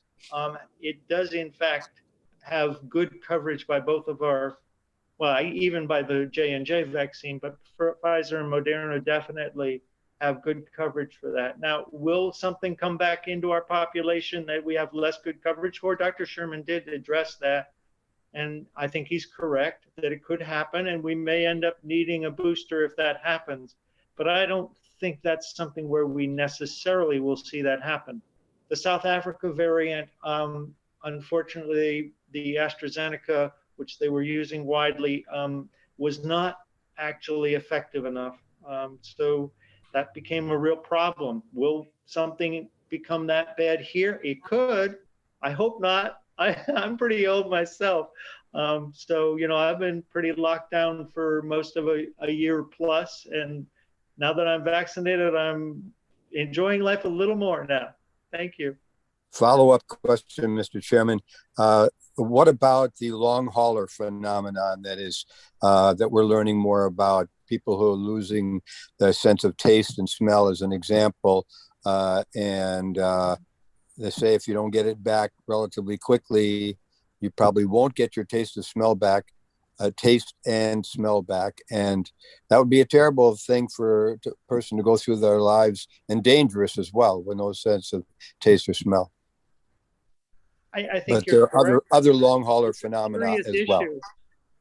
I think those are serious issues, and you know, I think there are other long haul kinds of things that some people are developing, chronic fatigue type symptoms, which may or may not be due to some other viruses we've never recognized, maybe a COVID virus another coronavirus, not COVID. And it's something that would be wonderful to prevent. And, you know, maybe more people wearing masks all winter when more respiratory viruses are spread because we're confined indoors with each other might be a good thing in the long run. So we might have learned something great about reducing the spread of things that we didn't even know were causing such serious problems for a small percentage of people. So thank you, Doctor, and thank you, Mr. Chairman. Thank you. Representative Camerata.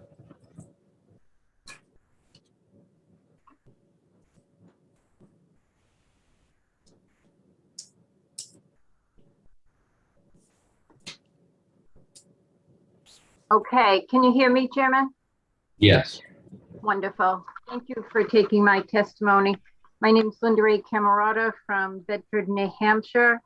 I'm a registered nurse. I have children that have been vaccinated. I'm responding to Amendment 1468H.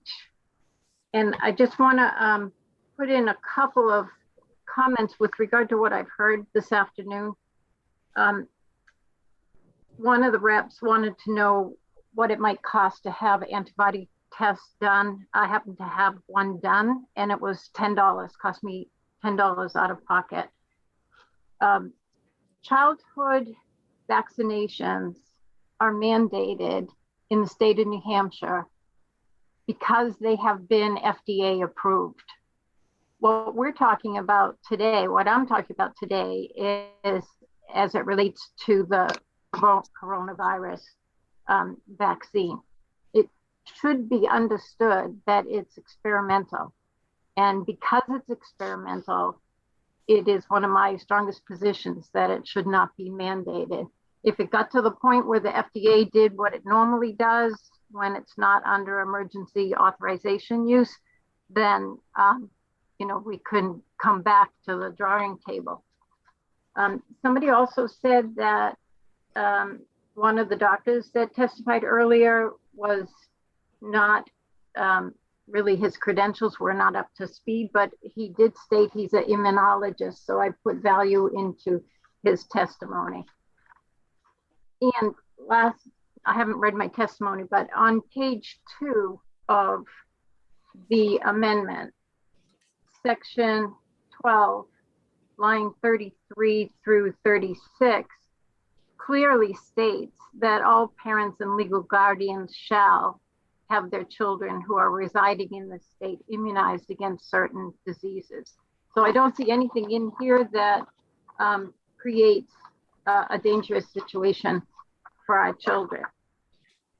So testimony, come before you today in full support of this amendment. The past 14 months have turned our worlds upside down, and we now have the opportunity to reflect on the actions taken in attempt to mitigate the impact of the pandemic.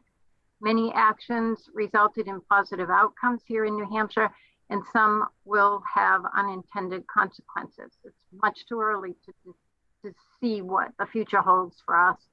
The learning curve has been significant, and now we're here to rebalance our families, communities, and the state. I want to address 3 areas of utmost concern as it relates to this amendment. One is we heard a little bit about human rights and discrimination. And as it relates to the experimental nature of this injection, no emergency authorized medical product, I'm talking about the vaccine that people call a vaccine, I call it an injection, can be mandated under 21 U.S. Code Section 360.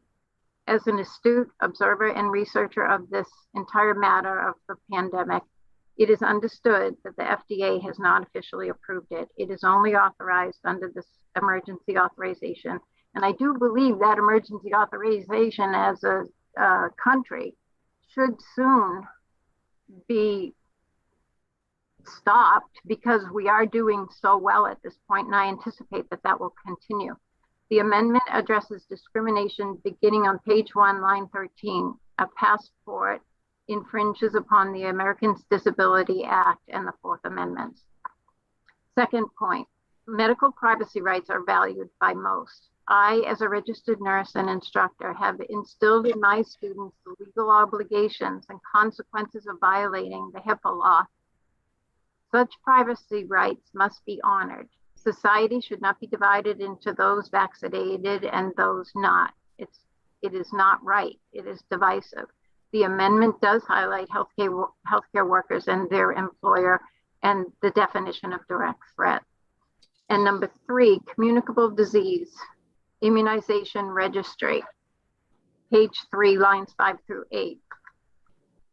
With regard to respecting patients' privacy and informed consent, the registry should be an opt-in versus an opt-out procedure. What I've seen over my, I hate to say this, 40 years as a registered nurse, is that if it's an opt-out, both in the school system and in the medical field, it's just assumed that everybody, unless you hear otherwise, wants this to be done.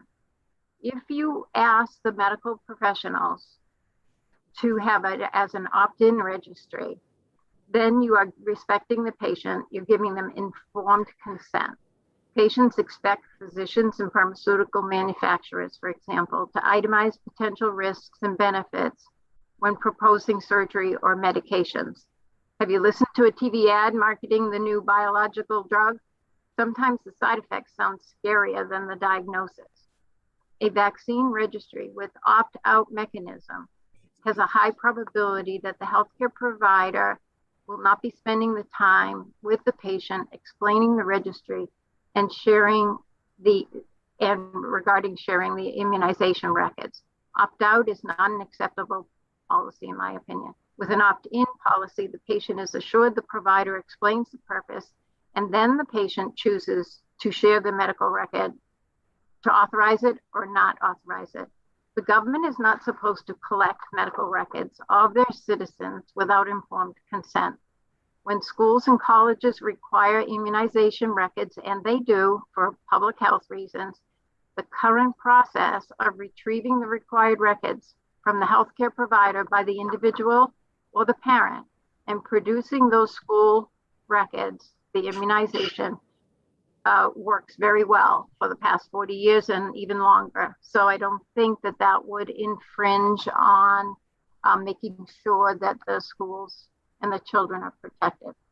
I appreciate your time and consideration. Please go one step further and support this amendment. I do believe New Hampshire citizens will appreciate your thoughtfulness and respect for their cherished rights. I'd be happy to take any questions. Thank you, Mr. Chairman. Thank you, Representative. Representative Schuett. Thank you, Mr. Chair. Ms. Camerata, you stated that you had the antibody test. Is that correct? Yes, Representative. Follow up. And you said the cost was $10. Was that the actual cost of the lab process to analyze, or was that an insurance copay? Well, that's a very good question. LabCorp, if you go online, they tell you that they will offer the test and the only out-of-pocket expense is $10. So, and they didn't ask, well, they had my insurance information for other lab tests, so I can't be definite. I can't be certain that they didn't charge, but I asked them if my record would be shared with anyone, and they said no. So I have a sense that it was a $10 fee. So is it likely that the rest of the cost was covered by either state or federal government or something? I cannot answer that question, Representative. I doubt it. My sense is no, because they're not sharing that I had the test done. Well, I'm sure they can't share personal information because of HIPAA laws, but thank you for the information. You're welcome. Thank you, Representative Kamran. Thank you. I'm going to call Julia Beam. You can unmute yourself.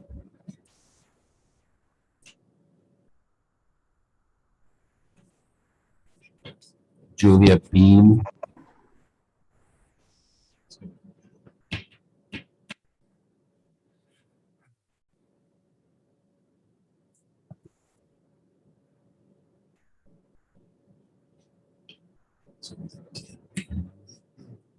We're going to call Paul Minahan. Mr. Minahan? Well, Julia Beam has been admitted to the committee. Yes, she was. Oh, Paula Minahan. Sorry. Thank you, Chairman and members of the committee. For the record, my name is Paula Minahan, Senior Vice President, State Government Relations with the New Hampshire Hospital Association, representing all our hospitals in the state. We will be testifying on amendment number 1443H to Senate Bill 155. We do not have any concerns with the underlying bill of Senate Bill 155, but we do have significant concerns with the amendment number 1443H.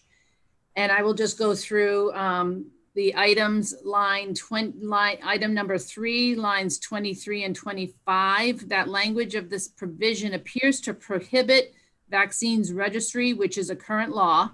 So we support the vaccine registry for public health and medical treatment purposes. So we are opposed to this provision. Item 4, lines 26 and 27. Our read of this provision is that this would effectively create an opt-in for the vaccine registry, which we are opposed to. Again, current law allows for an opt-out if the patient or the parent so chooses. Requiring an opt-in for the vaccine registry is not workable and would be extremely burdensome and problematic. It also seems to contradict with the provisions in item 3, which I commented above, or alternatively, is this intended to require vaccine information to be separated from the person's medical record? It's very unclear to us. Item 6, we already previously testified in opposition on a similar provision to this, to a previous amendment when it was heard in this committee, number 1149, heard on April 27th. This language is problematic and unworkable. As previously stated, a direct threat as is defined is, and I won't quote it because I know you're running out of time, but it is really problematic because it requires individual assessments of every employee. Hospitals in the state of New Hampshire employ approximately 41,000 individuals. The requirement to individually assess each individual employee is not feasible and equates to an unfunded mandate. Hospitals care for sick people, including those that have contracted COVID-19. They must ensure that their staff, their patients, and others that enter the hospital are always safe.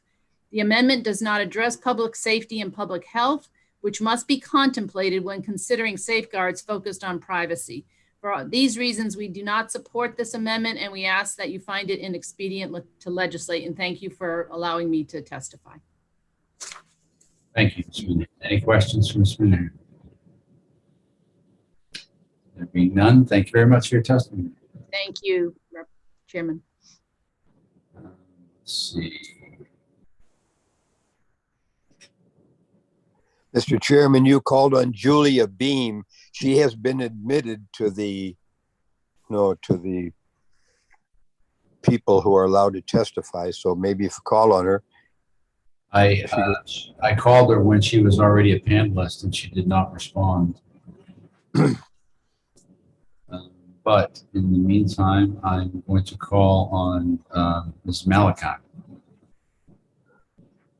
You may unmute yourself. Thank you very much. Very late afternoon to all the members of the Executive Departments and Administration Committee. Allow me to introduce myself. My name is Ani Malachi. I am the Executive Director of the Commission for Human Rights.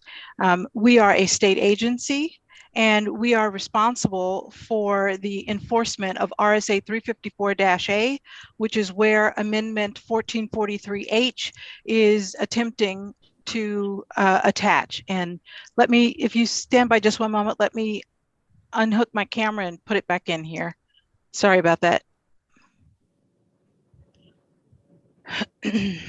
And okay, here we are, back with it. This amendment is germane. Well, it's a non-germane amendment relative to RSA 354-A, which is the New Hampshire laws against discrimination. And specifically, these laws deal with employment, housing, public accommodation, and K through 12 education, specifically dealing with the 1964 Civil Rights Act as it relates to immutable characteristics of individuals, i.e., age, sex, race, creed, color, marital status, familial status, physical or mental disability, and national origin.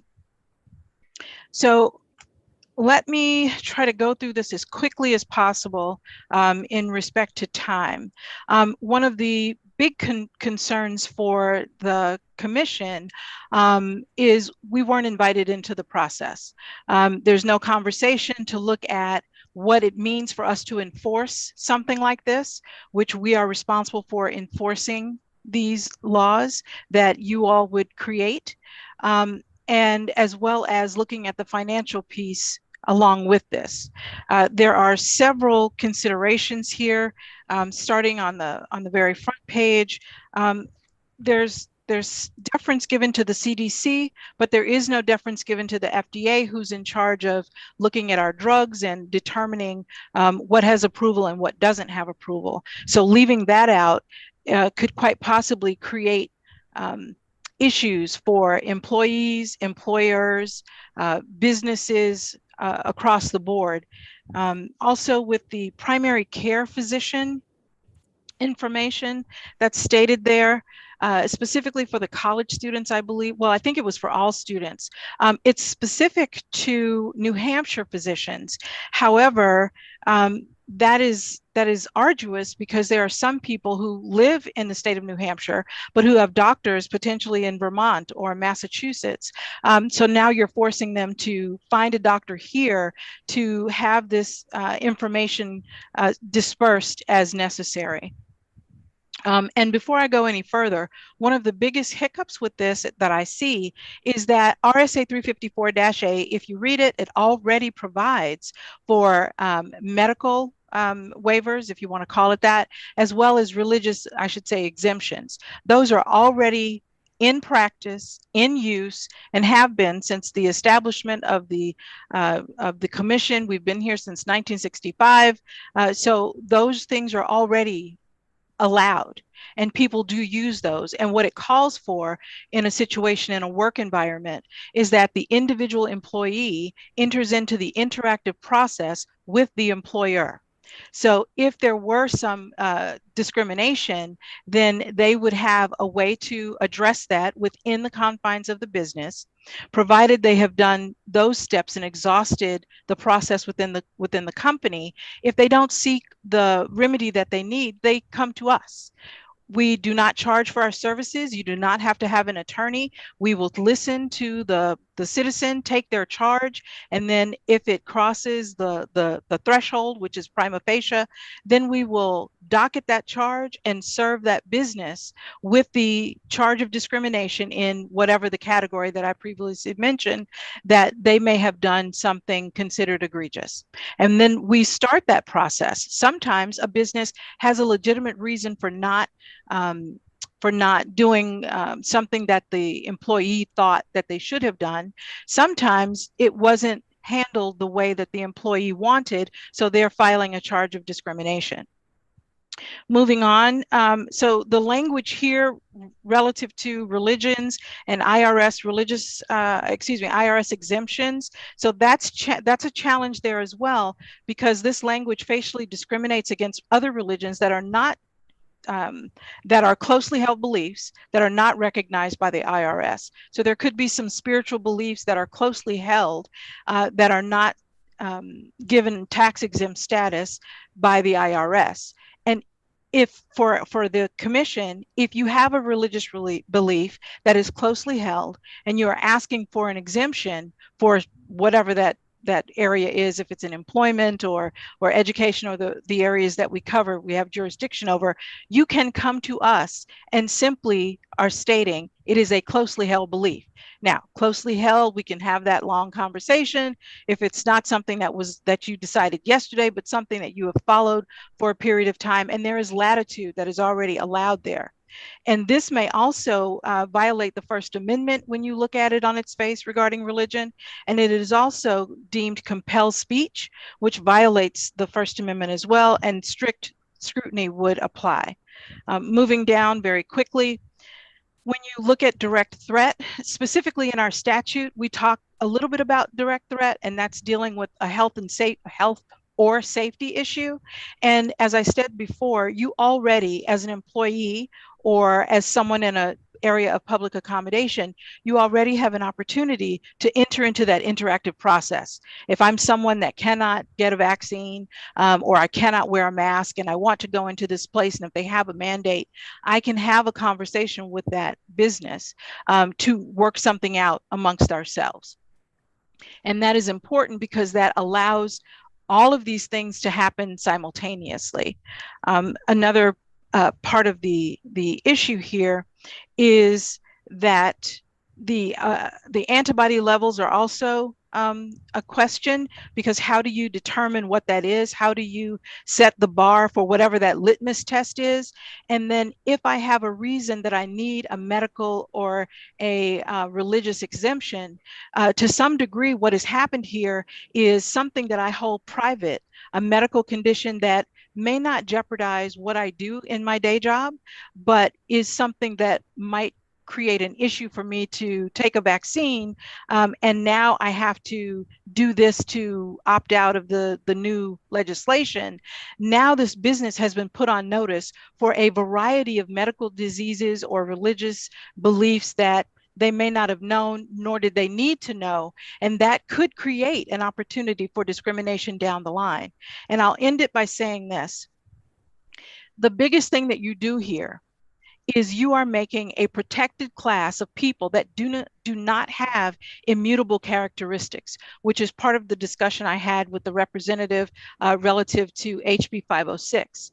That, let's say, for example, half of the state, and I'm sure you all will correct me if I'm wrong, if we have roughly let's just say 1 million people here, if you pass this piece of legislation, what you've effectively done is created a protected class of anyone at any point in time, in the future, from today, looking 10 years back, who wants to not take a vaccine, even if a position that they hold requires that.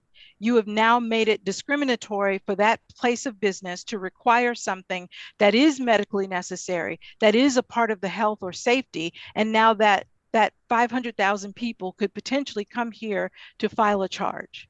So I would like to have us think about it in that perspective as well. It's not simply about freedom. It's not simply about medicine, but there is a large enforcement question and the practicality of this all, as well as First Amendment rights that that have the possibility of being trampled along with this this amendment. So whereas SB 155 is very narrowly tailored, this amendment, which is 144.3H, is unfortunately very overly broadly tailored, which can create quite a few more unintended consequences than I think any of us could foresee at this time. So I thank you for your patience. Thank you for your indulgence. I appreciate the opportunity to speak before this body. I am very happy to take any questions that you might have. Thank you. Representative Schultz. Thank you, Mr. Chair. And thank you, ma'am, for your testimony. I don't know if this comes up with the work that you do, but if it does, is there anything in the Nuremberg codes that prevent mandatory vaccination in private businesses in New Hampshire? That would, and thank you very much for the question, Representative Schultz.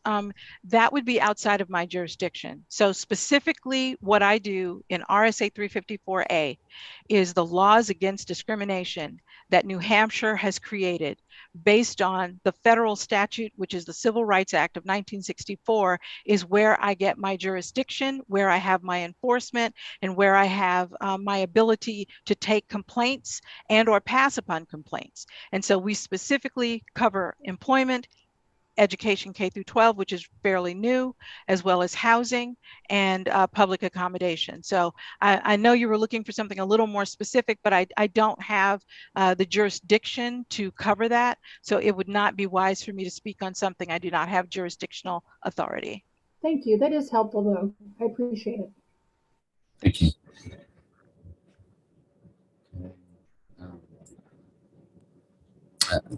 Thank you, Ms. Malachi. That'll be it. Thank you very much. Thank you very much. Thank you. Have a good evening, everyone. You as well. And I'm promoting Laura Condon, please. If you could unmute yourself, and you're good to go. Ms. Condon? Hello, can you hear me now? I can. Please proceed. Okay. Log me off and then log me back on. Thank you for the opportunity to speak today, and I wish to speak to Amendment 1468H. Apparently there's a couple of amendments here. My understanding is 1443H is no longer being considered, and there's a new amendment to consider. I would oppose 1443H for the record. I appreciate all the good things that Representative Roy and others are trying to do with this amendment 1468H. However, there are provisions written into the amendment that are concerning to me. I am the New Hampshire Director of Advocacy with the National Vaccine Information Center, and I work to educate and provide resources for vaccine questions and concerns and work to support the human right of informed consent. I also assist those who have been adversely impacted by vaccination or killed by vaccines, as happens to New Hampshire children and adults on a regular basis. Unfortunately, many misunderstand current New Hampshire law. Vaccine requirements are currently imposed on both public and private schools and daycares. There is not the option for those who object to vaccination to attend a private daycare or school. The mandates still apply. Businesses cannot decide for themselves. I find it disingenuous, the testimony of those who claim to be opposed to this amendment that would restrict what businesses can and cannot do, while at the same time supporting the current vaccine requirements, in fact, telling private businesses what they must do. Expanding exemptions will not set us back 100 years, has been testified by Beth Daly. I have served for 5 years as public member on the board of directors of the New Hampshire Vaccine Association. The facts are that 74% of the vaccines purchased by DHHS through the Vaccine Association and health insurers in New Hampshire are on a voluntary basis. They are not required vaccines. This is 74% of a $30 million vaccine purchase program, as reported by Beth Daly to our board. Also, at the board meetings of the New Hampshire Vaccine Association, has been reported that vaccines given to children dropped by about 60% over this past year, but there have been no outbreaks of childhood illnesses that impact children. Those are the current facts and evidence as reported to the Vaccine Association by Beth Daly. While there are many good things in this amendment, I do object to provision Roman numeral B that would be putting in New Hampshire statute a pathway for employer vaccine mandates of all vaccines, even while attempting to provide exemptions. We know that exemptions have been removed in other states, and no one's medical freedom should be subjected to appeal to government for exemption. It will be best to leave this provision out of this good, otherwise good amendment. I object to the amendment to RSA 141C20A that would list required vaccines and expand that list to vaccines not currently listed in state statute, including varicella and perhaps others. Some vaccines are required by rule, not statute, and rules have expiration dates and require rule. Statutes are permanent and not subject to regular required review that rules are. Please do not add vaccine requirements into statute with this amendment without the appropriate public hearings on each and every vaccine you desire to add to statute. It is appropriate to strike the commissioner's authority to determine vaccine requirements that now that DHHS has entered the vaccine business. This was done through RSA 126Q that created the Vaccine Association. This has created a conflict for DHHS, a conflict of interest that the legislature would be correct in removing. This would allow for the legislature, the public body, to properly propose and evaluate any vaccine requirements that may be desired, free of any financial incentive or conflicts of interest to impose such mandates. It is the job of legislators to make laws, and they should retain this duty and not surrender it. I support that provision. So while there are good and needed protections in Amendment 1468H, I oppose it unless the new requirements of vaccine mandates are removed. Thank you very much for the opportunity to speak. Thank you. Any questions from Ms. Carney? There speak none. Thank you very much for your testimony. Now I'd like to call Brady Owens.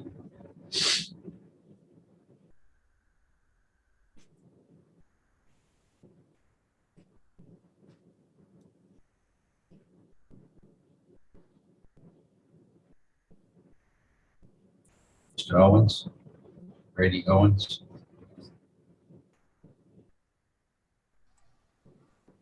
Hello, am I audible? Yes, go ahead. Okay, thank you. My name is Brady Owens from Nashua, New Hampshire.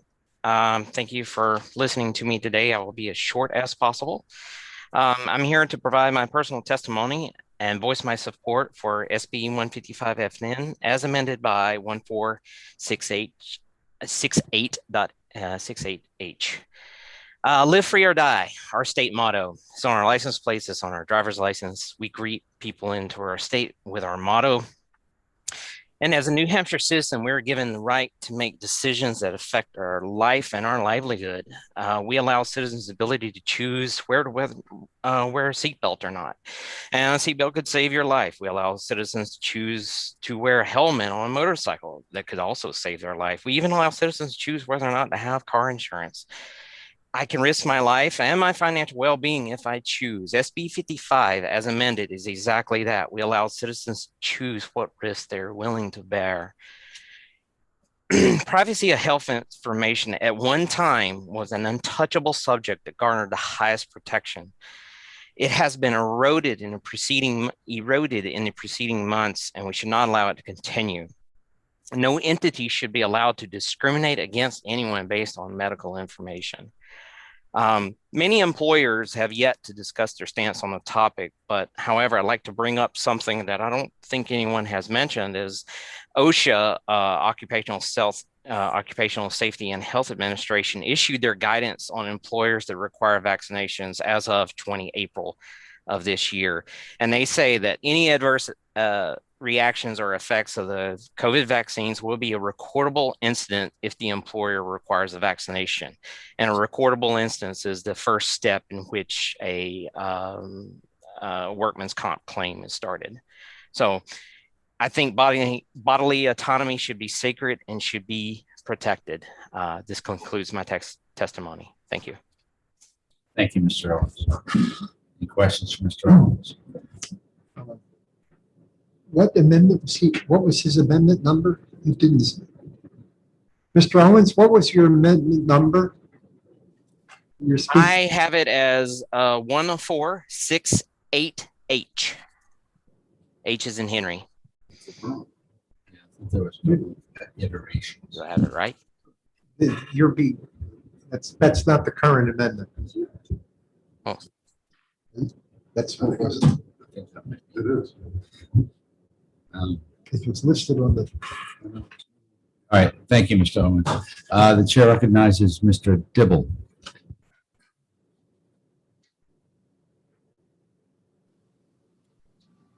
Thank you, Chairman Roy, for the opportunity to appear before you and your committee today, and thank you to the rest of the committee members. My name is Burton Dibble. I'm a family physician. I live in the town of Rye in New Hampshire. I've practiced medicine for 44 years and had many children and many vaccine recipients in my practice. I have also been a member of the Board of Registration in Medicine, and I am a past president of the New Hampshire Medical Society. And I testify here today on behalf of myself and on behalf of the Medical Society. You have heard a broad agreement from your New Hampshire physicians, 10 or 11 of them now, that to impose limitations on vaccination is a very bad public health idea. And I'm personally opposed to that as well. I think we have lost a little bit of the broader perspective in the discussion of the details here. I would like to point out the example of smallpox, a scourge which is no longer with us, and the removal of that disease from the world was an accomplishment of vaccine. And I can remember in my junior high school years in the 1950s, the terror in my parents' voices in the springtime when the fear of polio was the discussion around living room coffee tables, and families flocking to the town hall, lining up children to get vaccines. And now I can testify as a person involved with Rotary International that polio has nearly been wiped out of the world.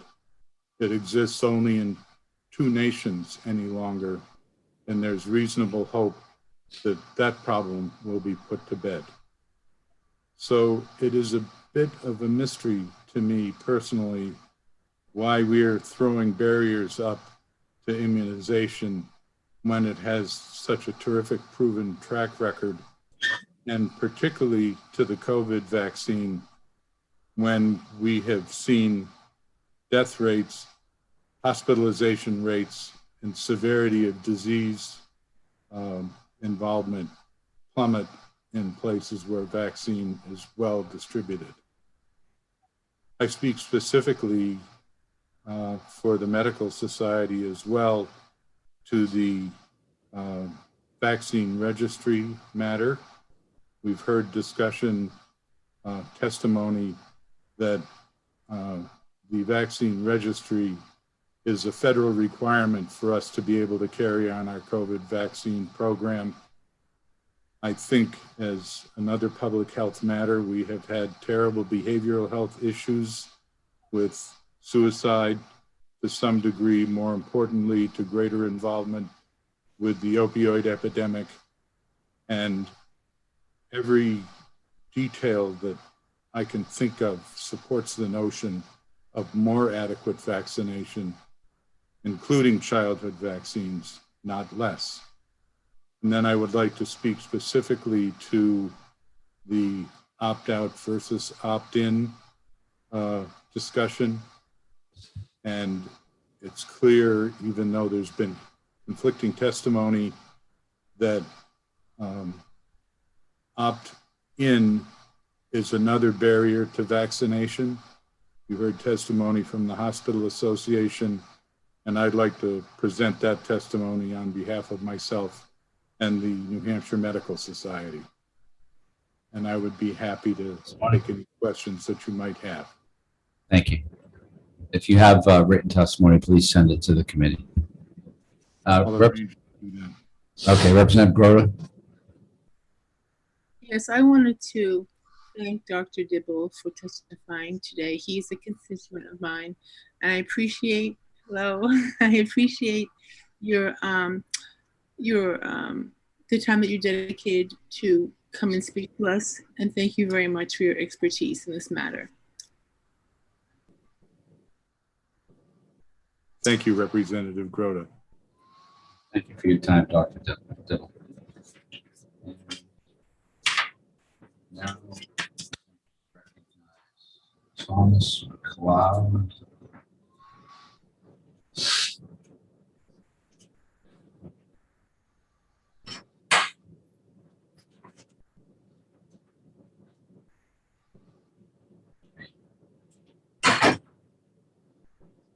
Mr. McLeod, you can unmute yourself. Yes, Mr. Chair, thank you. Let me just exit full screen here.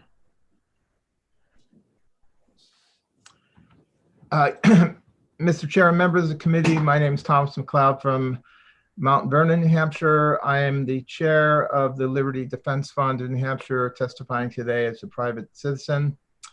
I'll be brief. I want to point out a few points. Contrary to Dr. Smith's testimony that reported injuries in bears are misrepresented or unproven, a CDC-funded study that concluded in 2010 found that fewer than 1% of actual vaccine injuries form the basis of a report in bears. Therefore, up to 99% of actual injuries go unreported. The name of the study was the Electronic Support for Public Health Vaccine Adverse Event Reporting System, aka the Harvard Pilgrim Bear Study. Mr. Chair, the Supreme Court has not ruled on adult vaccine mandates since the 1905 decision in Jacobson versus Massachusetts, a time well before the development of modern medical ethics. Even then, what the court upheld was a $5 fine against a preacher who had religious and medical objections to the smallpox vaccination. This was not a case of a possible devastating loss of career or livelihood. There is significant doubt at this time whether the court would uphold an employer vaccine mandate against a sincere religious objection. In contrast to the testimony of the representative of the New Hampshire Commission for Human Rights, for many with long-standing religious objections, the vaccine-free state of their physical bodies is a permanent attribute. After all, what we are talking about today is discrimination based on a physical attribute, that is whether their immune systems are modified by a vaccine or not. I find it interesting that certain witnesses have questioned the regulation of private businesses that practice discrimination in hiring and employment. Mr. Chairman, the Civil Rights Act of 1964 was a landmark legislation that held private employers and public accommodations to a standard of human rights that prohibited them from taking certain actions that were discriminatory in nature. If we reject this amendment based on the theory that we cannot regulate discrimination in private businesses, are we calling into question the entire premise of the civil rights movement in this country? I hope not. And that will conclude my testimony. Thank you for staying this late hour on this issue. Thank you. Any further questions, Mr. McLeod? There being none, thank you for your time, Mr. McLeod. Mr. Barry. Thank you. Good afternoon. My name is Curtis Barry here this afternoon on behalf of the New Hampshire Retail Association. And I'll be speaking specifically about section Roman 7A, that's on page 2, line 9. The New Hampshire Retail Association represents retailers of all sizes, large and small, but over 90% of the membership is New Hampshire-based businesses. The section that I'm speaking to has two prohibitions in it. The first prohibition would prevent an employer from simply asking about the vaccine status. And the second would include a prohibition about making an employment decision. And that language, many of our members pointed out, is not specific on what an employment decision is. And I'll get into that in a little bit. But the opposition really begins with the question for the association members, and that is whether or not business owners may control their workplace. In fact, among the responses we got from members when asking about this particular amendment, it was very frequent for members to use the term government overreach. Now, employers are responsible for the safety of both employees and customers. That's a reality. They have to make decisions on a daily basis, on a regular basis about safety practices all the time. And that may include knowing which employees are vaccinated for several reasons. For example, the amendment does not take into account a business owner wishing to protect at-risk employees. For example, employees who cannot take a vaccine due to an allergy. It also does not take into account retailers whose employees must enter other locations to deliver items such as appliances or furniture, large quantities of goods in a location where there might be a person at risk, whether it's the population is at risk or a single person. Without the ability to know who is and who isn't vaccinated, a retailer cannot make decisions about personnel and scheduling when they're aware of those circumstances. So lastly, I would point out that if the business owner cannot ask a person about vaccination status, then perhaps in some circumstance, they can't loosen restrictions that they would impose in the business on employees wearing masks or customers distancing as soon as they can if they knew which employees were vaccinated. I'm happy to answer questions, Mr. Chair, to the best of my ability. Just a tough question to answer. I'm not sure you're going to be able to answer it. How do you prevent businesses from discriminating against people based on their medical records? Well, Representative Lekes, I think that question is a little bit broader than the vaccine status contemplated in the amendment. Medical records are one thing. This amendment strictly deals with vaccine status, although it's all vaccine status and not just COVID. So you're right. I'm not sure I can answer that question fully. Thank you. Representative Schmidt. Thank you, Mr. Chairman. Good afternoon, Mr. Barry. Good to see you. I appreciate your testimony because it certainly widens the scope of instances that I was concerned about and what we've heard about up to this point. But one of the things that I don't know if you've been on the hearing the entire time, but one of the things good, because I raised a point that I'd like to have you comment on, and that is that we've gotten a lot of emails on this committee, mostly in support of the amendment, but because they have a common theme, I think that they are very possibly generated or motivated, driven by a common source. And one of the things that they protest against is the idea of creating a two-tiered society where you got the vaccinated and the unvaccinated, and they're not being treated equally. That certainly is a troubling situation. But to the degree that we have businesses in the initial amendment, neither one of them have been adopted, as you know. The initial amendment talked about any business which did business would have to abide by that were to be adopted, right, enacted. Now, as I understand it, the new amendment is going to make all businesses subject to it. Does that strike you? That clearly would have been a two-tiered society, right? Some businesses are prohibited under the statute. Some would have been and would have been free to do whatever they wanted to in that regard. So now, I think the new amendment is going to spread it statewide. Is that workable in your judgment? Gets rid of the two-tiered situation to some degree, but it imposes now on every business in the state. Is that workable in your judgment? I'm not sure if I can answer that question. You know, I think a legal expert would have to weigh in on whether it's workable or not. You may have noticed, Representative Schmidt, the Retail Association did not. I did not present verbal testimony on that previous hearing on the previous amendment. And I should mention, by the way, that I think Ms. Malachi touched on the discrimination portion of the bill because it seemed to come in two sections, which is why I didn't speak to it. But, you know, relative to a two-tiered system, I think, you know, no matter what employment decisions people are making, you know, the employers make a lot of decisions that they feel are good for their business and good for their customer base, with the exception of those areas that are protected within the human rights statute. So I'm not sure if this is creating a two-tiered system.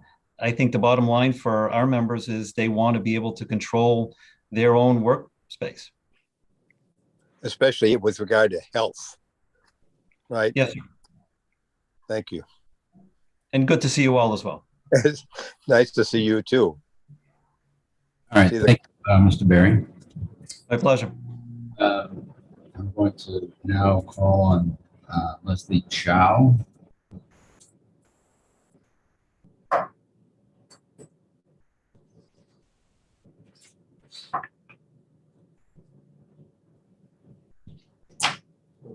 Go ahead, Ms. Chow. Okay, thank you. Hello, everyone. My name is Leslie New Chow. I'm a musician and a registered nurse. And I wish you could see the image that I have in front of me right now. It is of a Native American Lakota man in shackles with a ball and chain. He was being punished because he had his own personal medical beliefs. He was made a second-class citizen because of his own personal medical beliefs. My family and I fled to New Hampshire seeking refuge for our own personal medical beliefs. New Hampshire stands as not only a symbol of freedom, but a tangible haven for people like us. To institute a vaccine passport would make second-class citizens of people like me and my family. As we know, vaccines are not risk-free. So to mandate a medical procedure like the vaccine would remove my right to bodily autonomy. And this is a human right. This is why I support SB 155's Amendment 1468H, banning vaccine passports and protecting our individual rights as sovereign human beings to make our own personal medical decisions. Please do not make us second-class citizens. Please do not punish us with a ball and chain. Thank you. Thank you for your testimony. This point, I'm going to call Mr. Gary Abbott.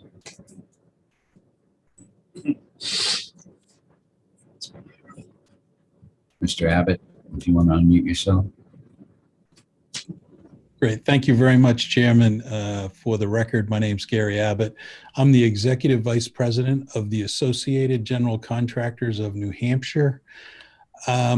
This being a late bill, I have not completely vetted this with all the association members, but I want to raise something, a concern. It really is in regard to the same thing Curtis Berry kind of talked about, which is this part 7 of the bill, A of the bill, regarding, the assessment of direct threat.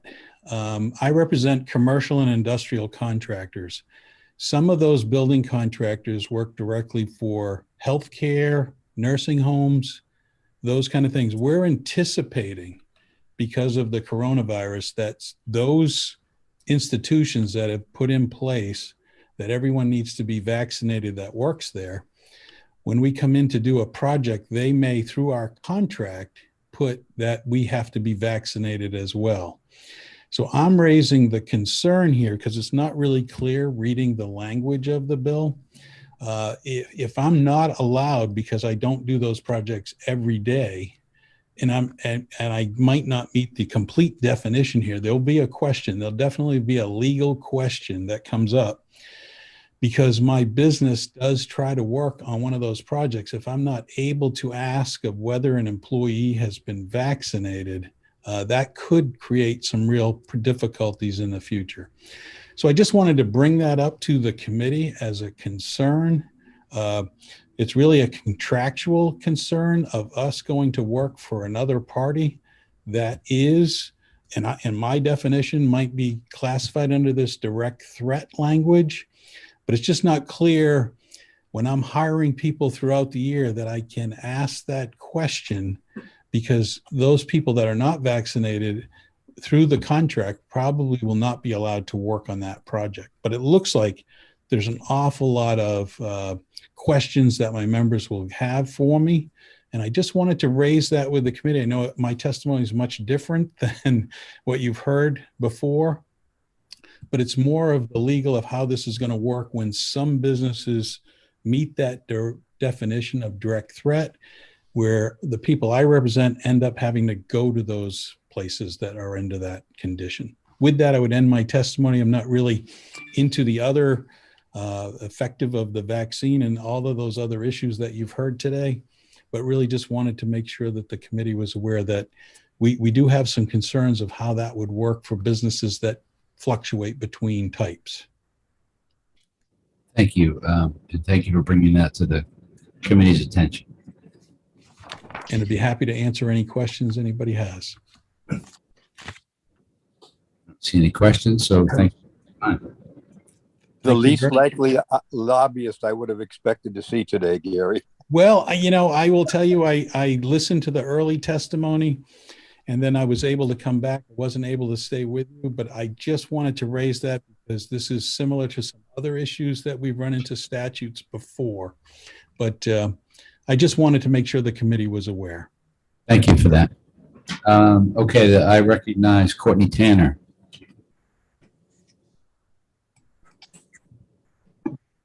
Good afternoon, Chairman Roy and members of the committee. Thank you very much for the opportunity to testify. For the record, my name is Courtney Tanner. I'm the Director of Government Relations at Dartmouth-Hitchcock. Dartmouth-Hitchcock has serious concerns about this amendment, and I'll limit my testimony to two specific provisions in this bill. I know you've heard a lot of testimony today. So my testimony is, the first point is going to sound a lot like Mr. Berry's and Mr. Abbott's. Our mission and our primary responsibility is to provide quality care in a safe environment, and hospitals and health facilities employ a variety of strategies to ensure a safe environment. And one of the elements of that strategy is a healthy workforce. We have significant concerns about the exemption for the medical facilities contemplated in this amendment, specifically that direct threat language. Implementing this exemption would be more than an administrative burden. We actually believe would be near impossible. Dartmouth-Hitchcock Health employs over 13,000 employees. It's our responsibility to ensure that all of our employees are healthy and prepared to serve our patients across the state. I want to highlight for you that we do have two exemptions for our current annual influenza program right now. One is a religious exemption, one's a medical exemption. Both of those exemptions are working, and they do work for our employees that look for those exemptions. As a committee, you work on examining laws that govern various professional boards. You hear testimony and you learn about the significant workforce challenges that we face here in New Hampshire. We are navigating serious workforce challenges, and we don't have the ability to simply move around our staff if they refuse vaccination. Passage of this amendment would significantly impact our ability to staff our hospitals, and therefore we believe it would impact patient care and access to care. The second reason why we're concerned about this amendment is, as Representative Marsh testified, the House Health and Human Services Committee already heard a bill that contemplated an opt-out process for our state vaccine registry. That was House Bill 221. In that hearing, I testified in opposition of the bill, and I raised up Dr. Keith Loud, written testimony that he submitted. Dr. Loud is the chief physician at the state's only children's hospital, CHAD, at Dartmouth-Hitchcock. And of course, I didn't read Dr. Loud's testimony, but I did highlight a couple of key points. COVID-19 has served as a reminder that of the value of immunizations. We know that immunizations work. Vaccine registries are a tool in our toolbox to increase and sustain sufficient vaccine rates. And a systematic universal registry allows citizens to seek and obtain vaccines in a safe and convenient way and keeps our providers informed. We believe that an opt-in process would be a step backwards for New Hampshire. An opt-in registry would hinder New Hampshire's work to improve the health and safety of our children and our communities. We strongly urge the committee to vote down this amendment, and I'm willing to take questions, Chairman Roy. Any questions? If I could, do you have a copy of the testimony you referred to regarding the opt-in, opt-out from the previous committee? And if you could you email it to me, please? I'm happy to do that. It's a public document, and I'm happy to send that to you, Chairman. Thank you, I appreciate it. And let's see. I'm going to call on, as soon as the name pops up again, Dave Juvet. Thank you, Chairman Roy, members of the committee. For the record, my name is Dave Juvet. I'm a Senior Vice President with the Business and Industry Association. We serve as New Hampshire statewide Chamber of Commerce. We have over 400 member companies employing over 90,000 people in the state. I am here this afternoon testifying in opposition to the non-germane amendment 1443H. We have no position on the underlying bill, Senate Bill 155. I think at this point, I will be very brief. You have heard from a number of different individuals representing employers, Curtis Berry with the retailers, Gary Abbott representing the construction industry, Paula Minahan representing hospitals. In our membership, we have manufacturing, hospitals, financial services organizations, business services groups, attorneys, CPAs, and so on. And we find this bill to be completely problematic.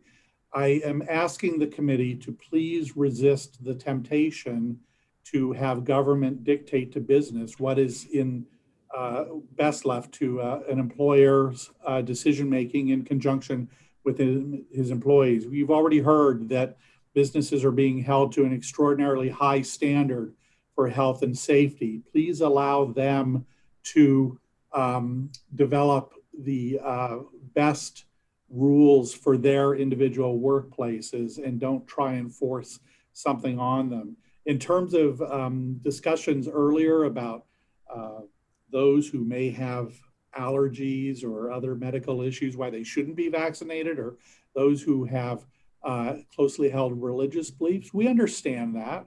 That is common in the workplace. And in those situations, employers will meet individually and make reasonable accommodations. It happens every day. But this amendment doesn't even allow that conversation to begin to take place. So I urge you to reject this amendment. I'd be happy to answer any questions, and thank you again for the opportunity to testify. Representative Porter. Good afternoon, Mr. Juvet, and thank you for testifying. Can you be specific a little bit about the kinds of businesses you've heard from who don't support this legislation? Yeah, well, it really, thank you for the question, Representative Grota. It really is across the board, but I would like to remind members of the committee, although they try and carve out an exemption for healthcare workers, I'm assuming they are referring to hospitals, there's all kinds of other businesses that have vulnerable individuals that are either a part of the business or customers of the business, like daycare centers or assisted living facilities, even places like airports. When you think of the number of people going in and out of an airport each day, there's extraordinary risk associated by creating a situation where an employer can't even have a discussion with their employee about whether they're vaccinated, and if they aren't, would they be open to some other type of reasonable accommodation?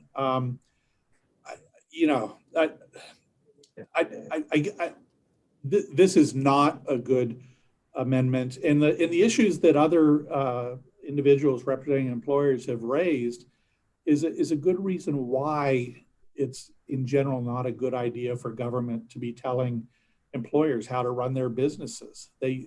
There's just too many opportunities for unintended consequences.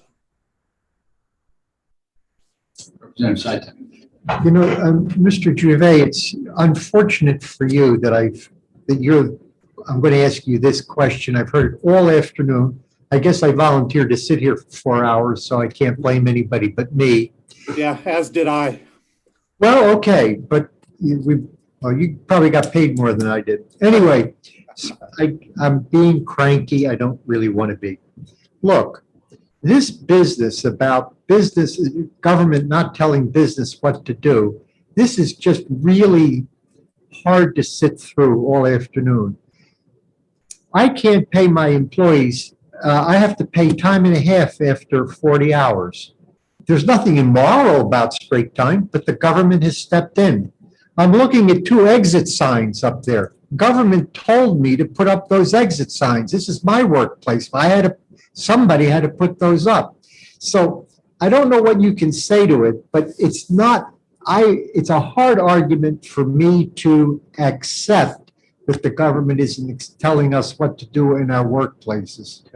So if you want to comment, that's fine. I'm maybe just being cranky. Thank you, Representative, and I appreciate you warning me about your crankiness in advance. So I would like to respond, and I'm not suggesting that government has never suggested to businesses how those businesses should be run. We could probably point to 1,000 different regulations. And every single time, legislators such as yourself have to make the decision, is this in the best interest of the business and the employee, or is it not? I would suggest that this amendment is clearly not in the best interest of employees or employers. Yeah, Follow go up? I was kind of hoping you wouldn't be reasonable. How my parents raised me, sorry. Mr. Chair? Yes. Just maybe a related question to you, and that is, how long are we planning on being here today, or do you expect to be here today? Very shortly. So that was our last witness. And as chair and as sponsor of the amendment, I think I've done the yeoman's job of holding my tongue throughout the entire hearing. And now I'm going to allow myself a minute to speak to my amendment. And then we will be done. The reason that I introduced this amendment was at the behest of constituents. And in my reading of the Constitution, I can't find the word business anywhere. But I find people, individuals everywhere. The thought that because it's more convenient or better for business, we can force individual citizens to take a medication, a vaccination, an experiment, we don't even know what it is at this point, because some data looks good, it's in my mind reprehensible to the Constitution. It just does not jive. We cannot make excuses to take people's bodily autonomy away from them because it's for the common good. That's not, the Constitution doesn't contemplate the common good, it contemplates individual liberty. And I can't think of anything more intrusive than to tell someone what they're going to do with their body. And I'm pro-life, and I held true to that, and I voted against the death penalty. And I hope that when this time comes, that people that often say my body, my choice, apply that to this as well. It's an individual's choice what they're going to do. And that's why I introduced this amendment, and I will not be taking any questions. So please have a good day. And I'll see you all next week. Mr. Chair, I did notice, sorry, but I did notice that Representative Horrigan, who didn't get to complete what he wanted to say, has had his hand up. Yes, he talked for about 8 minutes, and I figured that was quite enough. But I'm happy to. Fair enough. To the record. Let him go. Let him go. Thank you, everyone. Goodbye. No, What's my, you want to do? yeah, I'd like, you let him run it for another couple minutes. We'll all walk out. I mean, what the heck? I couldn't understand. It's like these guys have never heard of it.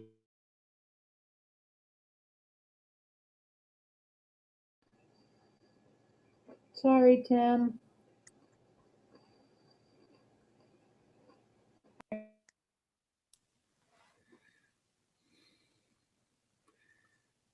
Are we done? Yay.